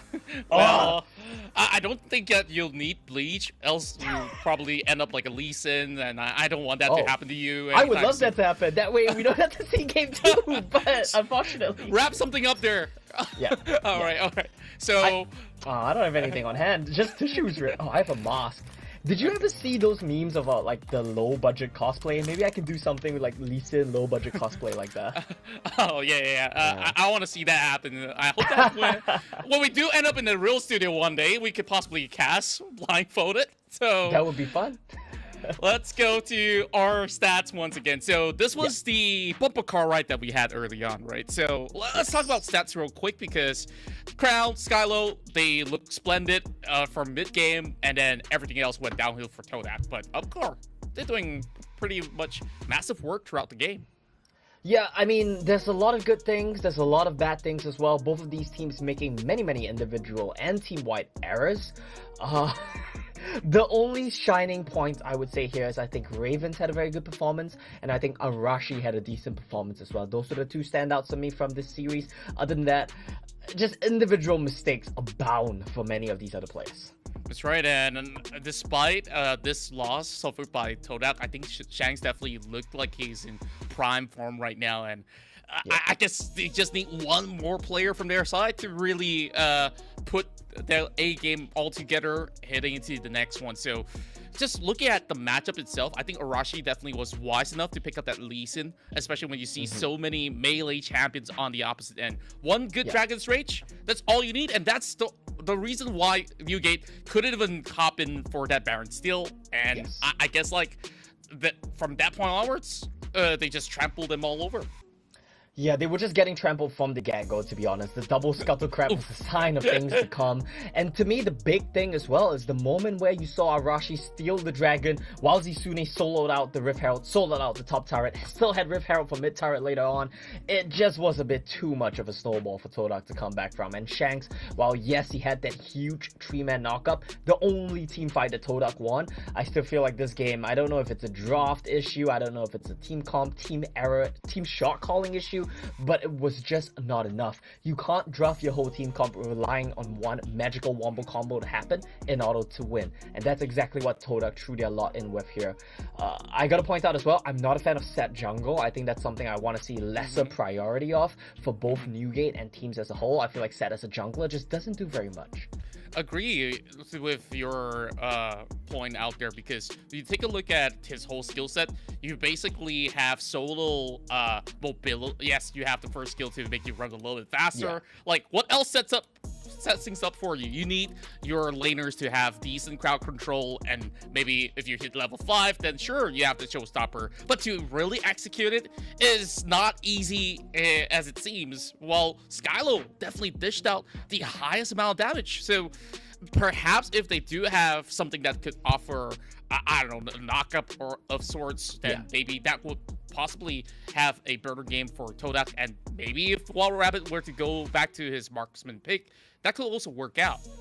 Yeah, I'm just gonna say that the set Rakan being your only setup for the Yasuo, it's a bit unreliable. Typically, we will see champions like Malphite, you know, that's the Bronzodia one. The League of Legends PC combo is Diana or Gragas. These are all very popular as well. But I feel like if your only setup is really just Rakan, set doesn't even count, then that's a little bit too little, right? Maybe something like an Alistair would have been better here as well. I just feel like TODAK's draft burden of execution, it's a little bit too high, and that's not something they should be defaulting to. Lucian top as well, I feel like that's a champion which, unless you're very clearly gonna play around it the entire game, it's not a great champion.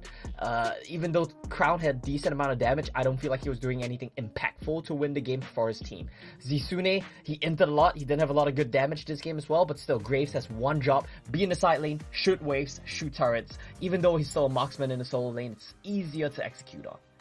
Yeah, and I guess like they just really have to fall back to some of all these comfort picks, which Upcar Esports didn't allow comfort picks for Newgate. That's fine, but when you look back into other lanes, like I don't think there's an excuse for Wild Rabbit or even Crown to opt for like what you mentioned much early on, Juggernauts. That could possibly deny them all these sort of dives happening on that Baron lane, which has already become an issue in all of TODAK's matches that they haven't really picked up too much from that point on, or else you just gotta invest a lot more effort onto ganking the Baron lane where you really want to set Zisune behind, especially when he's going on a squishier unit. Like diving in Graves, I don't think that's any sort of wise move, so I think that that game itself, they couldn't even get to that sort of point.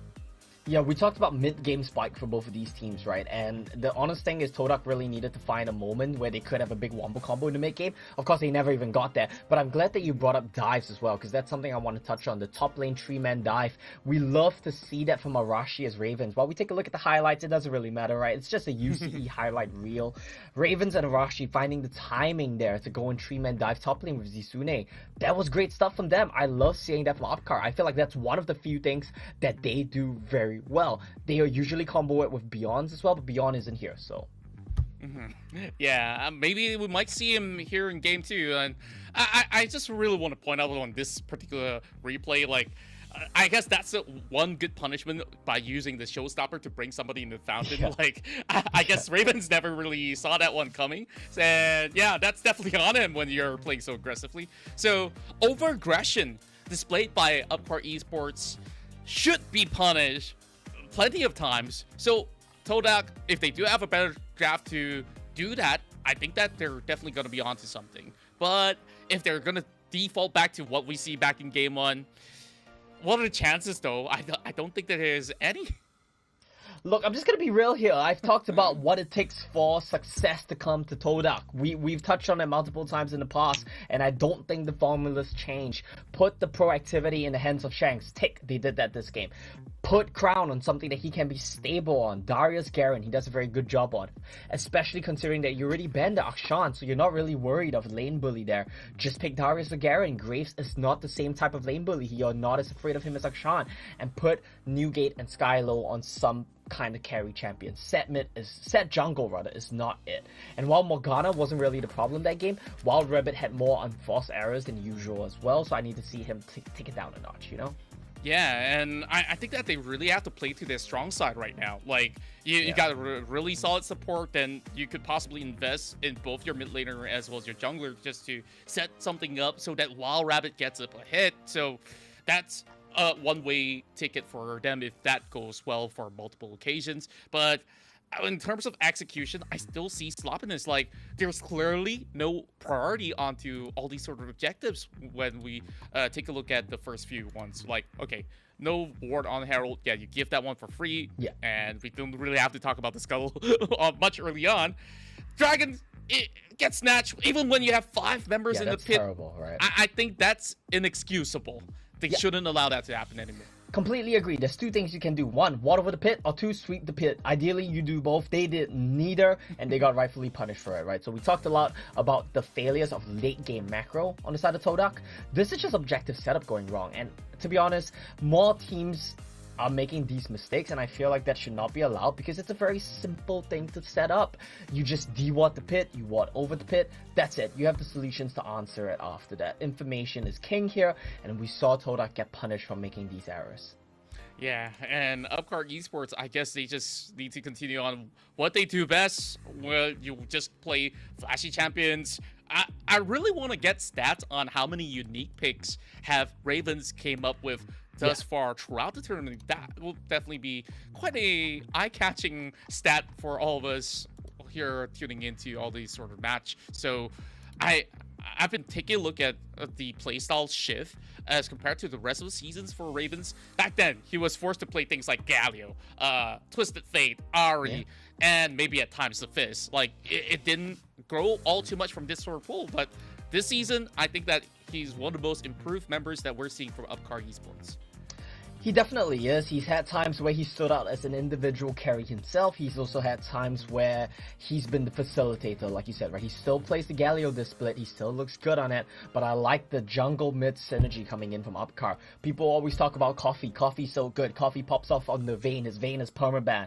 But when you look at what sets up Upcar Esports for success, I think the jungle, mid, support. Arashi, Ravens, and beyond. These are the key drivers here for the side of Upcar Esports. Previous wins in the split, and I feel like they need to keep drafting towards these three members. Use Coffee as a late game insurance plan, and hopefully you won't need him because your jungle mid and support have already won the game for you. That's right, and let's see if they will make it easy this time around against TODAK. This time on the blue, as they ban out the Fiora. I honestly don't think that the Fiora ban will matter all too much. Sure, you negate one pick off of Zisune, but he's got plenty more to go with. Like, you've seen it on Darius, you don't want to see his Akshan, so you're basically investing too much on that Baron lane, which also means that if you're going to do that, you really have to have Newgate contributing to that effort to really shut him down over the top. Yeah, that's the thing, right? You need to shut down Zisune if you pick something like Akshan. But with that in mind, I talked about this a little bit in the past, but Akshan plays a little bit differently to other solo lane marksmen because Akshan is much harder to kill. That E spell, it's so broken at getting out of ganks if you use it well, and you have to burn a flash, brick his E most of the times. If you do that, then he just flashes away. So you need to repeat gang that lane. Akshan has the shield, he has the speed boost, which is why I like that Zisune is picking up this champion. I like that he has that in his pocket, and it's always something which he forces the opponent teams to have to consider. With that in mind though, if you just ban away the Akshan, I think TODAK, they were in a great situation for success last game because they were on red side. You could 3-pick a tank, you could 4-pick a tank after banning Akshan. This time around, they won't have that luxury. Instead, what they're gonna do is, we're gonna ban away some other champions, and we're gonna steal away your Vayne. This is something we saw Phantom 6 try to do, and they lost. I'm not too sure if Walrabbit's gonna prove a point that, hey, I'm actually the better Vayne player here as compared to Coffee, but when you're basically revealing this Vayne pick from the get-go, you're basically opening so much options for Upcar Esports to draft against you for the late game. So with that being said, they want to ensure that, okay, you want to double down on marking your target onto my marksman. Sure, I'll have the wild growth. That's going to be easily negated. Now, you still have things like the Olaf that could still run you over with the Ragnarok, which is still open up for Upcar Esports if they really want to basically have the beefy boy combo to come right in. Yeah, I like the Lulu as a bit of a denial pick as well. I think that, you know, being big Vayne fans themselves, they know that the Vayne Lulu combo extremely easy to execute on and win with. You just brought this up, Contra, and the Twisted Fate back in the hands of Ravens. I'm quite curious to see what the setup is going to be here. Why are you showing Twisted Fate this early, right? It's very likely that we might see a little bit of a cheesy pick here from Zisune. Maybe the Akshan's going to come out this game, because in my mind, the way I see it work out right now, you aren't going to attack the Lulu lane. Unless they play something like Lulu Tristana, then maybe it's possible. So which lane are you going to attack? And then it comes down to you need Zisune to have something with proactivity that you can attack. Olaf being picked up here, that's a nice one. Olaf, Nami, you have the Enchanter plus Olaf combo. Would have loved to see a Yuumi, but we still don't see one get picked up. Yeah, I guess that if you were to pick that Yuumi, it really relies back on how well you could possibly dodge spells and everything else with the Vayne. And with that in mind, you have this Tristana pick, which basically outranges Vayne by a little bit more when they scale into the mid game. And so, by quite a bit, yeah. Yeah, like, I think that this setup here is going to be pretty tough for TODAK's bottom lane to deal with. Sure, you have a little bit more sustain through the heal, but that's as good as it gets. Not too much. But when we move deeper into the second phase, I guess we'll see more of all these target bans onto Arashi this time. Yeah, I think it makes sense to ban away from the side of TODAK, right? To ban away Baron laners here because you don't want them to have a point to attack, but still they're banning away junglers from Arashi, and that seems like the trend so far this series. We want to shut down Arashi's champion pool. Can't really fault them for that one. I think UCE's, their bans are fine as well. They're banning to protect Twisted Fate. They don't want the Galleon's TF matchup who can match your roams as well as set up ganks on the TF, and Diana who can just jump on you and threaten kill pressure on you constantly throughout the game. So these bans are fine. On the side of TODAK though, they're still wondering what is Arashi's pick going to be. Is he going to play Jax? I don't know why you're banning away the Jax, because Olaf is a good matchup into Jax. Maybe they're just afraid of the ease of execution from that champion. Lee Sin's a fine ban. I would have liked to see them ban Akshan, man, but they're not doing it. They're not doing it at all, so that leaves a lot of room for a lot of aggressive setups from Zizune. So we'll just have to keep an eye out. Is it really going to be Akshan or something else? Now, bear in mind that members of Upcar Esports may look a little bit squishy, but they possibly will have a lot more proactivity, when especially the potential to dive when they just say go. Like you have this Jarvan who could just hop right in, lock them in with a Cataclysm. TF could drop in any time when you could just rocket jump into a certain position, whether if you're playing aggressively or defensively. I think this mobility will definitely help Upcar Esports to do what they're great at. Dives, dives, and dives. Yeah, this, oh man, that's a checkmate right there. Picking the Garen right now. You think you're safe because you've banned away the Fiora, you've banned away the Camille, but the Akshan is a great matchup into the Garen. And Olaf has no kill threat onto Akshan, because you think about how Olaf plays gang setups. He runs at you and throws axes at you. All Akshan has to do is zipline away. You have no mobility to stop that. I think UCE, if they 5p Akshan here, this is looking like a massive draft win for me. Okay, Orianna, that's a fine pick, but what's the problem here? Orianna, just like Olaf, just like Garen, just like Vayne, they all suffer from getting Cataclysm. They all are extremely vulnerable to Jarvan's setup. This 5p, it's not great, I don't like it, and I think this is just a checkmate here for UC. Yeah, GG, there we go. It's pretty rough. I gotta say this, like, you laid it out on the drawing board perfectly. Like, we expected this Akshan to come in to have a very smooth cruise on that Baron lane, and when we move into team fights, you gotta also take a look. Sure, if you do get a pick from TODAK, that's just it, but everybody getting locked into the Cataclysm, plus you don't really have any avenues to escape out of that. So you're really relying on Wild Rabbit, on how well he maneuvers this champion, heading all the way to the late game. So I'm not really the biggest fan of this draft that we're seeing here in TODAK, but I guess they're trying their level best here. They've exhausted all their plans, and in the most important game, it's hard to digest this, man. Like, I don't have any other words with me. I think they just tunnel visioned a little bit too hard in their team composition. That's what it seems like to me here. They're thinking, what do we want to play? What do we want to set up? We want to set up our Vayne for success. We want to set up our Olaf for success. And in that context, Nami and Orianna both make a lot of sense. These champions are great at supporting Olaf, great at supporting Vayne to pop off. The problem, oh, and also you have the Garen as a frontliner, right? The problem is they're not considering what can they do into our keys for success. And the Jarvan, the Akshan, now these were two very clear traps here. You counterpicked yourself by picking Orianna into Jarvan, but the mistake of picking Garen, not banning Akshan, I think that one's going to come back to haunt them as this game progresses. Yeah, and I really have no clue who's going to be able to man mark on this Akshan, because he's going to have so much mobility, and he's going to be all the way at the back. And if members of Upcar Esports were thinking out, yeah, sure, you get the revivals coming in, it's just going to get a whole lot worse heading into the late game. So, well, I don't want to be a pessimist, but all signs I'll are be a leading... pessimist, 2-0. Okay. I think it's 2-0, yeah. Okay. I like it. Just straightforward. No, no cutting corners here. No BS. We're just saying 2-0. I mean, honestly, you look at last game's draft, a lot more even. I still say Upcar had a little bit of an edge on the draft last game, but still, it looked much better, right? This time around, their draft is so much better than what TODAK has. I don't see it being close at all. Yeah, and back to that Orianna pick. I guess it fell out of popularity because, yeah, back then there was a certain nerf onto her skill kits, and yeah, the numbers may not really offer too much, especially on that laning phase. You lose a lot of mana by just clearing waves.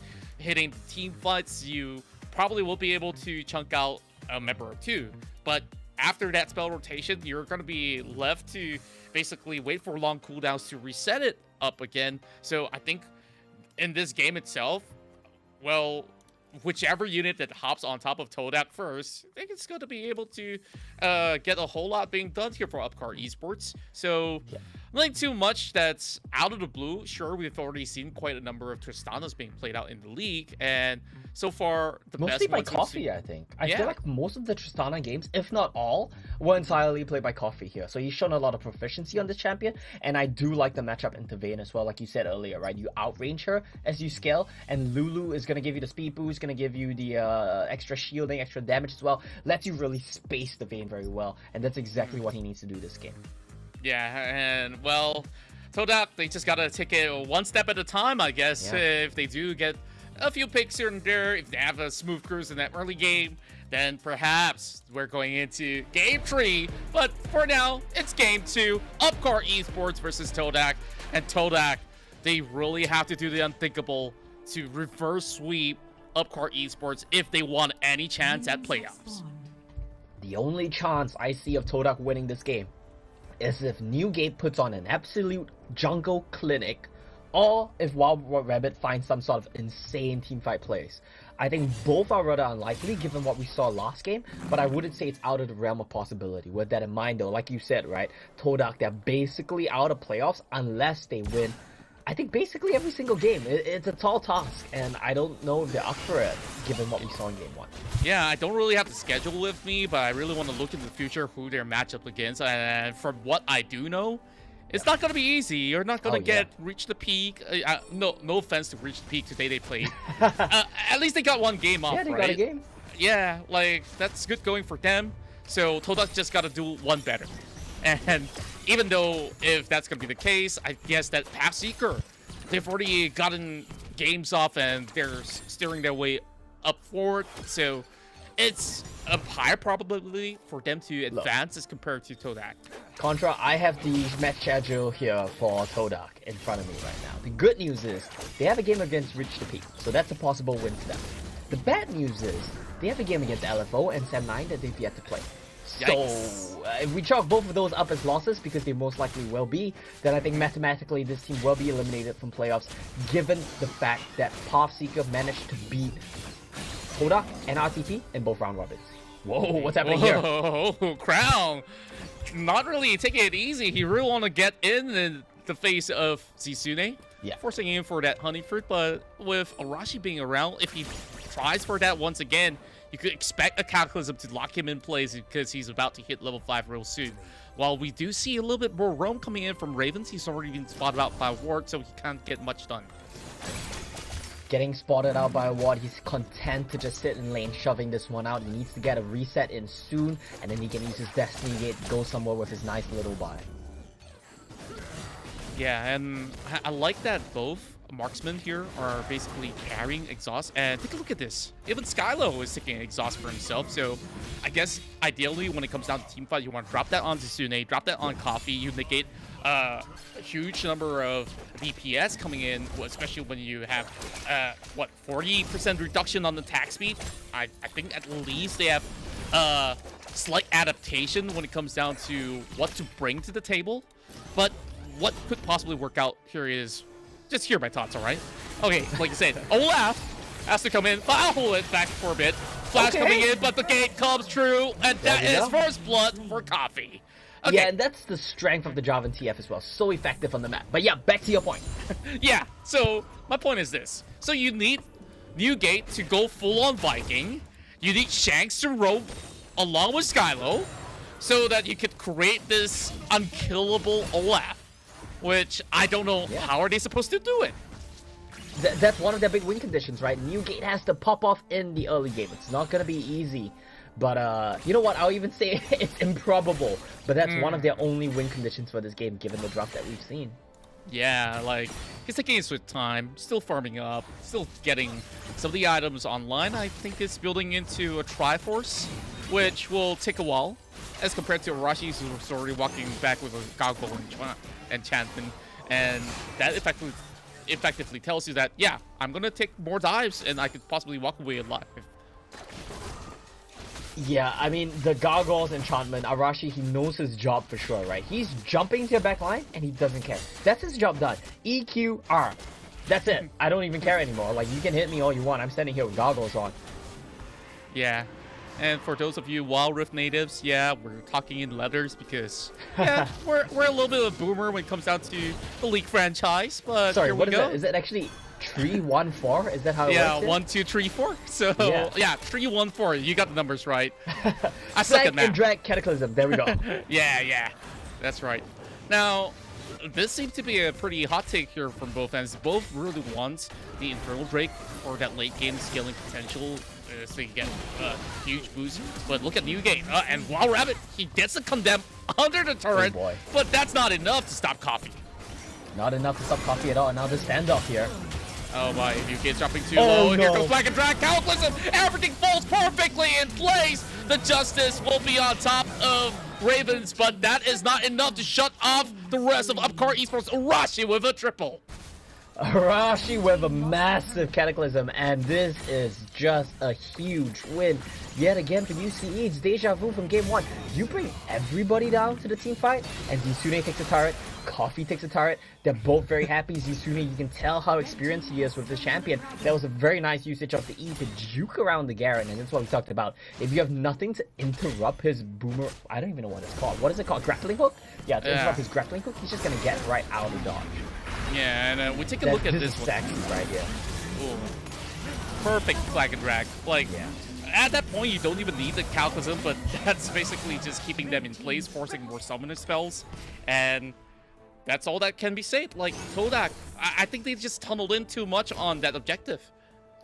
They definitely did, and this is a recurring trend, right? They constantly want to go for the objectives. I think part of it is that they don't have the team comp to contest side lanes as well, so they just yeet that 5-man come in, try to flip this objective. Part of it is you don't have a choice, but also part of it is poor setup leads you into a scenario where you have to contest. Yeah, and I would have preferred if they went for the Herald, but they do get a catch onto Zapharov, forcing a flash as well as a Wild Grove. But here comes Arashi, gets the Black and Drag on top of Skylo. And nothing that the Oriana could possibly do. The damage is good onto Crown. And that card almost takes him off the map. Yeah, no rapid fire cannon needed for Ravens here. He wants damage, and the Sheen, the Roa, would give it to him for sure. Nice little buffer from Coffee. The rocket jump getting out of the Nami bubble as well. Going aggressive would be a proactive exhaustion. Oh, good tidal wave onto the tree, but that's not going to stop the siege. Well, Arashi looks for another target. That comeuppance will do enough damage, and that is an unstoppable Jarvan getting even more with the Cataclysm, locking them in. They will continue the siege, but that's all that they're going to get. But with them hopping onto Ravens, they will be able to stop their tracks. And just take whatever consolation you could get. Skylo, he walks in front of Zisune. He still has no damage to offer. What you doing there, my friend? I don't know. Ooh, the ball nearly takes down Coffee at the end there. There was such a desynced dive coming in from UCE, but it doesn't matter because they still come out on top. If we take a look at a replay of that one, there were a million things they could have done better to ensure a better dive setup. Maybe even got themselves a couple more kills. Zisune, he's at it again.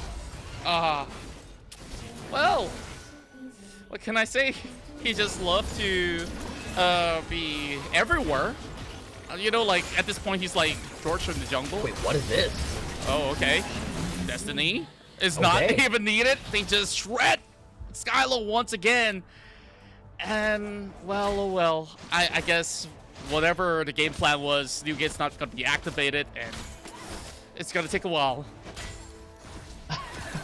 Well, UCE, they're getting to do whatever they want, wherever they want, anytime they want. Full control of the map, full control of the game state. It's 7 minutes in, they're almost 10,000 gold up. They have the team comp to push the lead. They have the scaling, they have the tanks, they've got the damage, they've got the support. I feel like this game, it's looking really good right now for UCE. Indeed it is, and you know, back onto their decision making, like instead of the break that they attempted, I think it was much better if they went in for the Herald, because obviously you look at this composition, none of these members of TODAK has sieging potential. Like, if you do have the Herald, yeah, it helps you a little bit, open up a map a little bit wider if you do get the turret, but once they tunneled in, like, all the other structures were basically blown to bits. You have this split pushing Zisune. Bottom side was also having so much high pressure from the get-go. Now, nothing works for TODAK, and I guess that they never really came with a game plan heading to game 2. Their game plan is basically, we need to have Olaf pop off, or we need to have Vayne pop off, or we gotta hit a 5-man shockwave. And when you think about it in the context, well, we don't need to look at that, do we? Zisune, like, he needs to stop doing this. Like, he's been doing this in game 1. He's been doing this throughout the split. Like, it's kind of illegal. They still win this, by the way. Upcar, they still win this. Wait, why did they back off? Well, they're all stuck. Here comes the shockwave. Well, they force the flash out of Ravens. They do get another pick. How many more errors should Upcar commit till they lose this game? I don't know. This is the same question we asked last game, right? The question was, isn't it poetic if Upcar go on to lose this given how much they've thrown it? And well, they still dominated the game. So this time around, I think with a better team comp, they should still be in a comfortable spot to win the game. But they got scared away by one undertow. 4 members just ran away because one undertow revealed them. It was a fantastic setup for Arashi to just get a massive combo. You chunk someone out, maybe you take out 1 or 2 members and you pull back. That should have been the game plan there for UC. Yeah, I guess after the pickup of Zizune, they were thinking, oh, we're outnumbered, we may not be able to do this, and I guess that's where the D thing happened. Well, we go back into this current state of the game. TODAK, yeah, sure, they've got a turret, they've got a few picks off, but there wasn't really much shutdown goal because Zizune has died countless of times. Yes. And what else? Like, even if you go for Ravens, you don't really get all too much. So you're not going to be able to burst out Arashi in time. It's harder to even scout out for Tristana. So they really got to start doing something here, especially when Upcar Esports starts on the siege on this Herald. Look, the problem with Zizune is he keeps giving them opportunities to get back in the game. He keeps making individual mistakes to give up the leads that he has accrued, that his team has accrued for him by winning team fights when he's not even there. That's a waste of shockwave. Yeah, that's a complete whiff as well. While the split push happens over the bottom side, turret goes over to Upcar Esports. Yes, they may open a little bit more room on the Herald, but it's not wise of them to basically commit to this because the damage output is not going to be enough. Wild Growth on top of Arashi will buy a little bit more space between them, but Sephiroth will be the main target for Crown. They hop right back, but that also leaves a member off. TODAK gets the Herald, but Arashi is seeking everybody else from TODAK. But bottom side, the push is still on. Nobody stopping this Twisted Fate. Shank will not make it up, but he does have the flash, but the smite will secure it for Arashi. Flash Blue Smite retake those, the turret goes down, and the Rift Herald goes down, and UCE is the same situation as Game 1, they get everything. And Skylo, literally low enough to be blown up by Upcar Esports, but he did clear the wave. Not enough to secure the final chip of the health bar of the inhibitor, I guess. It's going to be a slow, painful defeat for TODAK at this point. Slow, painful defeat, that's been the story of this entire series, and extremely early Garen out through there from Crown. Not really what you want to see, but he still picks down the support in the end. Skylo comes in, goes for a big combo, but he forgot that the shockwave wasn't up, I guess. That's kind of part and parcel of what happens when you use it early on to try to catch the Tristana. Same situation as Game 1, same situation as earlier this game as well, right? TODAK, they commit 5, they still lose the fight, while UCE, they are committing less members while split pushing. It's just, they're just winning everywhere, and I feel like they shouldn't be. Yeah, they definitely shouldn't be. Like, another thing that I managed to catch a glimpse of that replay was that off camera, there was a 1v1 happening between both Wild Rabbit as well as Ravens. And Ravens actually won out that trade. Like, you're Vayne. You're supposed to blow mages up. So, with that in mind, I don't think that Wild Rabbit could contribute anymore in any team fights. Well, there's a miracle situation where he gets the tree fall items, he finds an angle in a team fight, but being realistic, look, like, that's not gonna happen. I don't even know what this engage attempt is supposed to be. He's getting out range, he's getting out DPS, there's nowhere to run. Ooh, Cataclysm right underneath the turret though. Here comes the tidal wave. That will basically have Arashi stuck. The Mashin Justice on top of his head, and that's all that they needed to get one picked off while the flash comes in. That's the rocket jump that we've been looking for. Coffee comes in with a killing spree while they knock another inhibitor down. Well, Upcar Esports continues on, but here comes Crown, searching for Sephiroth as he flashes over the walls. Here comes Skylo though. Not enough damage to basically blow him up. As the rocket jumps over the wall, Coffee remains to be alive, but they continue on with the fight. Here comes Izune as they secure the triple for Coffee, and the clock has been stolen away. I don't know what to tell you here. It's complete domination yet again from the side of Upcar Esports. TODAK 0-2. I think that's the end of it for their playoff dreams. Dreams shattered. And that's all that I could probably say. Upcar Esports dominated the series with a convincing 2-0 sweep. So, going back to this, I guess there's not going to be any Cinderella stories to be told. Just more puns on the way. Just more punts on the way. That's what we're here for, right? Given the state of that series, given the state of those matches, how one-sided it was, how mistake-filled it was.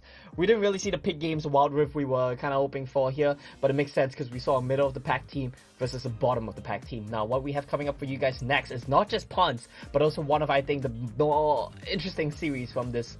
One of the more interesting series from this week, we will be having Watermelon play up against Sam9. Now, the last time these two teams faced off, it was a very convincing 2-0 win from Sam9.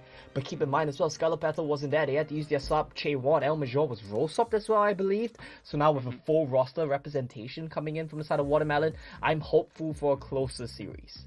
Yeah, and Vecchi had that interview before, and he did say like, "Oh, I haven't met Scarlet Petal yet, but bring it on! Like, I want to fight Scarlet Petal." So this is where they're just basically gonna be bringing their A game from both ends. I don't think that there's necessary situation for them to still hide whatever strats that they will formulate for the playoffs, as this is going to be a situation where if Watermelon does get a 2-0 win against Sam9, there's a possibility where Sam9 could even shift to the third of the standings, and that will affect the playoffs because there's only two teams that will be on the upper bracket. Yeah, I mean, I think it's a bit of a stretch for Watermelon to beat Sam9, but I hope they at least make it close. We'll talk about that when we get to predictions. Let's take a look at the post-game for this one. What's there to really talk about, right? It's just complete domination. We know this Tristana pick from Coffee. It does work, and I want to shout out Rashi once again, setting the tempo for his team. Great job. Yeah, Rashi so far has been the staple of Upcar Esports. He's always going to be having a lot of all these great setups to enable his teammates up. Coffee basically went unchallenged throughout the entirety of the series, not even this matchup itself, where he basically needed slight assistance from Arashi, and he just starts snowballing out of control. Sisune, though, he's only showing us 2 items on his pocket, so I guess he went to base just to just not tell you too much about his build. But then again, build or not, he was committing too many, I don't even want to call it flaws. He just gets caught. I think constantly. It's crime. Like, if you're going to be a Dakshan on whatever lane you're going to play, you're not supposed to dive far forward all the time. Yeah, I don't even think it's a champion issue at this point. I think his proficiency on Akshan is completely fine. His mechanics are there.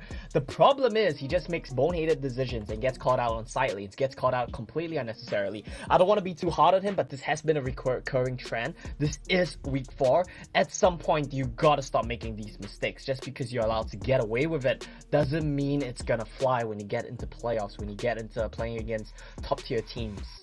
Yeah, and this game itself, we don't really see any good opportunities for Skylo as well as Newgate in achieving whatever they want to get completed. And Skylo, not only was he being shoved everywhere, whenever members of Upcar Esports try to bring a fight on the mid lane, he's always going to be that first target to go down. And that is quite a shame, because as an Oriana, whenever you play a control mage, you're supposed to respect a certain distance if you're not going to start off fights. And I felt like he's not looking all that comfortable on this pick, and hence there's just not much that they could possibly get done with it.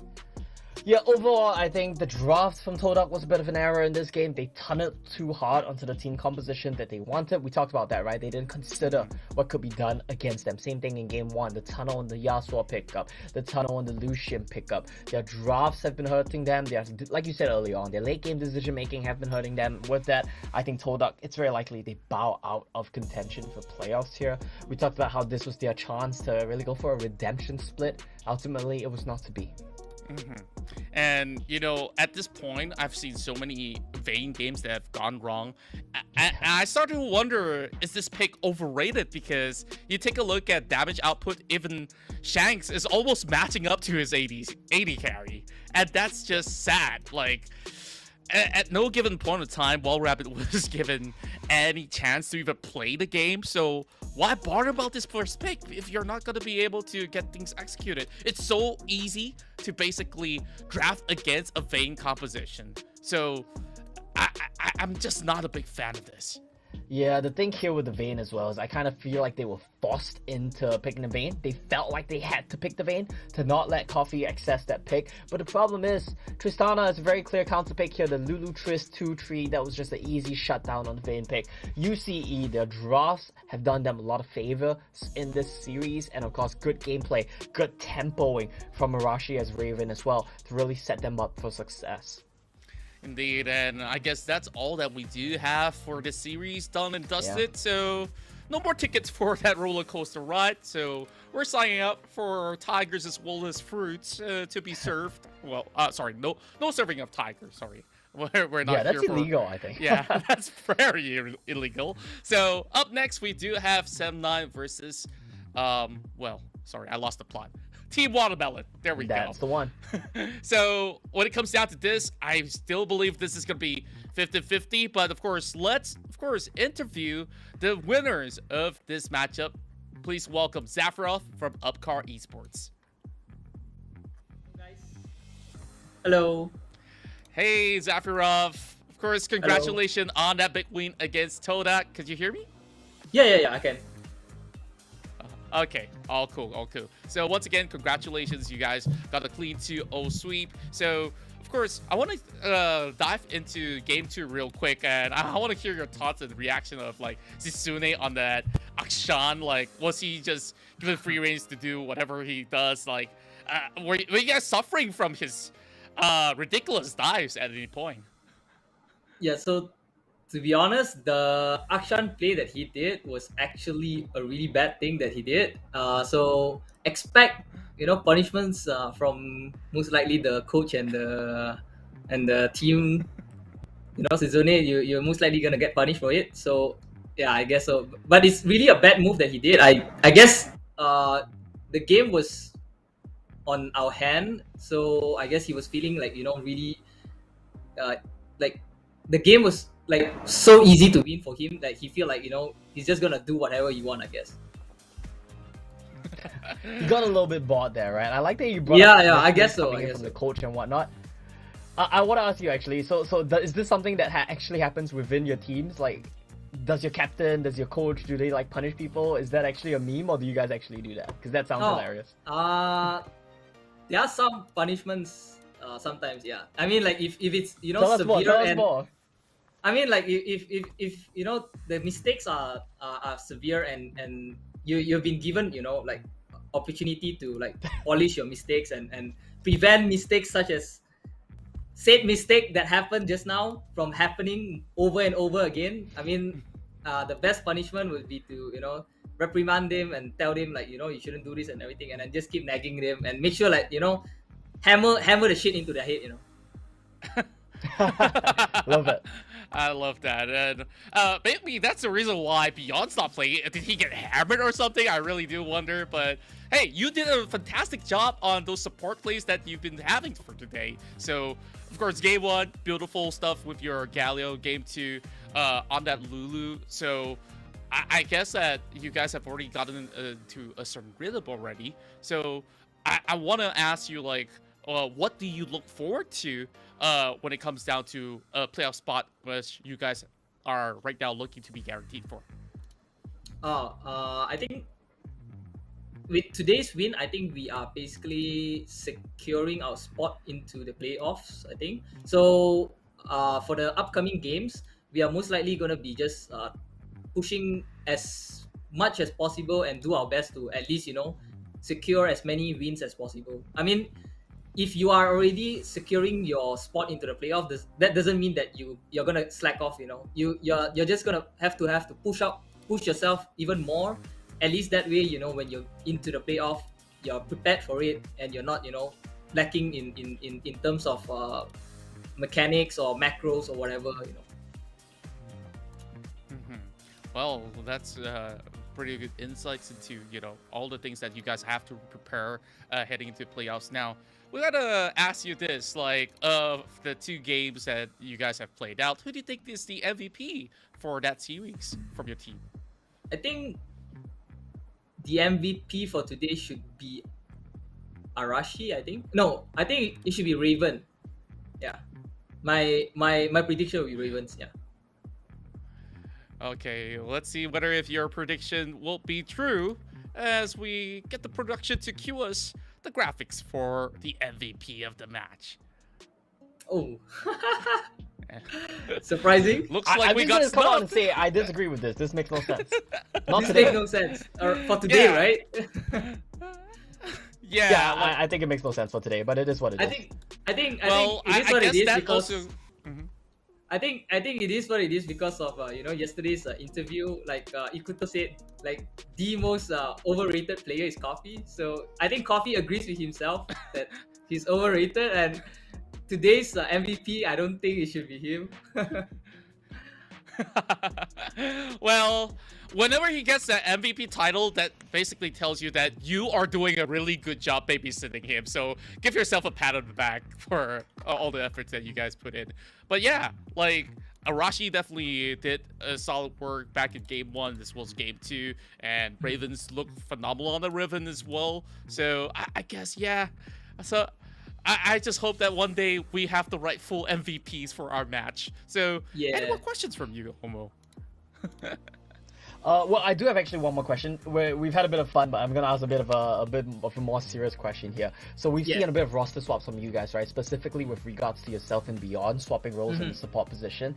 Can you guys give us a little bit of insight about that? I know you guys want to keep some strats hidden as well, but do you guys have a set player for that role? Are you guys still rotating? Do you know what the game plan is there? I think the simplest explanation for that is because our coach Hoki is because during the second week the momentum on Beyond was good, so we decided to continue the momentum playing Beyond because like the wins from Beyond is significantly better, and then the performance from Beyond with the team was much better. So they decided, since the momentum is there, might as well just continue with the momentum and play with it. So like sometimes if if the players hands are already warm, you don't want to cool it down and then re-warm it back again, correct? Yeah. Like if the hands are already warm and that's the momentums are there, you're just going to continue with it until the point that maybe the player is burn out or something, and then you just swap someone else. Yeah, love that. Great answer from you guys. It seems like you guys have your stuff together. Look forward to seeing more from you guys in playoffs. Well, of course, we do want to see a whole lot more of great plays of Upcar Esports, and yeah, I guess we might have a little bit more time for one last question. Now, this one's a fun one. If there's like a magic genie lamp that you found somewhere on Wild Rift, maybe after slaying a skull crab, and it says, Zafarov, you have 3 wishes, what would that be? Is the wish is the wishes like within the context of Warif or out of Warif? Like It could be anything, are man. Anything at all. I mean, Yeah. I mean, What the would 3 you wish wishes- for? I mean the 3 wishes. If I'm being greedy, I will ask for another 3 wish, another 3 wish, and another 3 wish. Okay, countless. Basically, if of- I'm being greedy, Good one. yeah. I mean, it Okay. basically means that You have the could rights ask to. for any wish, right? Am I correct? So like the one wish that I'm gonna ask for is another 3 wish, and another 3 wish, and another 3 wish. I guess. Yeah, big brain play right there. So I guess that's all that we do have for you. But of course, anything you want to say for everyone cheering on for Upcar Esports as you guys have locked in the playoff spot? I guess we'd like to thank everyone that is supporting Upcar, even though Upcar means something bad might happen in Cantonese, but I guess we are gonna be going up the hill with an Upcar. So I hope everyone enjoy and support us more often. Thanks. All right, we're gonna go vroom vroom all the way here with Upcar Esports. So thank you once again, Zafarov. I guess that's all that we do have. So looking forward to see your upcoming games. So go All ahead, right. enjoy the rest Thanks. of the weekend. Bye bye. All right, take care. Bye. Nice. Good answers. I love the stuff that we heard from him. Yeah. So back to you. If you do have 3 wishes, are you gonna wish the same for more wishes? Yeah, or 100%. What's you gonna do? Unless it's one of those like evil genies where they curse you for being greedy, I'm definitely asking for 3 wishes as well, right? I'm a greedy guy. Oh man, I guess sometimes greedy is gonna be good, and we've seen Upcar Esports. They had greedy plays that definitely worked out in the end. So when we go into the next series, I guess that it's going to be a very different story that we're going to be seeing from Sem9 as well as Watermelon, because their play style, they are much more controlled, and I really wonder, like, how are they going to match up against each other? You've talked about, you know, Sem9 maybe having that momentum to drive, but I believe Watermelon, they still have something that could possibly surprise us. Yeah, I think Sem9, they've had a couple of sloppy games recently. I wouldn't say they're not the favorites. Of course they are. They look like one of the best teams here. They look like definitely the cleanest team in the league. The problem is, I think Watermelon are very good at introducing an element of volatility. As long as they don't feel the desperation and start doing dumb stuff, like we saw the Funnel Master E play they did last time they played against Sem9, I think they do stand a chance and maybe taking a game. Maybe even taking two. But I feel like a game is possible, or at least making it look close. I'm going to say Sem9 is definitely the favorite for the next series, but I feel like Watermelon can make it look competitive, and I hope that we do see that. Because keep in mind, this is a top 2 team against the third place team. Watermelon are now third place, no longer tied, definitely third place. And if they can't make it close to Sem9, then it really shows there's a massive gap between the top 2 teams and everyone else. Yeah, and I guess that from here we will find out after a short break, and we'll bring you Sem9 versus Watermelon.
just wanna show you the magic.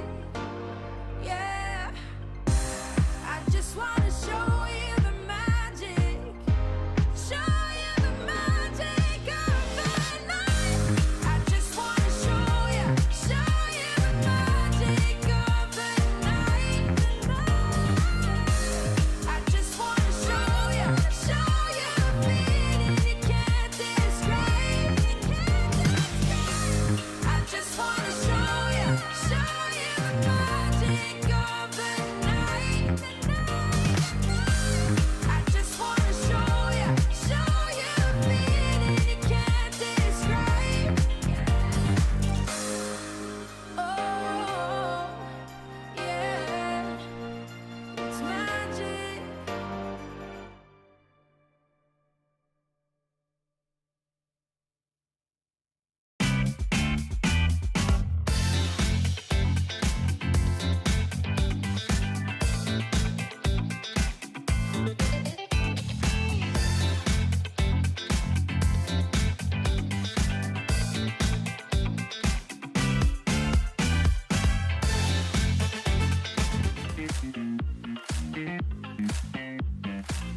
Here we go now. Here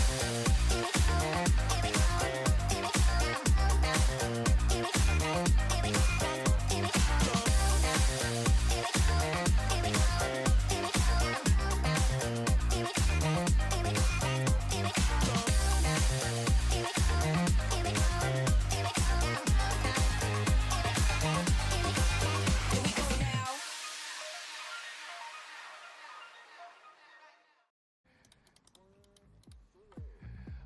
Hope you're enjoying your weekend here. It's Friday, and it's Contra as well as Obo here on the desk as we bring you the final series of our week 4 day 1. It's M9 versus Team Watermelon. That's right, Contra. We're rapidly approaching playoffs. It's the end of the first day of the second last week. I hope I said that correctly, and it's going to be a good one. We didn't have the best last game. It was a little bit messy. It's a little bit one-sided, but Watermelon against Sam9, I have high hopes for this series. I think Watermelon, they should be able to make it competitive. I hope they make it competitive because that would be a good sign for the middle of the pack teams as we approach playoffs. If Sam9 dominates them yet again, even with the full starting lineup this time around, then we have no choice but to say there's a massive gap between the top 2 teams and the middle of the pack teams. I hope that's not the case. I hope we see some competitiveness as we go into the playoffs.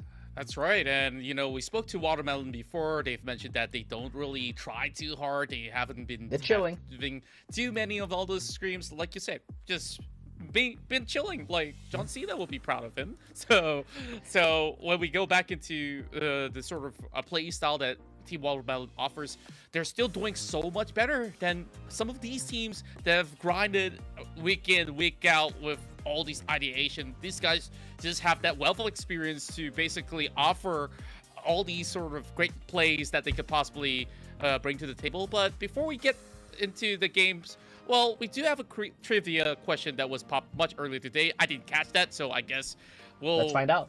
Get both the questions as well as the answer all together. All right, Omo, you can take this one. Ooh, I don't know this one. Wait, let me do some quick math in my head. I think it's gonna be... I think it's C or D. It's between C or... This is actually a hard one. It's actually C or D.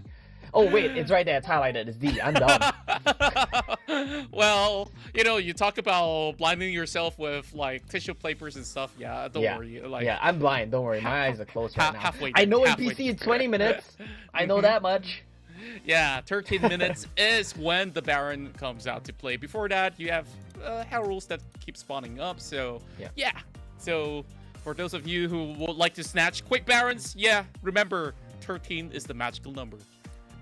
It is indeed, and of course, we rarely see that actually come into play in competitive games, right? Doing Baron on spawn, it's pretty difficult. It's pretty far from reality, especially given the size of the map. It's very easy for teams to just rush over the Baron Nashor, unless you have some sort of comp that just destroys Baron. Like, I'm thinking of Vayne comp, Vayne Kha'Zix maybe. Even along those lines, I think it's going to be very difficult to rush Baron, so we probably don't see that started until like 15 plus minutes. That's right. Now we're gonna have both 7-9 as well as Watermelon going head to head. So let's get it.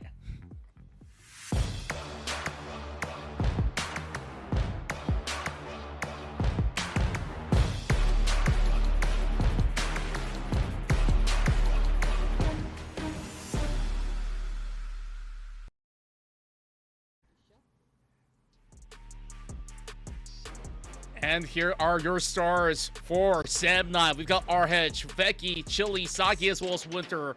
The standard players that have always been playing majority of their matches. We haven't really seen too much coming in from this Shang as well, ever since he was introduced to Sam 9. Well, I really wonder if eventually midway through the series, would he be able to get a little bit more airtime of his own. But RH definitely has been one of the best Baron laners that we have here in the region, who have been able to stand toe-to-toe even with Tipper on the opposite end. Yeah, RH definitely a very stable Baron laner. The theory that we posited when we saw that the Shank had been added into the roster was that maybe we would see him play the carry champions while RH plays the tanks, while he plays the stable champions. But I think, given the way Sam 9 are performing, I don't feel like that's a necessity for them, and I can think of maybe two possible scenarios, right? One in playoffs, where they start off the Shank, hide strategies before swapping back into RH. Another one, maybe he just added to the roster for diversity, right? Strategic diversity, whether they actually use him or not. It's hard to say right now. Maybe we'll ask him again in the interviews later, but I feel like, given how the team has been doing, given how RH has been playing, it's not really a necessary change they need to make right now. Yeah, and I guess that you just stick to the usual. You still need that momentum, especially you have to take if it ain't this broke, right? matchup very seriously, because Watermelon, if they do get to defeat them, then you gotta say goodbye to that upper bracket run. So speaking of which, here is Team Watermelon.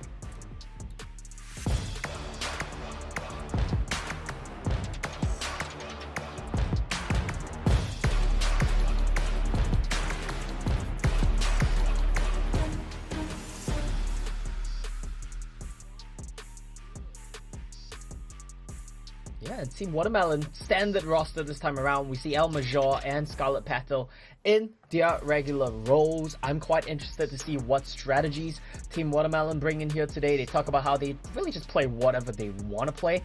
They just ask each other in Champion Select, what do you feel like playing today? And they'll just pick the champion, simple as that. But I think one of the big points I want to look at is, what is Jinkai going to be playing today? We've seen him play Enchantress top, we've seen him play tanks, we've seen him play Lucian top. Wealth of strategies there available for them. Let's see what they feel like playing today. Yeah, and I remembered one of you guys told me that somebody played a Nasus into the matchup, and I don't think that you ideally want to take a, well, should I call it an ancient dog to fight off against, tigers out there. So I don't know whether that's going to be a good case. That sounds like a good matchup to me. Actually, yes. Well, never really thought about it that way. But anyways, Jinkai was definitely interesting to see what he picks to go up against RH, while Almajor has been able to stand toe-to-toe against majority of all these mid-lane matchups from the rest of the teams that he's been going up against.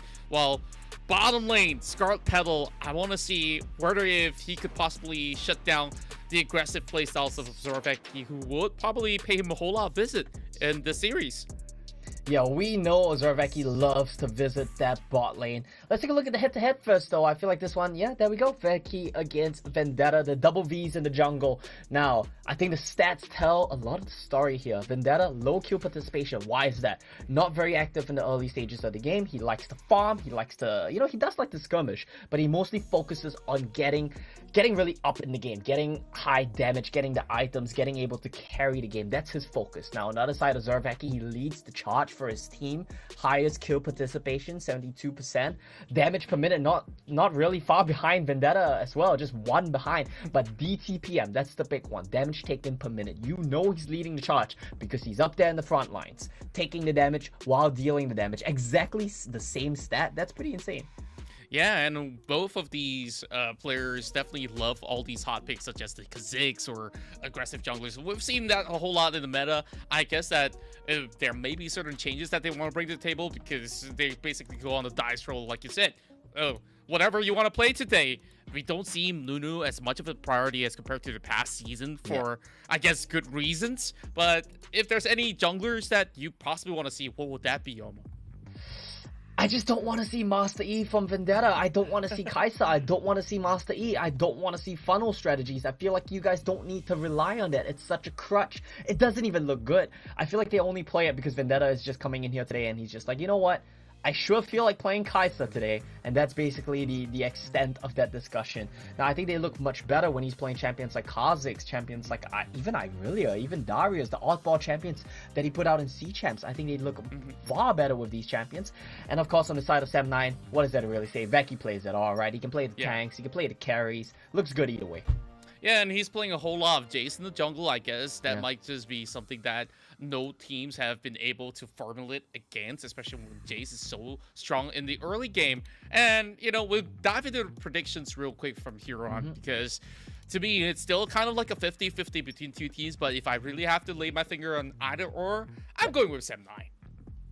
Well, I went the other way, Contra. I went You in actually on my did? heart.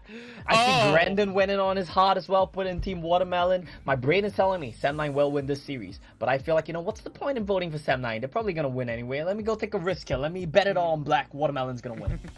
Okay, I hope that turns out well by the end of the matchup. Well, Husky's with me. I don't don't feel really too do bad. well at gambling. So.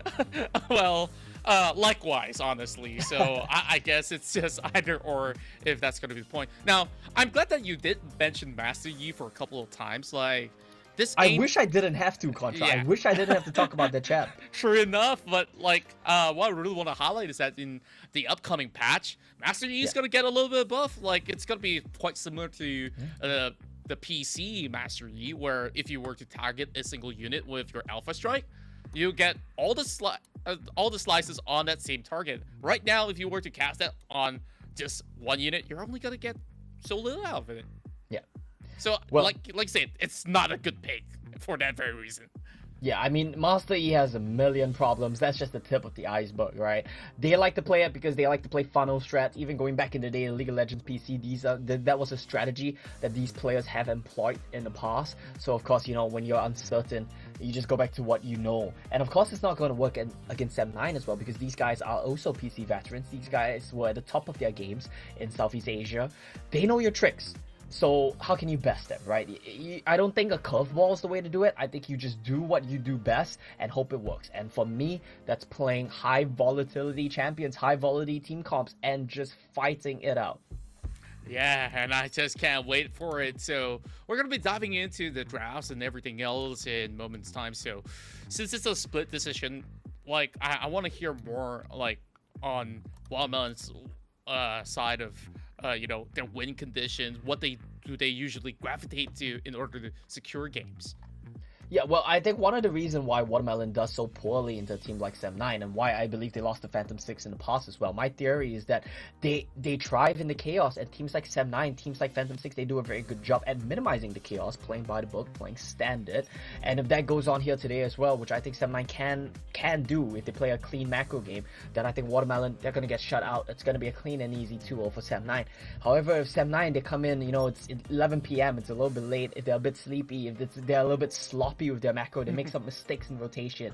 So I can see the keys to victory here for Watermelon, and that is, like I said, right, make it volatile, make it messy, take a lot of team fights, take a lot of skirmishes, let Vendetta pop off, give him 2 kills, and you know what he can do in the next team fight.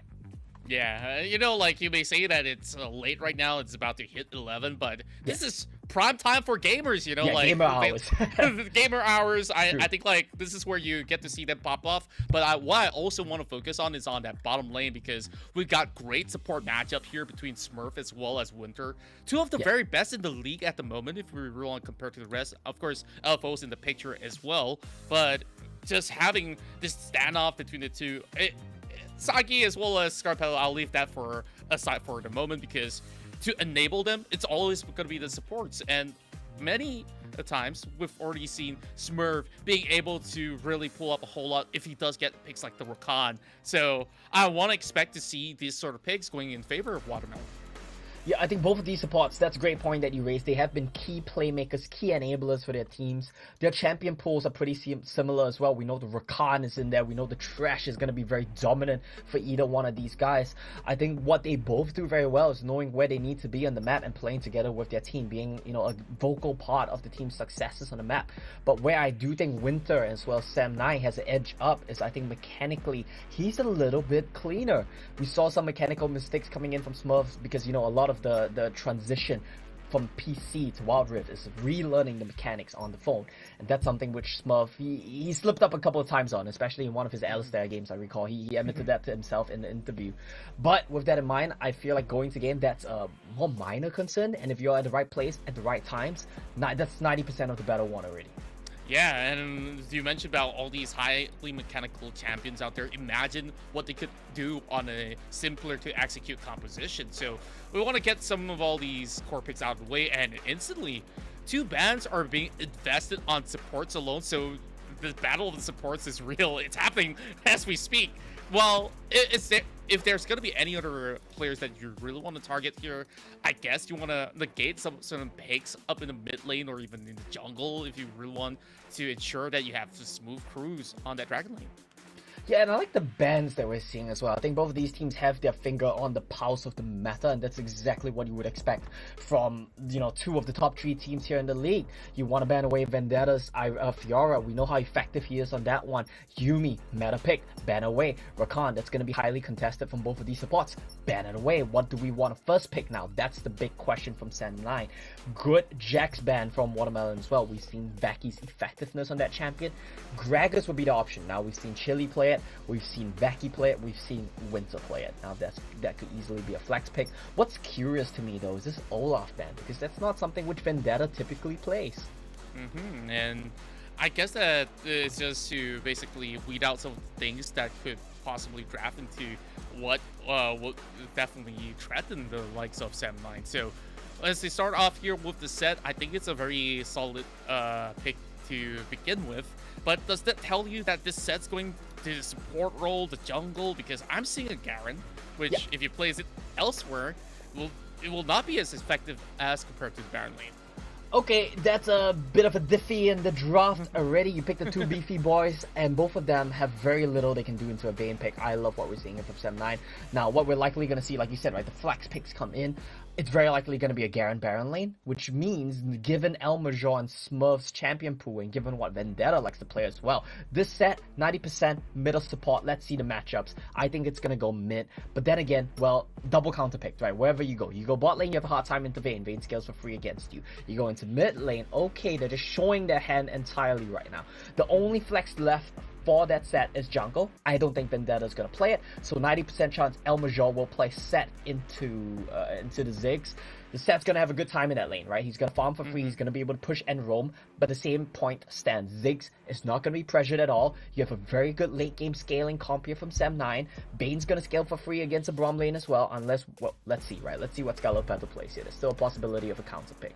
But I feel like Sam9's comp looks very easy to execute, has a huge amount of late game scaling, and is just overall a solid team comp. Good answers into the triple tanks of Watermelon.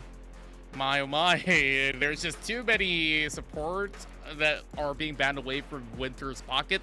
So with that, they invest in 2 aggressive junglers. Yeah, just switch it over to Gragas, and I guess there's still a radical idea that I do have. Put that Vayne over to Baron lane. Give her smooth time, farm it against the Garen, and you just basically wait till the late game while you have an Azrael. Is this the debut of Azrael for the very first time in the league? This is first or second time we've seen an Ezreal. We might have seen it before, but well, let's see what Scarlet can do with this one. This is going to be a very interesting pick because Ezreal traditionally does not play well into a Vayne. So you need to have a very good early mid-game start here. Wait, what's going on? Okay, so this is what Sam9 are saying right now. They're saying that your bottom lane matchup, Ezreal Braum, is so free that we're going to pick double range, we're going to farm you, and we're going to have a good time. We're not going to be worried at all. Unless, like you said, they flex the Vayne to solo lane. But I feel like given what Sam9 played, that's unlikely. Yeah, it's very unlikely that they could possibly win that. And oh, goodness gracious, we're seeing Singe over the top side. Okay, This is getting wild. No, it might be Okay. a Vayne top. It might be a Vayne top. It might be Senna Cinch because LFO won a game against M9 with this exact same bot lane. They might be showing them, getting ready for playoffs, that we can play whatever you can play. Oh, okay. Could be some mind games going on right now. That could be it. Now, I like how Sam9 thinks through this draft, and they're basically sheepishly smiling. We don't have the cams on them, but don't worry, probably they are just laughing their way in. But this fifth pick is somewhat interesting because if you landed on Senna or even the Vayne, you could basically blow somebody up before fights even happen. So I think that Watermelon definitely onto something. So this draft definitely looks amazing on both ends. Yeah, I want to see where the flexes go for both of these teams. That's a big part of the question here, but I want to bring up a fun little point as well. Last time we had an interview with Team Watermelon, we kind of joked around with El Major a little bit. We said, you know, hopefully teams keep banning or picking Gragas away from you so you get out of Gragas jail. And the follow-up to that was we asked him, what champ do you want to play then? What champ do you want to debut? And he said, hopefully I can show off my Fizz. Well, here we go. Let's see it. Oh, wow. I've been waiting for this moment to offer it to Sam. No pressure though, no pressure. Okay. I want to see it. And now I'm getting pumped up for this mid lane matchup in particular. So I guess that early game it shouldn't be all too difficult for this Fizz to just have some safe arm until he gets to chump the waters. But this Vayne is still a big question mark to me. Like I at this point, I've said it before. I'm gonna say it again. I feel it's overrated. Is this gonna be the case, especially if you're going up against tanks? See, here's the thing, right? There's a reason why Vayne looks overrated, and that's because a lot of these teams just randomly pick Vayne when there's no place for it in the draft. Why Sam9 picked Vayne this game? Because they saw the 1-2 opening of Set Garen right away. Chef's kiss. Fantastic Vayne game. You have a free game. You're gonna shred them later on. Your tanks are not tanks to a Vayne. That's a great distinction here, and hopefully it works out well for them. Yeah, and I guess with the addition of a Braum into this matchup, it's gonna be quite difficult for them to seek a clear entry point for Sam9. So you will expect Smurf to always be on his guard, just protecting Scarlet Petal, and also to initiate certain fights whenever they go for big objectives. So for Watermelon, I think the key to this is pretty simple. Once you do have 5 men stacked up, it will be a wrecking ball that's going to be going on the way of Sam9. But then again, this Cinch, okay, I still have questions for it. I don't know how effective could this be played out, but it could possibly run all around that set and not allow them to get anything done with that. Here we go, right? That's gonna be the Senna Cinch bottom lane setup here for Sagi and Winter. They don't even think about Watermelon right now. They're not even looking at Watermelon right now. They're saying, we're looking at you, LFO, come playoffs. We're gonna show you that whatever you can draft, we can draft too. And of course, we know what Cinch can do if he has the time to scale up. I think he's great against the Fizz. He's great against the Ezreal as well. You plop your glue down. They can't use their mobility spells. That's the cue for your teammates to come in and clean things up. Now, I'm gonna say condolences here to El Major. I'm sad to see this happen to you, buddy. You wanted to play your Fizz, but knowing Vendetta, he's gonna snatch that away from you. Oh, yeah, and Jungle Fizz, okay, for those who are not familiar with how Jungle Fizz works, basically, I guess you max W or put more points into your second spell because like you need that for wave clear and stuff, or you could still pump it onto Playful's Trickster where you could easily just move across walls, get more farm in. It just quicken things up. But a lot of things could go wrong. A lot of things could also go right for either or Watermelon or Sam9. So I guess this is still a little bit more of a coin flip game, just like back in TODAK. But then again, I'll hold my thoughts for that because we're about to get right into the game. So Omo, you ready for this? Let's get it. All right, here goes. Sam9.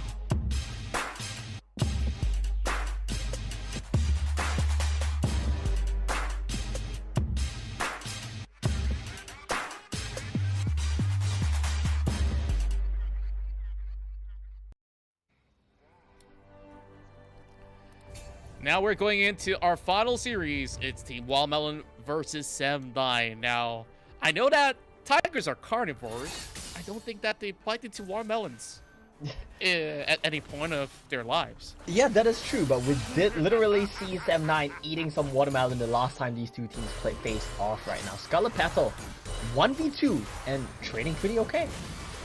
Hell, Sagi just goes in relentlessly well. poking down Scarlet Petal, forcing an Ignite, and I guess he's not even all too worried. He's got ice in his veins, and he's not even popping Flash or the heal. So, going for Scarlet. Yeah, knowing the damage output very well, knowing the damage numbers very well right now. Now, if you're looking at the draft overall, given Vendetta's rune setup, I don't think on-hit fizz is a thing in this game. I'm pretty sure you just go for full AP. So let's see if he can pop out Chili, if he can pop out Sagi, Ahedge later on in the game. We see them going Becky though. Oh, wow. Good damage onto Majora, but not enough. Oh, Becky, Oh, no. he gets ignited, and they will trade 1-for-1. First blood still goes over onto Watermelon, I do believe. Wait, 7-9. I got confused. Oh man, what's this? The last card shot didn't come out. That would have brought Sagi so very low. Right, and if he gets soaked in, I guess Smurf will just fully commit because not much that Winter could possibly do. But they will have to respect all these gas poison that will come out of the Cinch. Well, it's such a rare pick that I don't even remember what this first spell was named after, but here it comes. No clue. A dive- Oh, there we go. Flash being misclick. popped out, and he moves forward. This has to be a kill for Watermelon. Yeah, that was very unfortunate there from Ahedge. I think he was trying to flash over the wall. He probably tapped the spell and then misclicked him a different direction. But good start here. 2-0 for Vendetta. What do we say, right? One of the win conditions here. Get Vendetta 2 kills. Well, he has that 2 kills. Let's see if it's enough here. Because across the board, we do still see 7-9 have a very good time in lanes. And of course, I gotta point out as well, 7-9 scaling. I think that's a huge point of strength for them this game. That's right, but it will definitely take quite some time for 7-9, especially now that Ahedge has learned both summoners. He's gonna have a rougher laning phase if he ever pushes the halfway mark of the lane itself.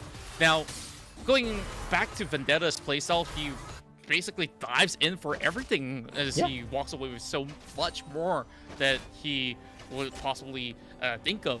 And I think that if he just carries on at this pace, he could possibly find some good kills down bottom if he wants to. But with Winter in a way, he's got to time that playful trickster really well.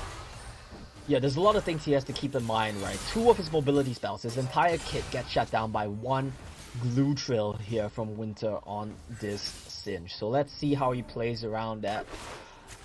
It's honestly curious to me, right? Because I feel like the Cinch pick here actually has a lot of value. It's great it stops the mobility spells of 4 members of Watermelon. I do believe it will even stop set ultimate, so that's something we need to keep in mind as well. And while all this has been going on, Sagi's been scaling for free, Chili's been scaling for free, Ahedge, he died once, but he's still been scaling for free. His wave is in a fantastic spot right now. So like you said, right, if the wave goes past the halfway point, he'll be in danger, but that won't be the case. Good wave management.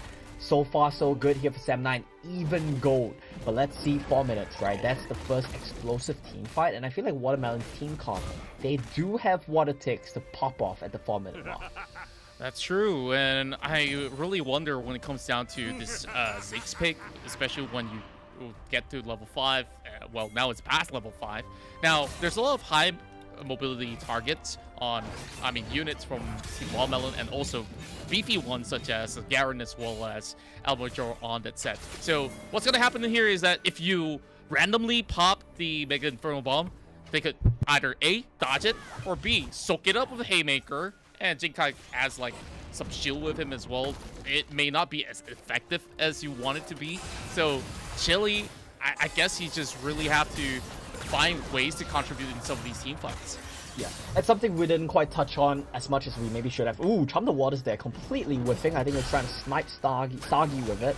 Won't even be close. But the poke comp coming out from 7-9 right now, it's starting to look a little bit dangerous.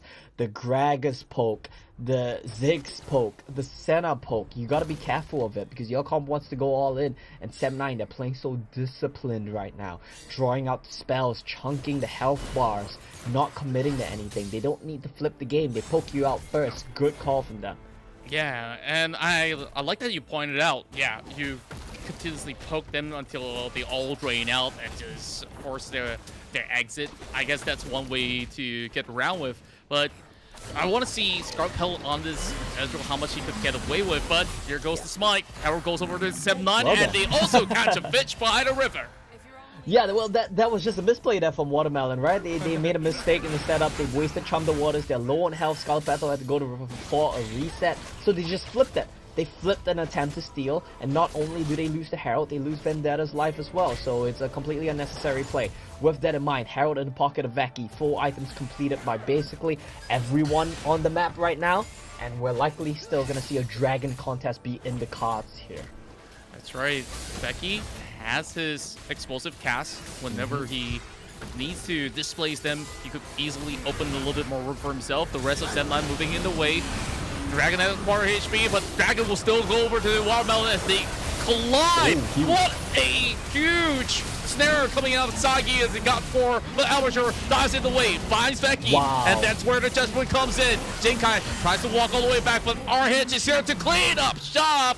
Sem9, they get all the kills, but Watermelon still snatch the Drake. We see the frontliners all get dropped, but it doesn't matter because they kite back together. Great play from Sagi, Chili, RH. The triple backline there, knowing exactly what they need to do, kiting together in tandem and just shutting down Watermelon's chance at a teamfight win there. That's going to be huge from them, getting the mid turret as well. 2k gold lead, they still have the Herald. Great stuff from them. If you look at the replay, it looks good to begin with. Watermelon, they find a nice zone with the Braum ultimate. This was huge from Sagi. I gotta give him props. His team fighting, his ability to hit these big W's has been very much on point. But here, this is the problem. They chase a little bit too deep. They try to tag up RH, but it doesn't matter because the triple backliners, they're gonna do way more DPS than you could ever hope to do. And Sem9, they just kite it back. They get a nice team fight win. Yeah, then the only thing that Team Watermelon can look forward to is to fight on choke points, because if they continue on like that, look at what oh, this is pretty dangerous for Sem9. Yeah. But they don't really have too many members that could possibly dish out as much damage as they want to, though RH is overextending. Sagi's hiding inside a bush, but no response from Vendetta whatsoever. But here comes Glacial Fisher. That's it. Will not get anything done. That's it, get out! That's pretty easy for them. But better than for a bomb, committed as they look for a dive, condemn underneath the turret. They continuously chunk them down, and Sagi is just not letting Albajar any room to breathe while they pop the Herald, and still they're stuck without all too much room to even pull off a recall. Yeah, a little bit ambitious there from the side of Watermelon. They try to engage with a Braum ultimate, but yet again, Chum the Waters misses. It seems to me right now, Watermelon are doing the same thing they always do in these losing matches. They try to be a bit too ambitious with their draft. They try to go a bit too off-meta, a bit too creative, and they end up playing too many sub-optimal champions like Fizz, like Ezreal. These champions, there's a reason they're not picked. There's a reason they're not meta. They're just a little bit suboptimal right now, and we see exactly why. Ezreal's weaknesses in full display. Fizz weaknesses in full display. You miss the Chum the Waters, you're not a champion. That's it. Yeah, you're just gonna be a... Well, he has it right now. Now, he does try to make plays happen. He hops onto Veki. There's gonna be a heal that will keep Veki alive. And they immediately confuse that situation. Here comes another snare on top of the Garen. Wow, well, they pulled him up Sagi. all the way through the back, though. Huge plays coming out of Sem9. Forces Watermelon to go all the way walking into their base, but that will not work out. Double kill goes to RH. Sagi has honestly been playing so damn well. From the laning phase, the way he's spacing Scarlet Petal, the way he's chunking him out, forcing him home, and now in these team fights as well. Every single route that he hits, every single W that he hits, multi-man route, setting up big team fights, setting up aggressive engages, here playing aggressive, walking up, face tanking, baiting the Chum the Waters. Sagi has been having a clinic here on the Senna pickup. Just great stuff from him, incredibly well played. Every single time it goes off cooldown, he makes something work. Like, he always lands it. Like, it's magical at this point. Like, most Senna players usually could whip it, even if it's point blank. Well, just give him huge credit for the ones, especially on that Dragon tick, where he managed to get 4 members of Watermelon. Yeah, I mean, honestly, just a great performance here so far from Sagi and the rest of Sem9. So, this game, honestly, I'm going to be very real with you, Contra. It's looking like Sem9 have it in the bag, and that's because of the drop from Watermelon. I don't think they have scale. I don't think they have options at scaling. And I feel like given the way the game state is right now, Sem9 are just going to coast to a win now, catching out Smurfs. Yeah, Winter, he just basically walks to anybody all the way up front. Anybody's glued up, sure, get the fling in, get them stunned within that glue zone, and there's just no way out of that. So whether if you're going to be a Fizz or anything at all, you're going to be caught up in this crossfire that you wish you didn't even need to be anywhere close by. Here comes another one. And that will be the showstopper that tries to pull all the way back, but that could only buy a little bit more time with the fling from Winter that brings him back to the rest of 7-9. With the Herald up mid, this might just be game over, but there's no minions in the way. Womelon could still salvage something out of it. They could salvage something out of that, but like I said, right, given the game state, it's looking to me like just a slow death. They're just gonna get bled out. 7-9. Too good a situation right now. Their draft, the Vayne, the Senna, the Singe, the Ziggs. They've got so much scaling, and yet they are still winning the early game. They're happy with how it's going. Yeah, I don't think that it could go all too wrong, especially when you have 4 stasis enchantment. That's basically tell Womelon to just dive at me, bro. Yeah. I'll take you on once. The timer counts to 0 once more, and yeah, you're just gonna be walking all the way back. And it's just rinse and repeat in all these team fights where 7-9 looks to be unbreakable. As we look at the items itself, the reason why nobody plays Ezreal that much is because all the items are so expensive. Also partly because the challenge is kind of trash, right? But that's a good point as well. Like if you think about the effectiveness of the gold, you put it on an Ezreal, you put it on a Vayne, which would you rather have? I think the Vayne any day. I think she gives you much more bang for your buck. And this Ezreal, it's just not having a great time. 7,000 gold. He is the poorest marksman in the game right now, behind both the Vayne and the Senna. It's just not a great spot to be in. He's trying to poke, but he's gonna get out poked by the Ziggs. He's gonna get out healed. It's not really much he can do. Ooh, vacuum whip for that one. Oh man, when he caught it with the explosive cast, Yeah. well, Vendetta definitely quick trigger fingers, but they will hop all over onto our hedge, doing quite significant damage, but that's all that they could get out of it. Here comes Megan for the bomb. Immediately chunks Vendetta to 30%. Is this gonna be a dive? Looks like it will be. Becky overcommits, but does have the flash to get out to safety. Will they continue this stance of depth? Another whip of the Troubled Waters, and that's a rapid for our hedge.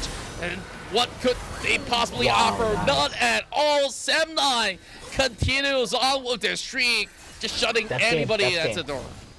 Well, they could go mid and end right here, but it looks like they're going to play it by the book. They're going to play it safe. They're not going to risk anything at all. And honestly, that team fight's so immaculate from 7-9. They play it so cleanly. They don't make any mistakes. Watermelon, they try to look for angles to start the fight, but they can't find anything because 7-9, they are just shutting down every single avenue of approach. Great job from them.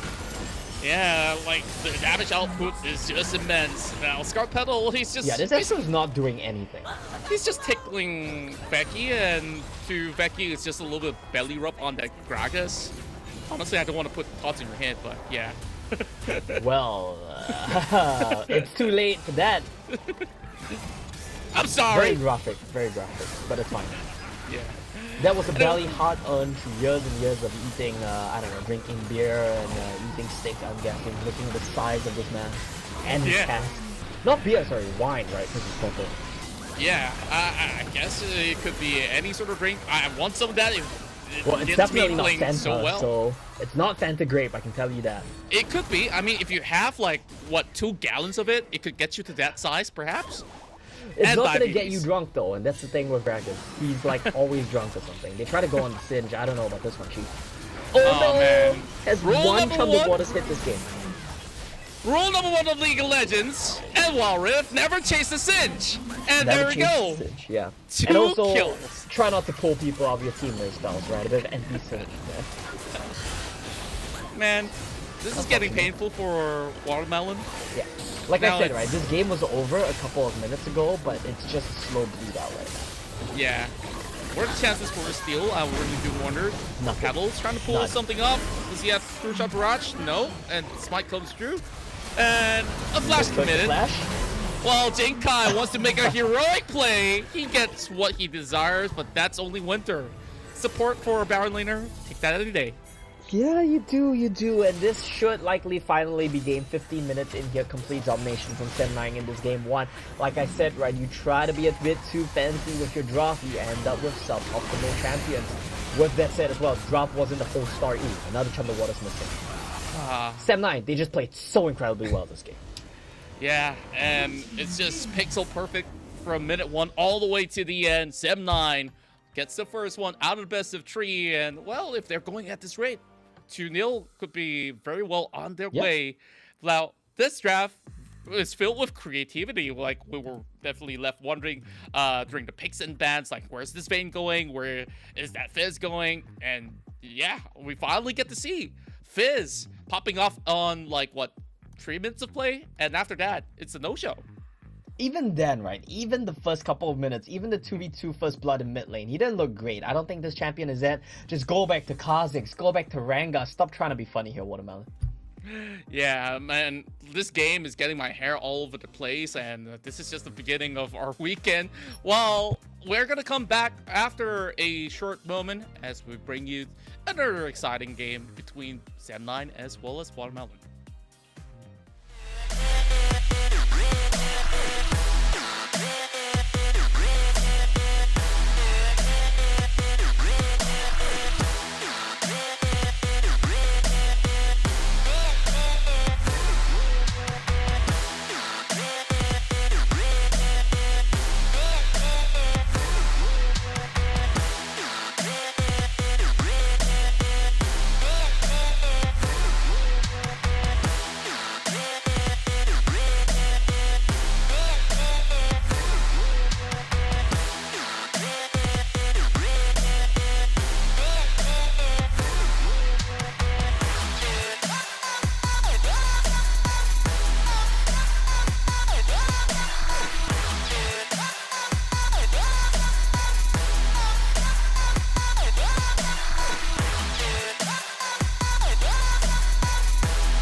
Here we go now.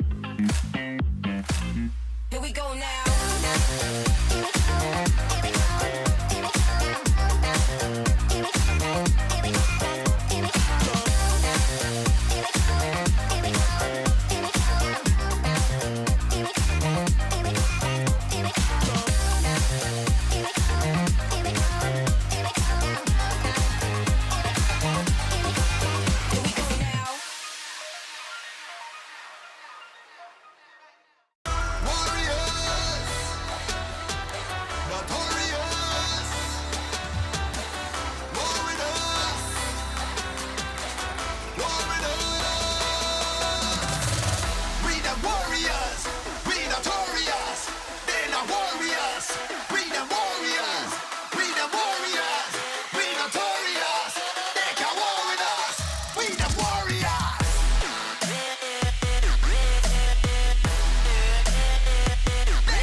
Here we go now.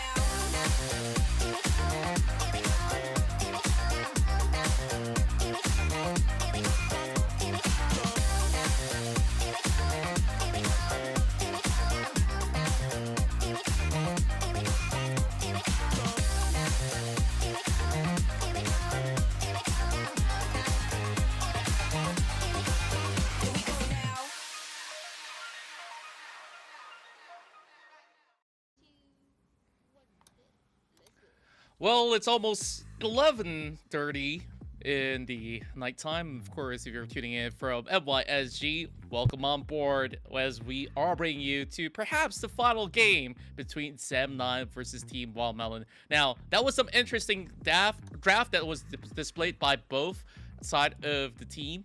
I wonder what else did they have in terms of creativity that's being offered up. I'm sorry, man. My tongue's tied up.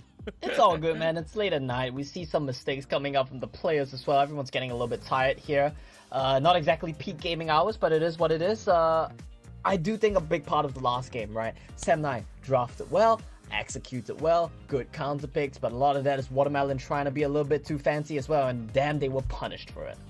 Yeah, and you know, like they throw a whole lot of curveballs with like the Singe Pig from Sam9, and they thought, okay, I guess that we could have a good game with Set over on the bottom lane, but that definitely didn't really work all too well. I think I have to correct myself. The Set went up over mid lane, so yeah, Set went to the mid lane.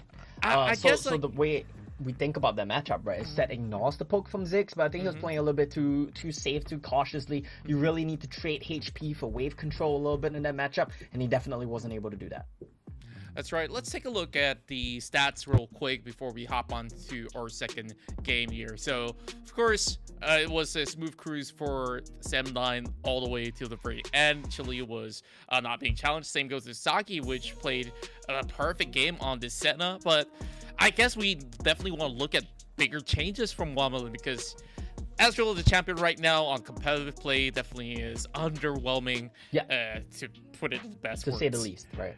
Yeah. Same thing for Fizz as well, right? We saw every single team fight, he missed every single Chum the Waters, and he was completely useless. There was even a fight where Sagi walked up, face tanked the Chum the Waters Zhonyet, and Fizz was no longer a champion. Same thing for our head with the Zhonyets, you're no longer afraid of a Fizz. Same thing for Becky.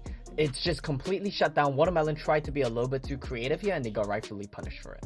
Yeah, and even though El Major has forced to build himself a force of nature, there's nothing much that you could possibly do about when you do have RH who could easily shred him out. He doesn't really have armor, and even if he does, it gets ignored because it's a Vayne after all. So yeah. With that in mind, like Becky had this full AP build, he had no worries in the world, where Jinkai never really had big impact of play. I guess it's really down to this underwhelming draft overall from Wildmelon that they really have to switch it up if they really want to take a game off Sam9. Yeah, I think there's a lot of things that Watermelon need to change up, and we said to go back to basics, to go back to what works for you. Well, Fiora was banned away, that's fine. I think you still got options for Vendetta here. Just don't play Kai'Sa. Don't play Master Yi. If I see that in the next game, I'm going to flip a table. But if that's not the case, if you play Kha'Zix, if you play Ranga, I think you have a slightly better chance in the next game.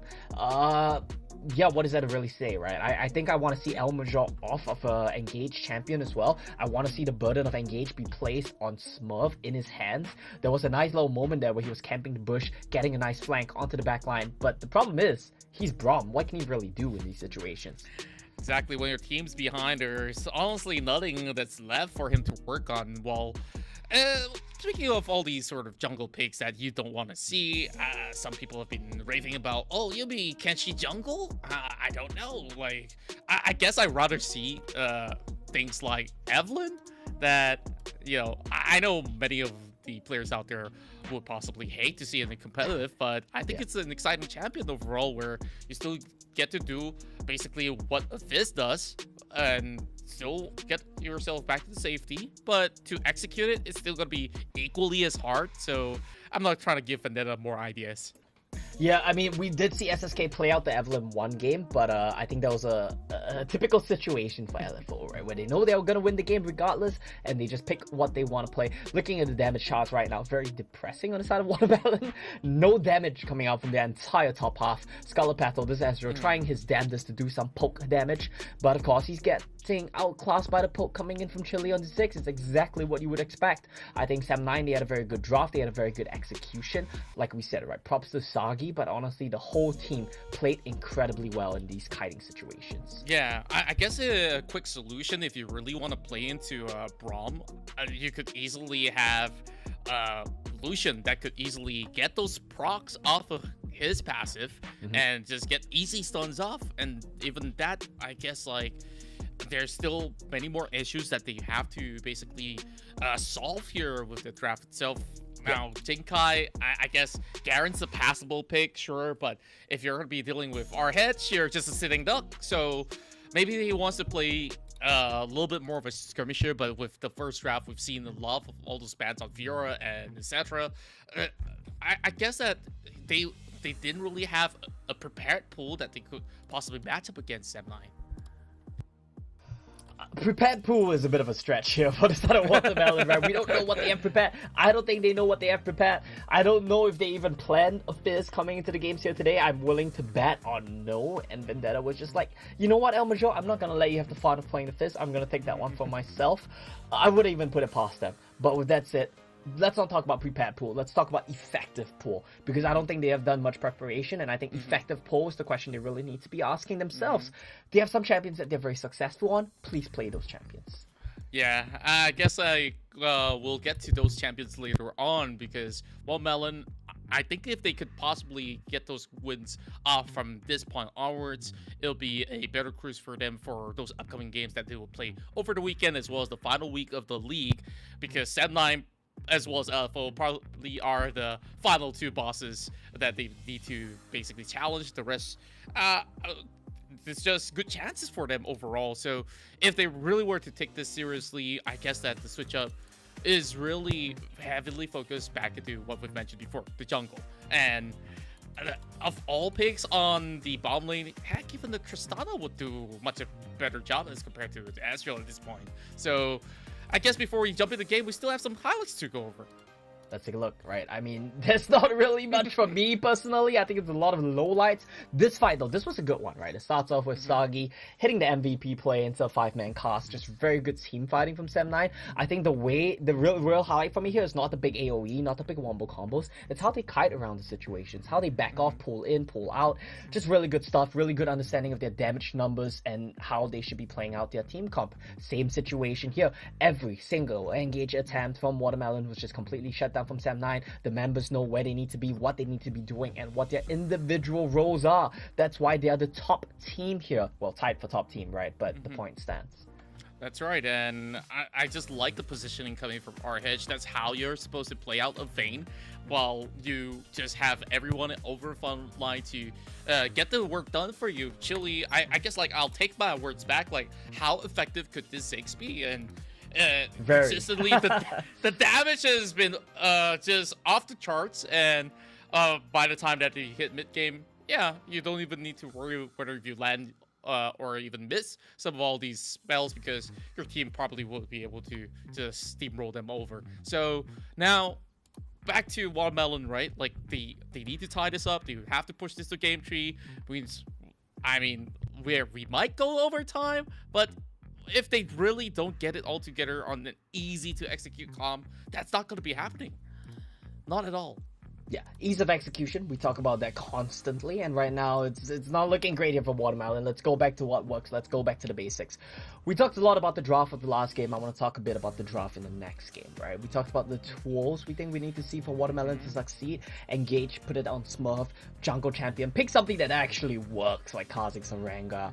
But other than that, I think maybe I want to try something new. Or if I was Watermelon, I would like to see them try something new for Jinkai. The tank clearly did not work here. Let's pull out something a bit fancy for him. Don't let the weird picks go to Vendetta this time. Either pull out an Enchanter or a Lucian top here for Jinkai, and I think I will be much more curious as to how the outcome of the game plays out.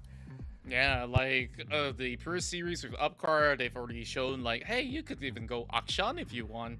Well, I just don't want to see a Teemo if that's going to be the certain change that you deem to be aggressive, because that's just a little bit too squishy. So, going deeper into Baron Lane pool, if you want to go for things like Akali, it may work just fine, because against a Vayne, you could basically have a good burst against her in just a matter of seconds. But let's hop over to Chap Select. We've done enough talking on what the would-be, could be, should be, and here we go. One melon now on blue side. Yeah, I like that. Enough speculation. Let's see the actual draft play out. Senabet, that's great, right? Because we saw how effective Sagi was on it. I want to touch a little bit on how the top teams adapt and the differences in styles that we see, because I think it's very interesting to compare and contrast the way a team like Sem9 plays and the way they approach drafts versus the way, lesser teams play. So when Sem9 lost one game to the Senna pick coming in from LFO, what did they do the next game? They immediately let them play Senna and they counter-picked it.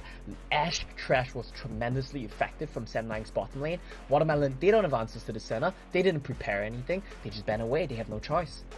Yeah, like, that's why Sem9 is a team to be feared for if you're going up against them. So, the quick thinking that they've always had when it comes down to all these ideas of the draft, like early on we thought, okay, they have a couple of picks going up there, it's for sure going into a certain lane, and they could easily just say, oh no, we're just gonna switch it up, it'll be better, even better than before. Now a lot of the picks that we've seen back in game 1 has been locked away. Watermelon have already chosen to take out the Senna. Like you said, it's been too much of a hassle to deal against, and you don't have Vecchi on the Gragas, though he's on the red side. He will go for something that will be even more aggressive, I do assume. Well, not that we're gonna miss his explosive cast anyways. He's got a big enough effective champion pool, because that's what we're talking about here, right? Not the cheesy picks. You can pull out your effective picks. Vecchi has shown that he's very proficient on basically the entire field, the entire roster. You can play the Jarvan, the Camille, the Fiora, whatever you want. And what I do see right now from the draft that catches my eye is Fiora's being left up. Galio is going to be the first pick option here for Watermelon. That's going to be nice. El Major can play that one. Smurf can play that one. And it will give both of them a very comfortable champion for them to pull out. Yeah, I like this already. We're seeing that being matched up with Rakan, if it's ever going to be going down the bottom lane. So it really doesn't really reveal all too much. Vecchi's turn to pick. So one of the...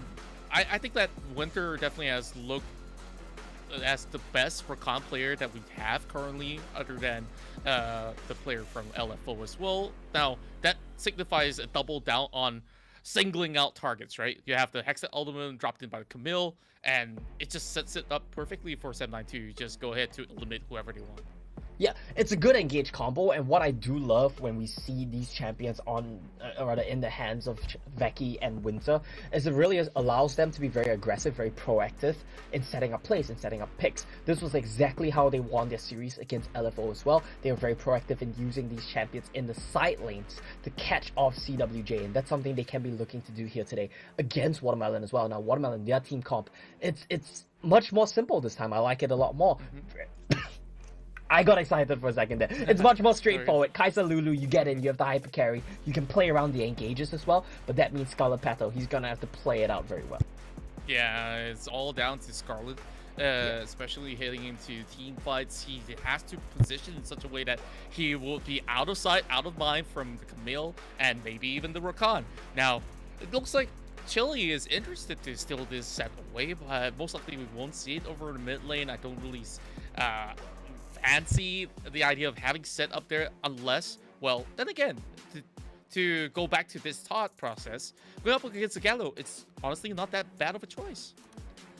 Yeah, I think that's a very possible matchup, and that's something we know Chili can play. We know Chili can play the tanky boys, we know he plays Renekton, we know he plays sets, so that's definitely going to be a possibly good matchup here. What we could also see is another change up.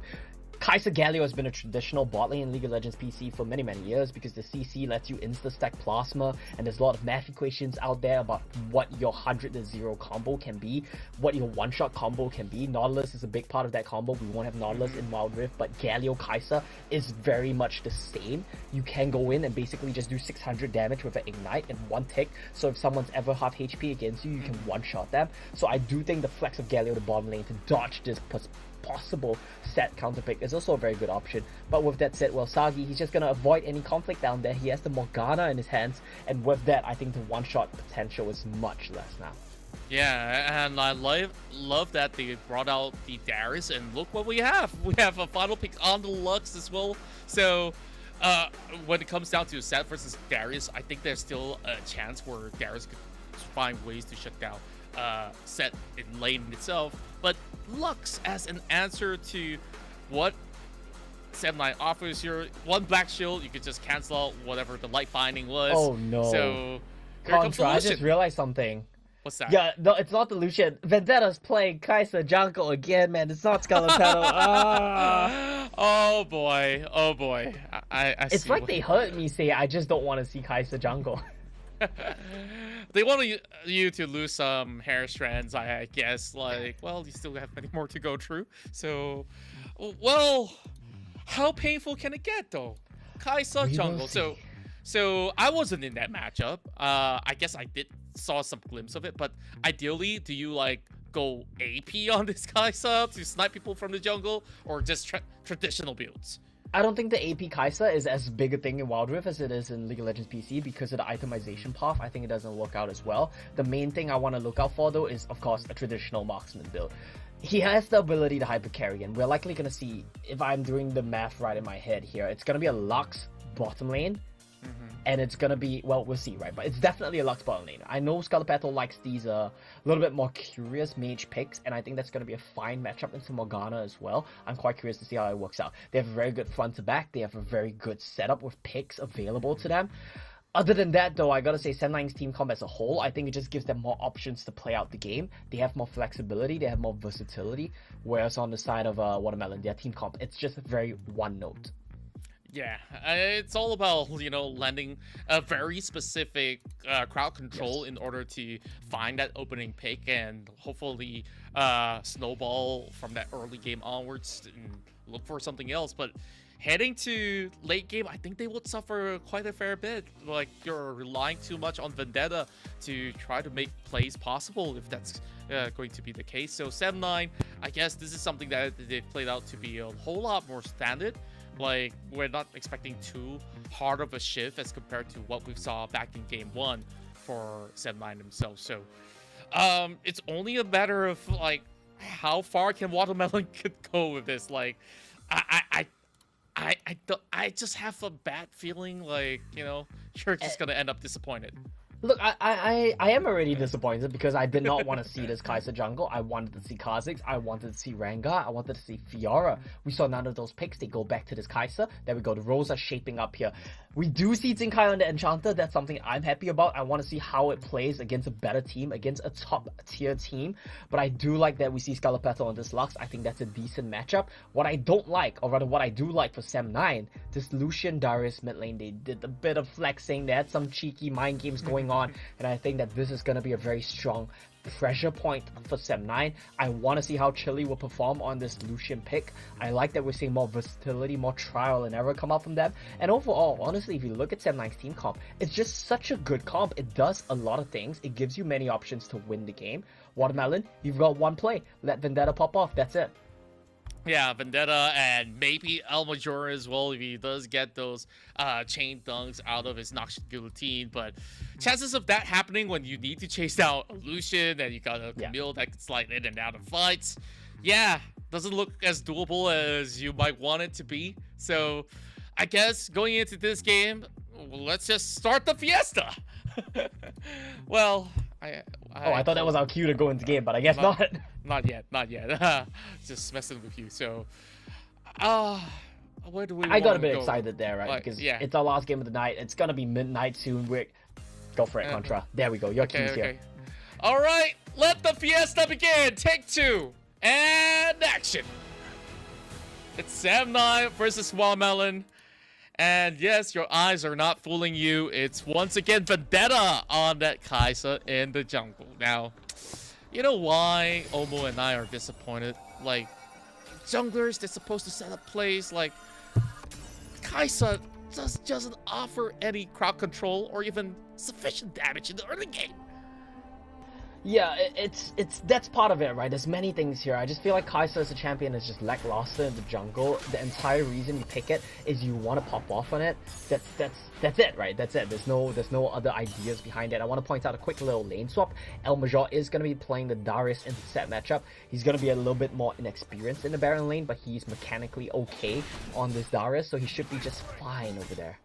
Oh, Yeah, just we fine. have? Yeah. Now, I guess in terms of laning phase, you're definitely feeling pretty good about this, as Lulu up in the mid lane could never go wrong. So Yeah. you basically just farm your way through, and if they opt to gank you, pop that wall growth, you'll be okay. And she's got the heal with her as well, so nothing too much to worry about. So this is basically funneling this Vendetta until we hit the late game. But Becky's paying a visit, forces a flash. That's all he could possibly get. Becky. You see, and considers that's that one of the downsides of Kai'Sa jungle as well, right? The mid lane early scuttle is so important. The scuffle for the scuttle, it's also important. And Kai'Sa is useless. She contributes nothing in these situations. You pair that with a Lulu, sure, they might be strong later on in the game, but they are incredibly weak right now. They are at the mercy of Sam9. Oh, that's a double grand entry with the ignite. That's There we good go. enough for the final tap. First blood goes over Sam9. No damage. And that's all that she rode. Just no damage right there, right? Smurf comes in, a big play to get a nice multi-man taunt, but no damage follow-up means it will just be Sam9 walking away with the kill. I don't know how that happened, but I feel like Skullapethel must have sniped the light binding. Yeah, it should be that, but to see that happening over a bottom lane, it's definitely interesting. Well, Chili just sneaks away. Always have a dash with you when you're on the Lucian for any of all these potential ganks up in the mid. Now, most often than not, like, Morgana does offer very solid control over the lane, but when you don't have the support with you, you're quite distant. You don't have the burst damage compared to a Lux, which I guess it all adds up. Yeah, honestly, it's interesting to me, this Lux pick. I think it's a good adaptation. You think about how it fits in the meta with all the mages bot lane. Lux is such a long-range mage, does very well into a lot of the champions Sam9 have drafted. I'm quite curious to see how it's going to play out. But the main concern for me here is, yet again, this Kai'Sa pick falling behind. You're playing against Camille. We know what Camille can do to marksmen, to AD carries later on in the game. And I'm quite wary for it. Yeah, I guess that might just get something invested. Well, Jinkai is just going to get dove upon. Here comes Hero's entrance as they flash away. Vendetta with a take of health left. Vendetta secures it for the team while Chili will get flanked from behind. Smurf here to save the day for Vendetta to walk away to safety. Okay, he lives as well. Well, you know how they just love to prove me wrong. These teams, they... Well, what is there to say about it, right? Triple kill. Triple kill for Vendetta. Yeah, last game we said he just needs 2 kills on the Fizz. This time around, he starts the game off 3 minutes in 3 kills with this Kai'Sa. He comes in on the flank as well, punishes the overdive. Even with the heroic entrance, he expertly dodges out of that one. A lot of turret shots being taken by Chili. I mean, just good play all around from the side of the Watermelon. Members, good snipe from the Lux. Good play from Vendetta to just dance around the turret to just punish the overdive. But overall, Sam9, I think they're still okay with how the game state is. They're only a couple hundred gold behind. They do have good scaling as well. They just need to find this Kai'Sa, lock her down, and kill Vendetta. Yeah, if it weren't to be them on the turret, the scenario could easily switch over to Sam9's favor. I like what Watermelon is currently doing. They rotated to secure the arrow for themselves, but they really have to prepare when Winter dives in. Now, Lux, definitely that underrated pick that has been able to contribute. Like, here comes the taunt, as it will be still that comes in from Winter. My oh my, they didn't even need it despite. It's one of those illegal situations here to gain Contra. It should never happen. Maybe if Vaki steals it with Smite, that's kinda more excusable. I love the setup here. Camping the bush for the rotation from Sam9. Great stuff. Yeah, and suddenly Sam9 just comes back with a vendetta of their own. It's like, yeah, you guys won that war. I'm gonna make you suffer from here on. So there's just smart plays, smart rotations, and yeah, that's just a special coming in from Winter. I want to see more of that. But here comes the rest of Watermelon diving upon the top lane where Sem9 is trying to hold on to. While they do that, they're going to lose that Drake over to Sem9. Well, what does that really say, right? A good situation from Watermelon ends up being taken away from them because of Winter's steal on the Herald. Like, that's something which you would never expect to happen. He's a Rakan, not even high damage support. Yeah, it is what it is, you know, but the gold is still even. The dragon is in the pockets of Sem9, like you said, but the gold is even, and that's good enough for Watermelon, because given how the last game played out, things were much more dire for them already. Yeah, like, they definitely feel better with this sort of draft. But I really wonder, like, going back to the late game, I guess that, sure, you have a Lux with a lower cooldown on the final spark. Like, I'm still not seeing that convincing burst damage that could either take on our Hedge, Becky, or even, well, I don't know, Winter's always in front, so there's the potential to catch him out. But other than that, when it comes to scaling and more stuff in the way, I guess Sem9 would still have a few safety net until they reach like ultra late game. I don't know. We just have to see.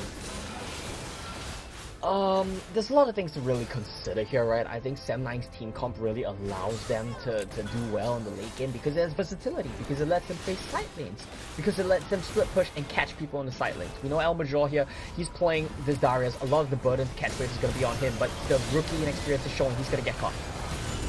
Entrance to reply to the Hextech ultimatum while they go back in for a dive with the grand entrance, and they still make it out alive. He's alive? Oh, for sure. Look at him. He barely, I don't even see the green meter on his health bar anymore. Well, call that a miracle as much as you want, but the rest of Watermelon, they're responding in. Has to get a good taunt. He does catch onto the tree, but where's the rest of Watermelon? Nowhere to be seen.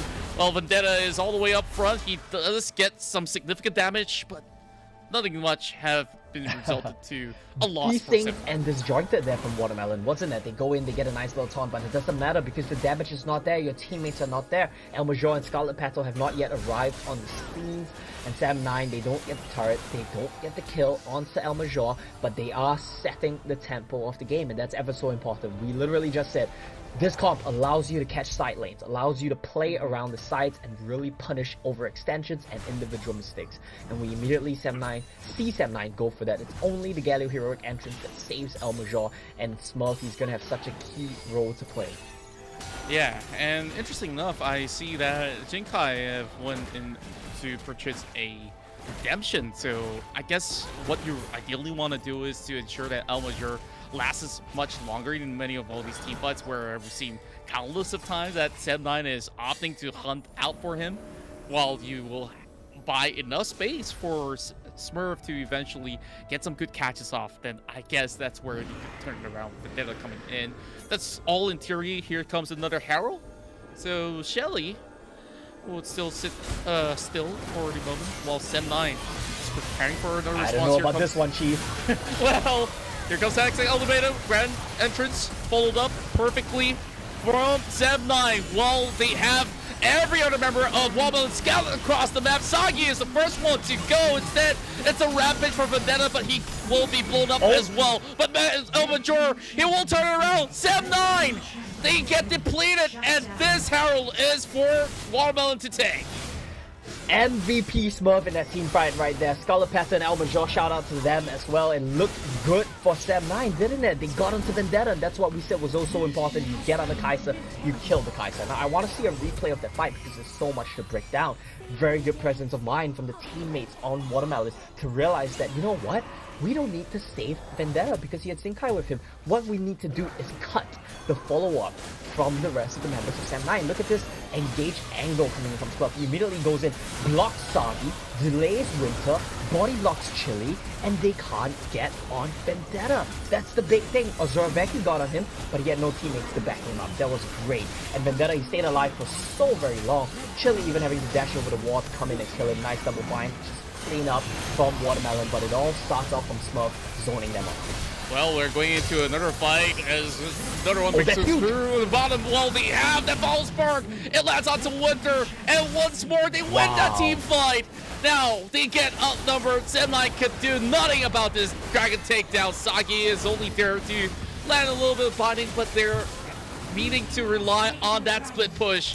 And well, what do we know? Watermelon is definitely making a splash in this match. They're here to play for sure, right? I came in saying I have high hopes for this Lux pick. I thought it was a very good angle for Lux in this game. We know Scarlet Petal's proficiency on mages. We got MVP one day playing only Bren and Morgana, not dying a single time, having insane damage output. We see how well he's doing on yet another mage here. This Lux pick from playing only exclusively marksmans and AD carries in League of Legends PC, transitioning over to Wild Rift, diversifying his pool, increasing his ability to play a different type of champions. Great stuff here from Scarlet Petal. Very flashy from Vendetta, of course. He looks good. He always looks good. But I want to shout out Scarlet Petal. His multi-man bindings, his ability to just snipe targets out. He's been having a great game. Indeed, and to complement that as well, you also take a look at how well Smurf has been able to basically find the targets he desired, disrupt the tempo of 7-9, and well, a flash coming from El Major, perfectly timed because Becky's just trolling in from behind. Now, going over to the top side, we will have an unmanned turret for them to They just... didn't really need that Herald, did they? They didn't even need it. So, yeah, it's going rough for 7-9, and I guess we're inbound for game 3 if this is going to continue on. Hey, Pathseeker is still a very real thing here. Yeah, so let's see, it's either or. But back to Smurf, like I noticed the first team fight, like Winter was hoping to follow up to the engage of the Hex Ultimatum, but well, let's get to another one. Well, Winter does get the charm onto 2, while Furious Entrance will come in, forcing 7-9 to just retreat. And they've already burned some of all these elements. I guess that's good going, but there's still more to come. Jinkai is always ready with the Wild Growth. Yeah, so that's the thing about the game state right now. That's also why I really dislike the Herald being used top lane there. It's also important for Watermelon to be able to crack the mid lane tier 1, to open up the map a little bit, because part of the problem is Sam9, they are dictating the pace of the game. Sure, they're losing fights, but they're only 300 gold behind. They're still dictating the when and where fights should happen. And the problem is, Watermelon don't have a great answer to that. They need to open up the map a little bit more. They need to prevent themselves from just getting choked out on the map despite winning team fights. Yeah, and this remains to be the issue here. While Vendetta is trying his hardest to take down a turret for the team, but 7-9, they're always going to be on the lookout, and we've always known for a fact that 7-9, they understand every state of the game where they're very smart team. Yeah, they will be able to basically fork something out of the blue heading into the late game, and we've always seen Becky really doing wonders, especially now that he's on the Camille. Split push, like you said early on, is a very viable option if they just really want to desync Watermelon, force them to split around, and then look for some objectives over there. Yeah, I think what's really interesting to me about both of these teams and the way they face off here, I think you raised a very great point. Sam9, they always have the ability to make magic to win the game when it looks like it's an unwinnable game state, to pull out comebacks. And I think Watermelon, they have the same ability, but in a different sense. That's what's really interesting about these two teams.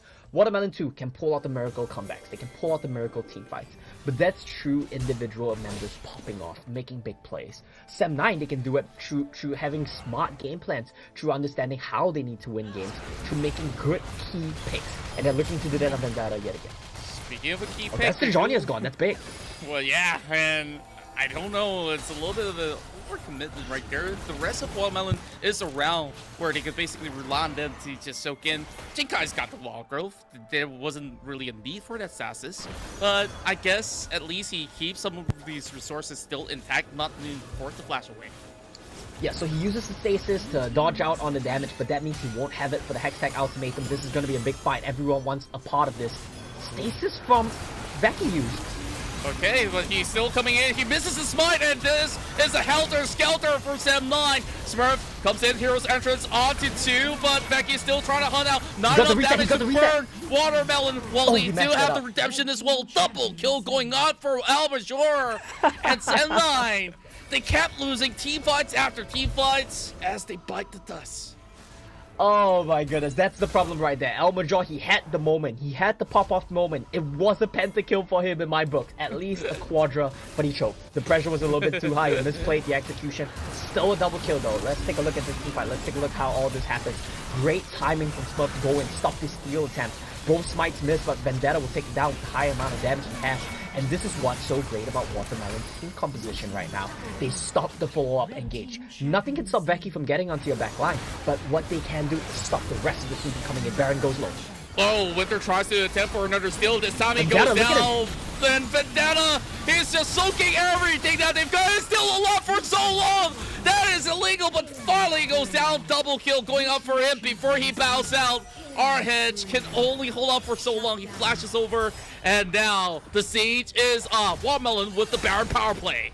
The Baron power play comes in. They're gonna get tier 1 mid. They're gonna get tier 2 mid. Now they're not. Oh, okay. Well, you know, they have to prove me wrong, right? So they won't get tier 2 mid. I think part of that as well. They lose their marksman. He might be the jungler. He might be the one making plays for you. But the moment your AD carry is down, who's gonna hit the turrets for you? Lux? That's not very practical, is it? So Vendetta, he dives in here. I think his Jonius, it was still on cooldown. Clutch Wild Growth to keep him alive a little longer. But no flash, no Jonius means that he will pay the price of his life to get those kills. They still get tier 1 mid. We talked about how important that is to unlock the map for Watermelon, but I don't think it's enough of a win for them. They still have the Baron buff, they still have 2 dragons in their pocket, but I think they wanted a little bit more there. Yeah, and I guess that with him buying so much time, it allows Watermelon to basically respond very well. Like, I didn't expect with just the help of the Wild Growth and a very late Killer Instinct would have basically soaked so much. And I think part of it as well is his gluttonous greaves, to be honest. I think that item is just trash, right? But it worked out there because he does so much damage. More healing. Oh, right. That's a good point that you have there. And, well, I guess it's just going to be a slow siege coming out there. And eventually, this Baron buff will wear out, but I still don't see that Sam9 coming up with any response of their own. Like, they've tried many times trying to dive in, trying to single out either Vendetta or perhaps Scarlet Petal if they can get anywhere close. But Smurf have always been all the way up front, guarding both of these members, and all else fails, Hero's entrance. That's all you need. Then Almajor could just happily walk in, ready to duck. Yeah, I mean, that's what Smurf has been doing extremely well this game, right? He's been running interference the whole game. He's been doing a very good job of it. But that's something to consider as well. I like that you brought up Almajor because that's part of the problem here. With a Darius standing in between you, how do you really get past it, right? Look at his items right now. He has the Randy Wind's Omen. He has the Deadman's Plate, especially for Chili. There's a lot to consider. If I want to get past this guy to do damage to the backline, how am I going to do that? Team fight slot. And they try to get past every member of Watermelon. They will have one underneath the turret, and that is where they finally get their hands on the Scarlet Petal as they pull one back into the range. And here comes Sam9, forcing them onto the chokehold. Well, they couldn't hide for long. It's an ace! And there you have it. Sam9 coming in right back at you, and they're just going to parade their way That's up good, by the way. That's GG. There's no Never way say they're that Sam9 are out of options because these guys, they will find something. They will make it work. They drafted to give themselves options, and damn, did they use it well. I mean, that was just fantastic, right? They kept trying to kill Vendetta. We can't kill Vendetta. We can't kill Vendetta. He's getting shielded. He's getting healed. What do? We kill the shielders then, and that's going to be game. Sam9, they're going to do it. Yeah, and this is the final blow to end what looks to be a convincing team fight for Watermelon. It all was laid bare bone by the very end. Sam9 here goes on the 2-0 streak, and that will close off the night of matches. So, all in all, Watermelon, they did very well. It's just that they lingered too long up mid, and they were so susceptible for this setup that Sam9 could easily overwhelm them with. And I guess there's just that. Honestly, Sam9, they looked like they were losing team fights. They looked like they were in trouble. But if you look at the reality of the game state, I don't think they were ever really in trouble. Well, I guess the Baron moment was the best part, right? Yeah. But Vendetta diving in too deep, losing his life there, it cost his team so much tempo. And that was exactly the problem. It gave Sam9 time to regroup, reassess, and come back with the miracle team fight that they needed to win the entire game. Yeah, and I guess especially when the Watermelon side have dispersed into two fronts, one going in jungle and a few more back into the back of the lane. It's just easy pickings for Sam9 from that point onwards, where they have enough spells for them to just give chase. Well, just going back to the early game, I guess that, you know, at least they managed to achieve what they wanted. Watermelon, they wanted this Kai'Sa to come online. They got that, and I guess that when they start to split up, we see members trying to do something over the bottom side, and when they try to congregate once more over mid, they just weren't prepared for a full commitment, because most often than not, when you're facing against lesser teams, they would just let go of tier 2. Not for Sam9 though. They know that they have the resources, they will expand it. Yeah, and honestly, if you look at the way the game played out as well, Sam9 did a very good job at identifying where and when they could hit, where and when they could attack. That is exactly how they defended the tier 2 turret. They made a very good problem solve there. Every single fight, we try to kill Vendetta. It never works. Not once. So what do? We just kill Scarlet Petal instead. We try to kill Zinkai instead. You kill one of his two shielders, that takes away half his impact in the team fight as well. Very good use of exhaust as well on the last team fight. I'm not sure who exactly exhausted Vendetta, but it was perfect timing. It let them chase him down as well. Very good identification of the problem and then solving the problem. That's exactly why you can never count out a team like Sam9. That is exactly why they are elite here in Singapore and Malaysia. Even in SEA, I would go as far as to say they are an elite team in SEA because they are able to problem solve, because they have the brains, they have the experience to solve these sticky situations. Yeah, and like the results speaks for itself when we go down to, you know, the way that they played out multiple different tournaments, and up till here in WCS, there's only so few teams that have formulated ways to counter them, and I guess Watermelon on this attempt, they came close. If they were to refine some of all these small little micro plays, it could possibly end it well for them to move to game 3, but of course the result is a perfect 2-0 for Sam9. I guess the struggle was for some of the members to find footing. Vecchi didn't look like he had a great time, especially when he dives to the back line, but especially when Watermelon is just allowing them a little bit more room, they will take it any day. And well, everything's positive looking for Watermelon by the end screen, so even they're ahead in kills, to say the least. That's the thing, right? We literally just said miracle team fights. It's always possible. Sam9, they will always be able to identify how and when they can win a game. And what do you know? They do just that at the end right there, right? They punish the misstep from Scarlet Petal, and the moment they smell blood, they will pounce Sam9. An amazing performance from them. I want to remind you guys of the amazing performance that Sagi had in Game 1. In this Game 2, sure, they might not have been a standout individual star, but as a team, they played it also well. Yeah, and I guess that if you look at how RH also positions to set up for good phase breakers as well as showstopper altogether, I guess when he does get a good chain connection onto multiple targets, that really makes things much easier for Sam9, and for the fact that he was dealt with a pretty difficult situation, I think that, as I said, he played it pretty perfectly, and in fact, he did the most damage for the team.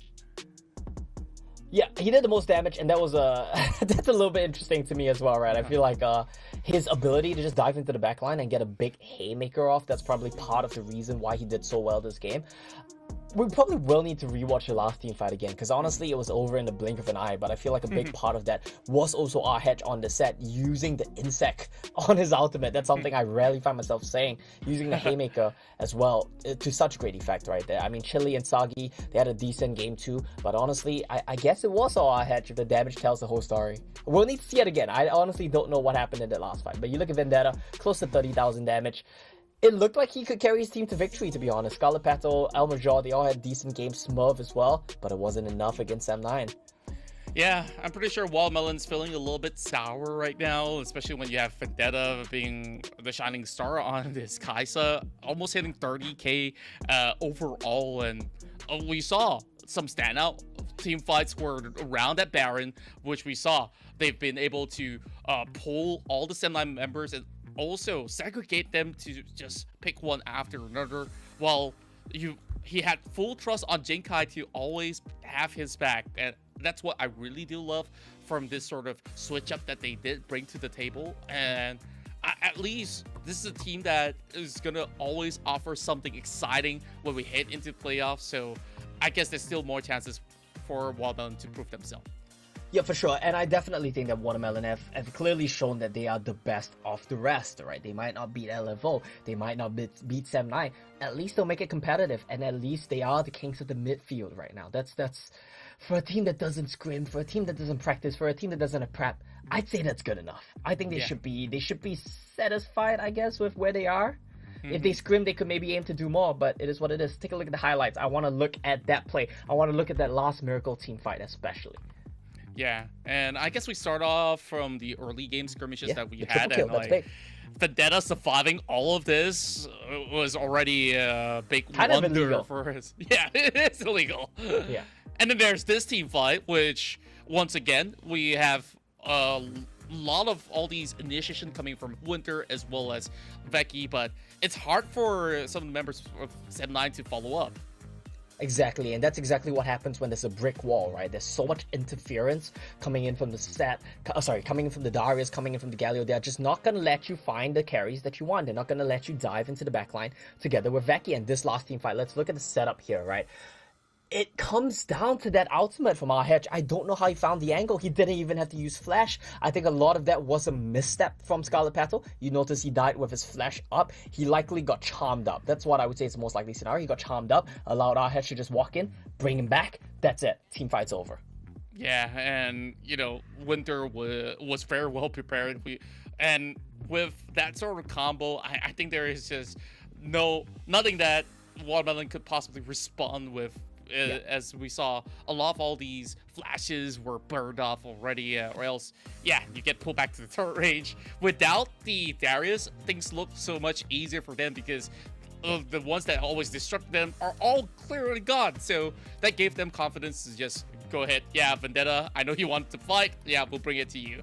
So with that concluded, Sem9, they're still matching to LFO's tempo. And of course, unfortunately, Phantom 6 didn't get to play today, but that's basically 3 pointers for LFO as they are still racing to be that #1 team of MYSG. Yeah, and I want to call back to the interview that we had with SSK as well, right? First place doesn't matter, second place doesn't matter, top 2, it's basically the same thing.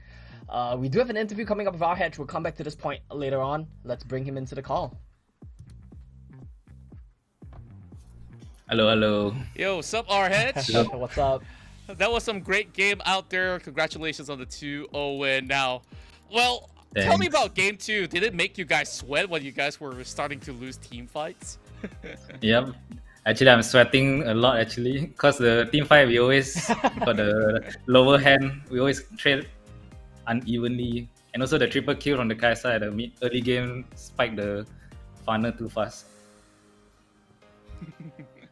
Well, let's go back to the start, right? You guys had some really interesting draft back in game 1 where you guys brought out the Cinch and a whole lot of very flexible picks. Like, was this something that you've taken the playbook out of other teams, or something that you guys been practicing on? Or it's just like, oh, I feel like having a Cinch in my matchup. Let's go for it. So tell us the thought process to game 1. I think Cinch is a good hero to play against a lot of melee, because he just run around and all the melee cannot walk through the poison, or not they will be slow and also Leandry. So based on their comp, they're like 3 or 4 melee, I think. Then the Cinch just run over them. Cinch is very good against melee. Yeah. And Brom is a free laning phase as well for Cinch. Yeah. Yeah. Well, Omo, you got any questions for us? Yeah, very good draw from you guys overall, right? And I want to call back to game 2, the point that Contra made. How did you guys regroup, right? Like, how did you guys make the calls to really just make a stand at the tier 2 turret? And how did you find that pick onto Lux at the end there? I saw the opportunity when Lux stand in front of it. I just floated behind E, then I got him. But he actually could flash actually, but I think he wanted to save it or Yeah. something. Yeah. Then it was So I guess was lucky. how did the comms go down there? Yeah. How did the shot After we calling go got the down for Lux, you guys to defend it? we took it one by one lah. We got the Lux first, then we need to take the Darius, then only we start to push forward. If we don't kill the Darius, it's very hard for our front line, for our team to play. Actually, the Darius did a lot.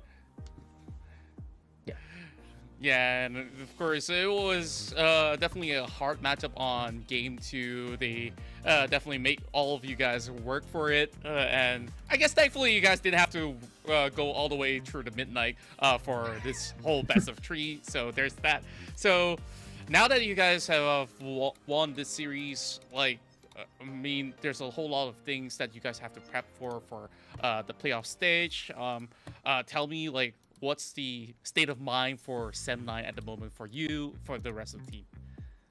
Currently, we are just chilling, I guess, until the playoff. We are just ramping up for the playoff. We're just trying out more picks and everything to try on tournament and see what suits the best during the playoff, so that we got a lot of drafts to choose during the playoff.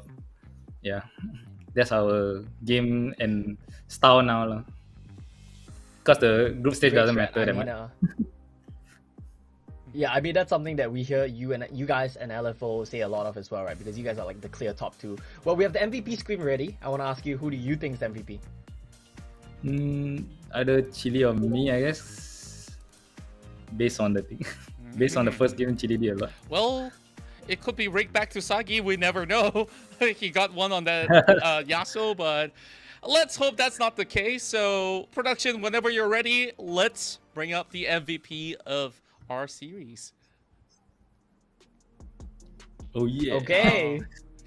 Hell yeah. Hell yeah. Finally a well-deserved MVP for our hedge. So for, you know, like, I want to hear from you, like, any sort of tips on set, especially when you're faced against like difficult composition and such, because you barely drop any devs to the enemy throughout the entire match, and you also did the most damage in that throughout the rest of the team. So yeah, spill us some secret sauce or tips on the set.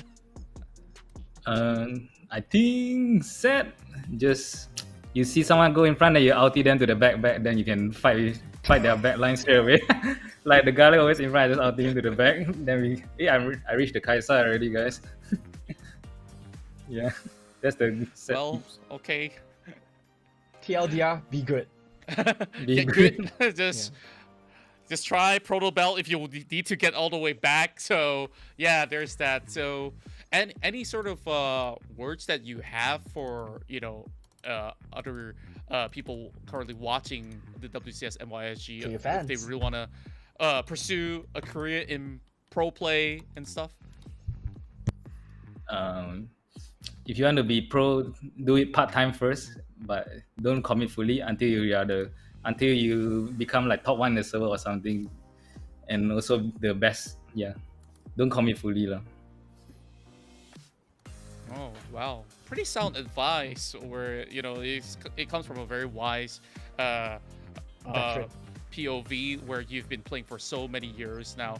I want to also dive into your favorite memory of, say, you have many years back in League of Legends, but what's your favorite memory of you playing competitively in Wild Rift thus far? Wild Rift, currently with this team, I guess, because we seem to be winning a lot. Previously, we are like in the middle tier, I guess, because Bajaya Dragon and Geek Frame last time is always the top 2, so we are like the middle pack only, cannot go further. But this time I'm in the top pack now. I'm getting carried, I guess. Well, I'm pretty sure you're doing well on your own too. Of course, it's always a team effort when it comes down to match as such. But of course, there's going to be a lot of exciting things that is to come as you guys are vying for the top spot to qualify to the C finals. So if you guys do get to the C finals, is there a team that you are looking forward to face against? Or any player even?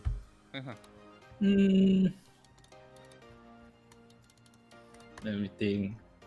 Not really, I guess. Maybe G4, but I won't be playing in the same lane as him.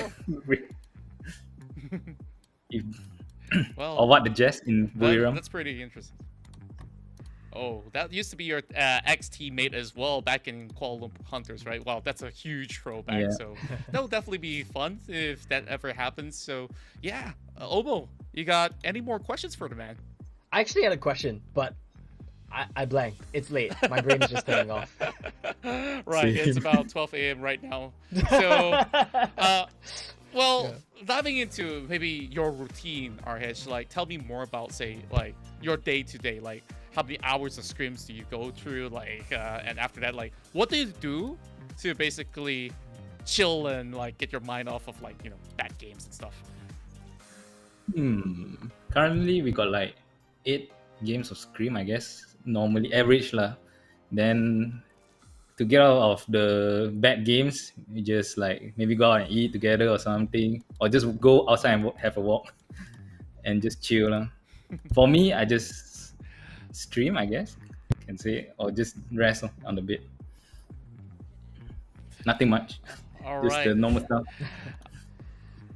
That's great, and of course, that's all that we do have for you today. And you guys did extremely well as usual. So we definitely do look forward to the upcoming matches on Saturday as well as Sunday. So for now, we'll bid you good night, and of course, thank you very much for joining the interview.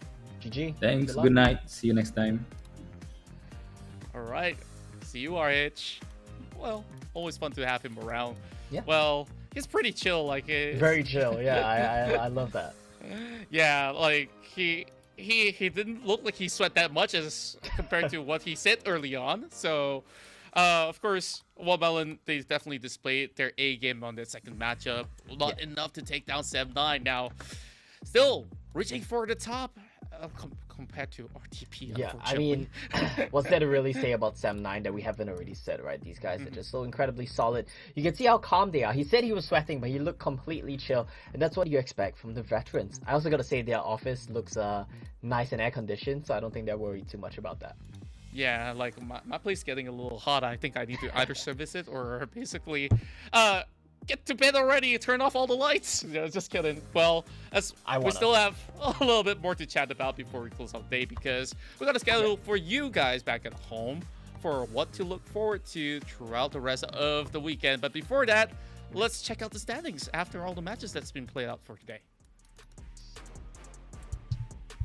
I mean, it's exactly like we expected prior to the beginning of the split, right? 7-9 LFO, these guys tied for first, heads and shoulders above the rest of the teams. Watermelon with their loss today and with Upcar's win today, they're now tied for third. 6-4 now, no longer really in sole possession of third for Team Watermelon, but as the week progresses, we're yet to really see how things will shake up. Now, I do believe we do have our 2 teams that are confirmed to not make it for playoffs as well, TODAK and Reach the Peak. It's going to be next to impossible for these guys to get into playoffs, and of course, Pathseeker and Phantom 6, they're going to be rounding off the 6 teams that make it to playoffs. Well, is there still a possibility though for TODAK if, say, Pathseeker? Oh yeah, if they win every single game and Pathseeker lose every single game, they could still make it. I do believe there's 5 games left to be played, right? Let me take a quick look at the schedule. There's 2 more games for this week. There's 2 more games for next week. So that means 4 games. So, theoretically, if Pathseeker loses every single game and TODAK wins every single game, they could still make it into playoffs. But like I said earlier, right, TODAK, they still have LFO, they still have 7-9 to play. So it's going to be difficult. Indeed it will be, but we'll still have to go through all of that matches, so let's also take a look at the schedules for what's to come tomorrow. We'll have TODAK versus LFO, like you said, and it's David versus Goliath once more. So if this were to be TODAK suffering a loss, then I guess there's not going to be any other way out. But we also have Phantom 6 versus Watermelon. I do hope that we get to see Phantom 6 back on track, though, for tomorrow's matches. And then followed by Pathseekers, who will be facing off against 7-9. And last but not least, RTP versus Upcar Esports. Yeah, I mean, I think the second match is clearly going to be the most exciting one. We'll have to see how P6 and Watermelon face off there. If P6 do win this matchup, then I think we might be seeing a 3-way tie for third place yet again. So the middle of the pack team's still extremely close. That's going to be a big match to look out for tomorrow. Yeah, and I really want to see if there's going to be that tiebreaker for that to happen. But of course, we'll leave that all for tomorrow. Well, we've had a pretty long night already. I'm pretty sure that you're looking forward to just basically head all to bed. But have dinner first. Have dinner first. No. Oh, you That's haven't the had big your thing. dinner? I haven't dinner. Have you had dinner? I came prepared. So right before when Grandin Done. as well as Husky were casting, I was like, oh, munch everything as I could because I know it's gonna be a long night. Yeah, you in this situation, you were the 7-9 and I was the watermelon. Completely unprepared. I'm gonna need to find something to eat. I did have a big lunch though. I had some MYSG, can't complain. Yeah, like I do hope some restaurants are still open up in Singapore. Like Macca's maybe, but I think even that's gonna be a bit of a stretch, right? Hey, I want to ask you a very important question, Contra. Do you know what a McGriddle is? Do they have a McGriddle in Malaysia? McGriddle, we don't have that in Malaysia. Tell me about it. Yeah. Do you guys have a McSpicy? We have a variation of McSpicy. It's basically the same, right? Yeah, it's called what's it called again? Spicy McDeluxe? Yeah. Close enough. Close enough. Close enough. You guys don't have the breakfast burgers? Those are so good. Oh, we do have that. Like, I think that it's a really sumptuous meal. Of course, none of this Love is it. sponsored by McDonald's, but yes, we're getting a Well, little McDonald's, bit hungry. you know, you have my number. You can just give me a ring. I want to get a McGriddle for supper right now. That's the point I was leading to. Have a breakfast food for dinner because I'm chaotic like that. I don't know, man. Yeah, our body clock's pretty much screwed anyways, right? Gamer hours. Yeah, and I hope that all of you guys who tuned in had a whole lot of fun. Make sure you follow as well as subscribe whichever platform you guys are currently watching from, whether it's YouTube or Twitch. And you can also drop us a follow on IG as well as Facebook. You can catch all these updates on WCS MYSG. Just go ahead and look it up and we'll always be there. There you go. Oh yeah. There we go. Production heard us. Those are our socials. I want to give you guys a little bit of a teaser as well, right? We are in the second last week of group stages. That means next week it's our last week of group stages. Then it's playoffs. And then the week after that, it's going to be C-Champs. We're going to be going to regionals. It's going to be exciting. So we're very close to that. Man, I can't wait for that to happen already. And you know what? For now, it's time to bid goodbye and good night. It's time for those McGriddles for Omo. And it's Contra signing out alongside with Omo. So we'll catch you guys tomorrow.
many seconds and minutes and hours I've been waiting.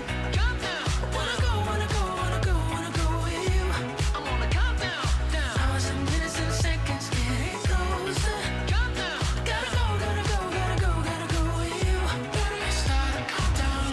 3, 2, 1.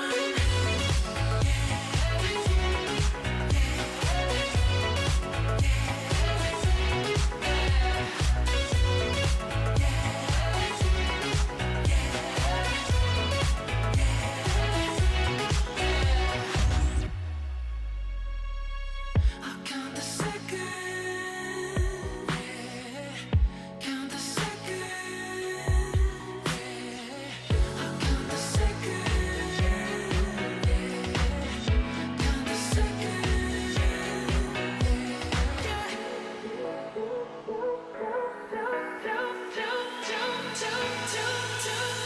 Too many seconds and minutes and hours I've been waiting.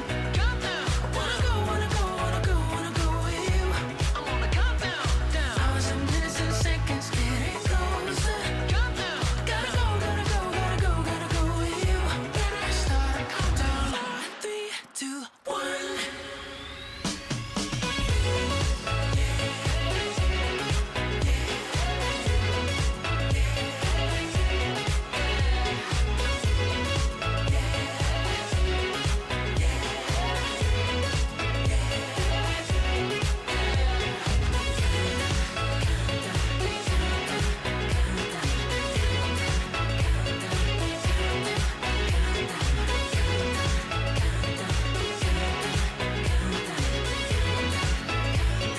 Four, three, two, one.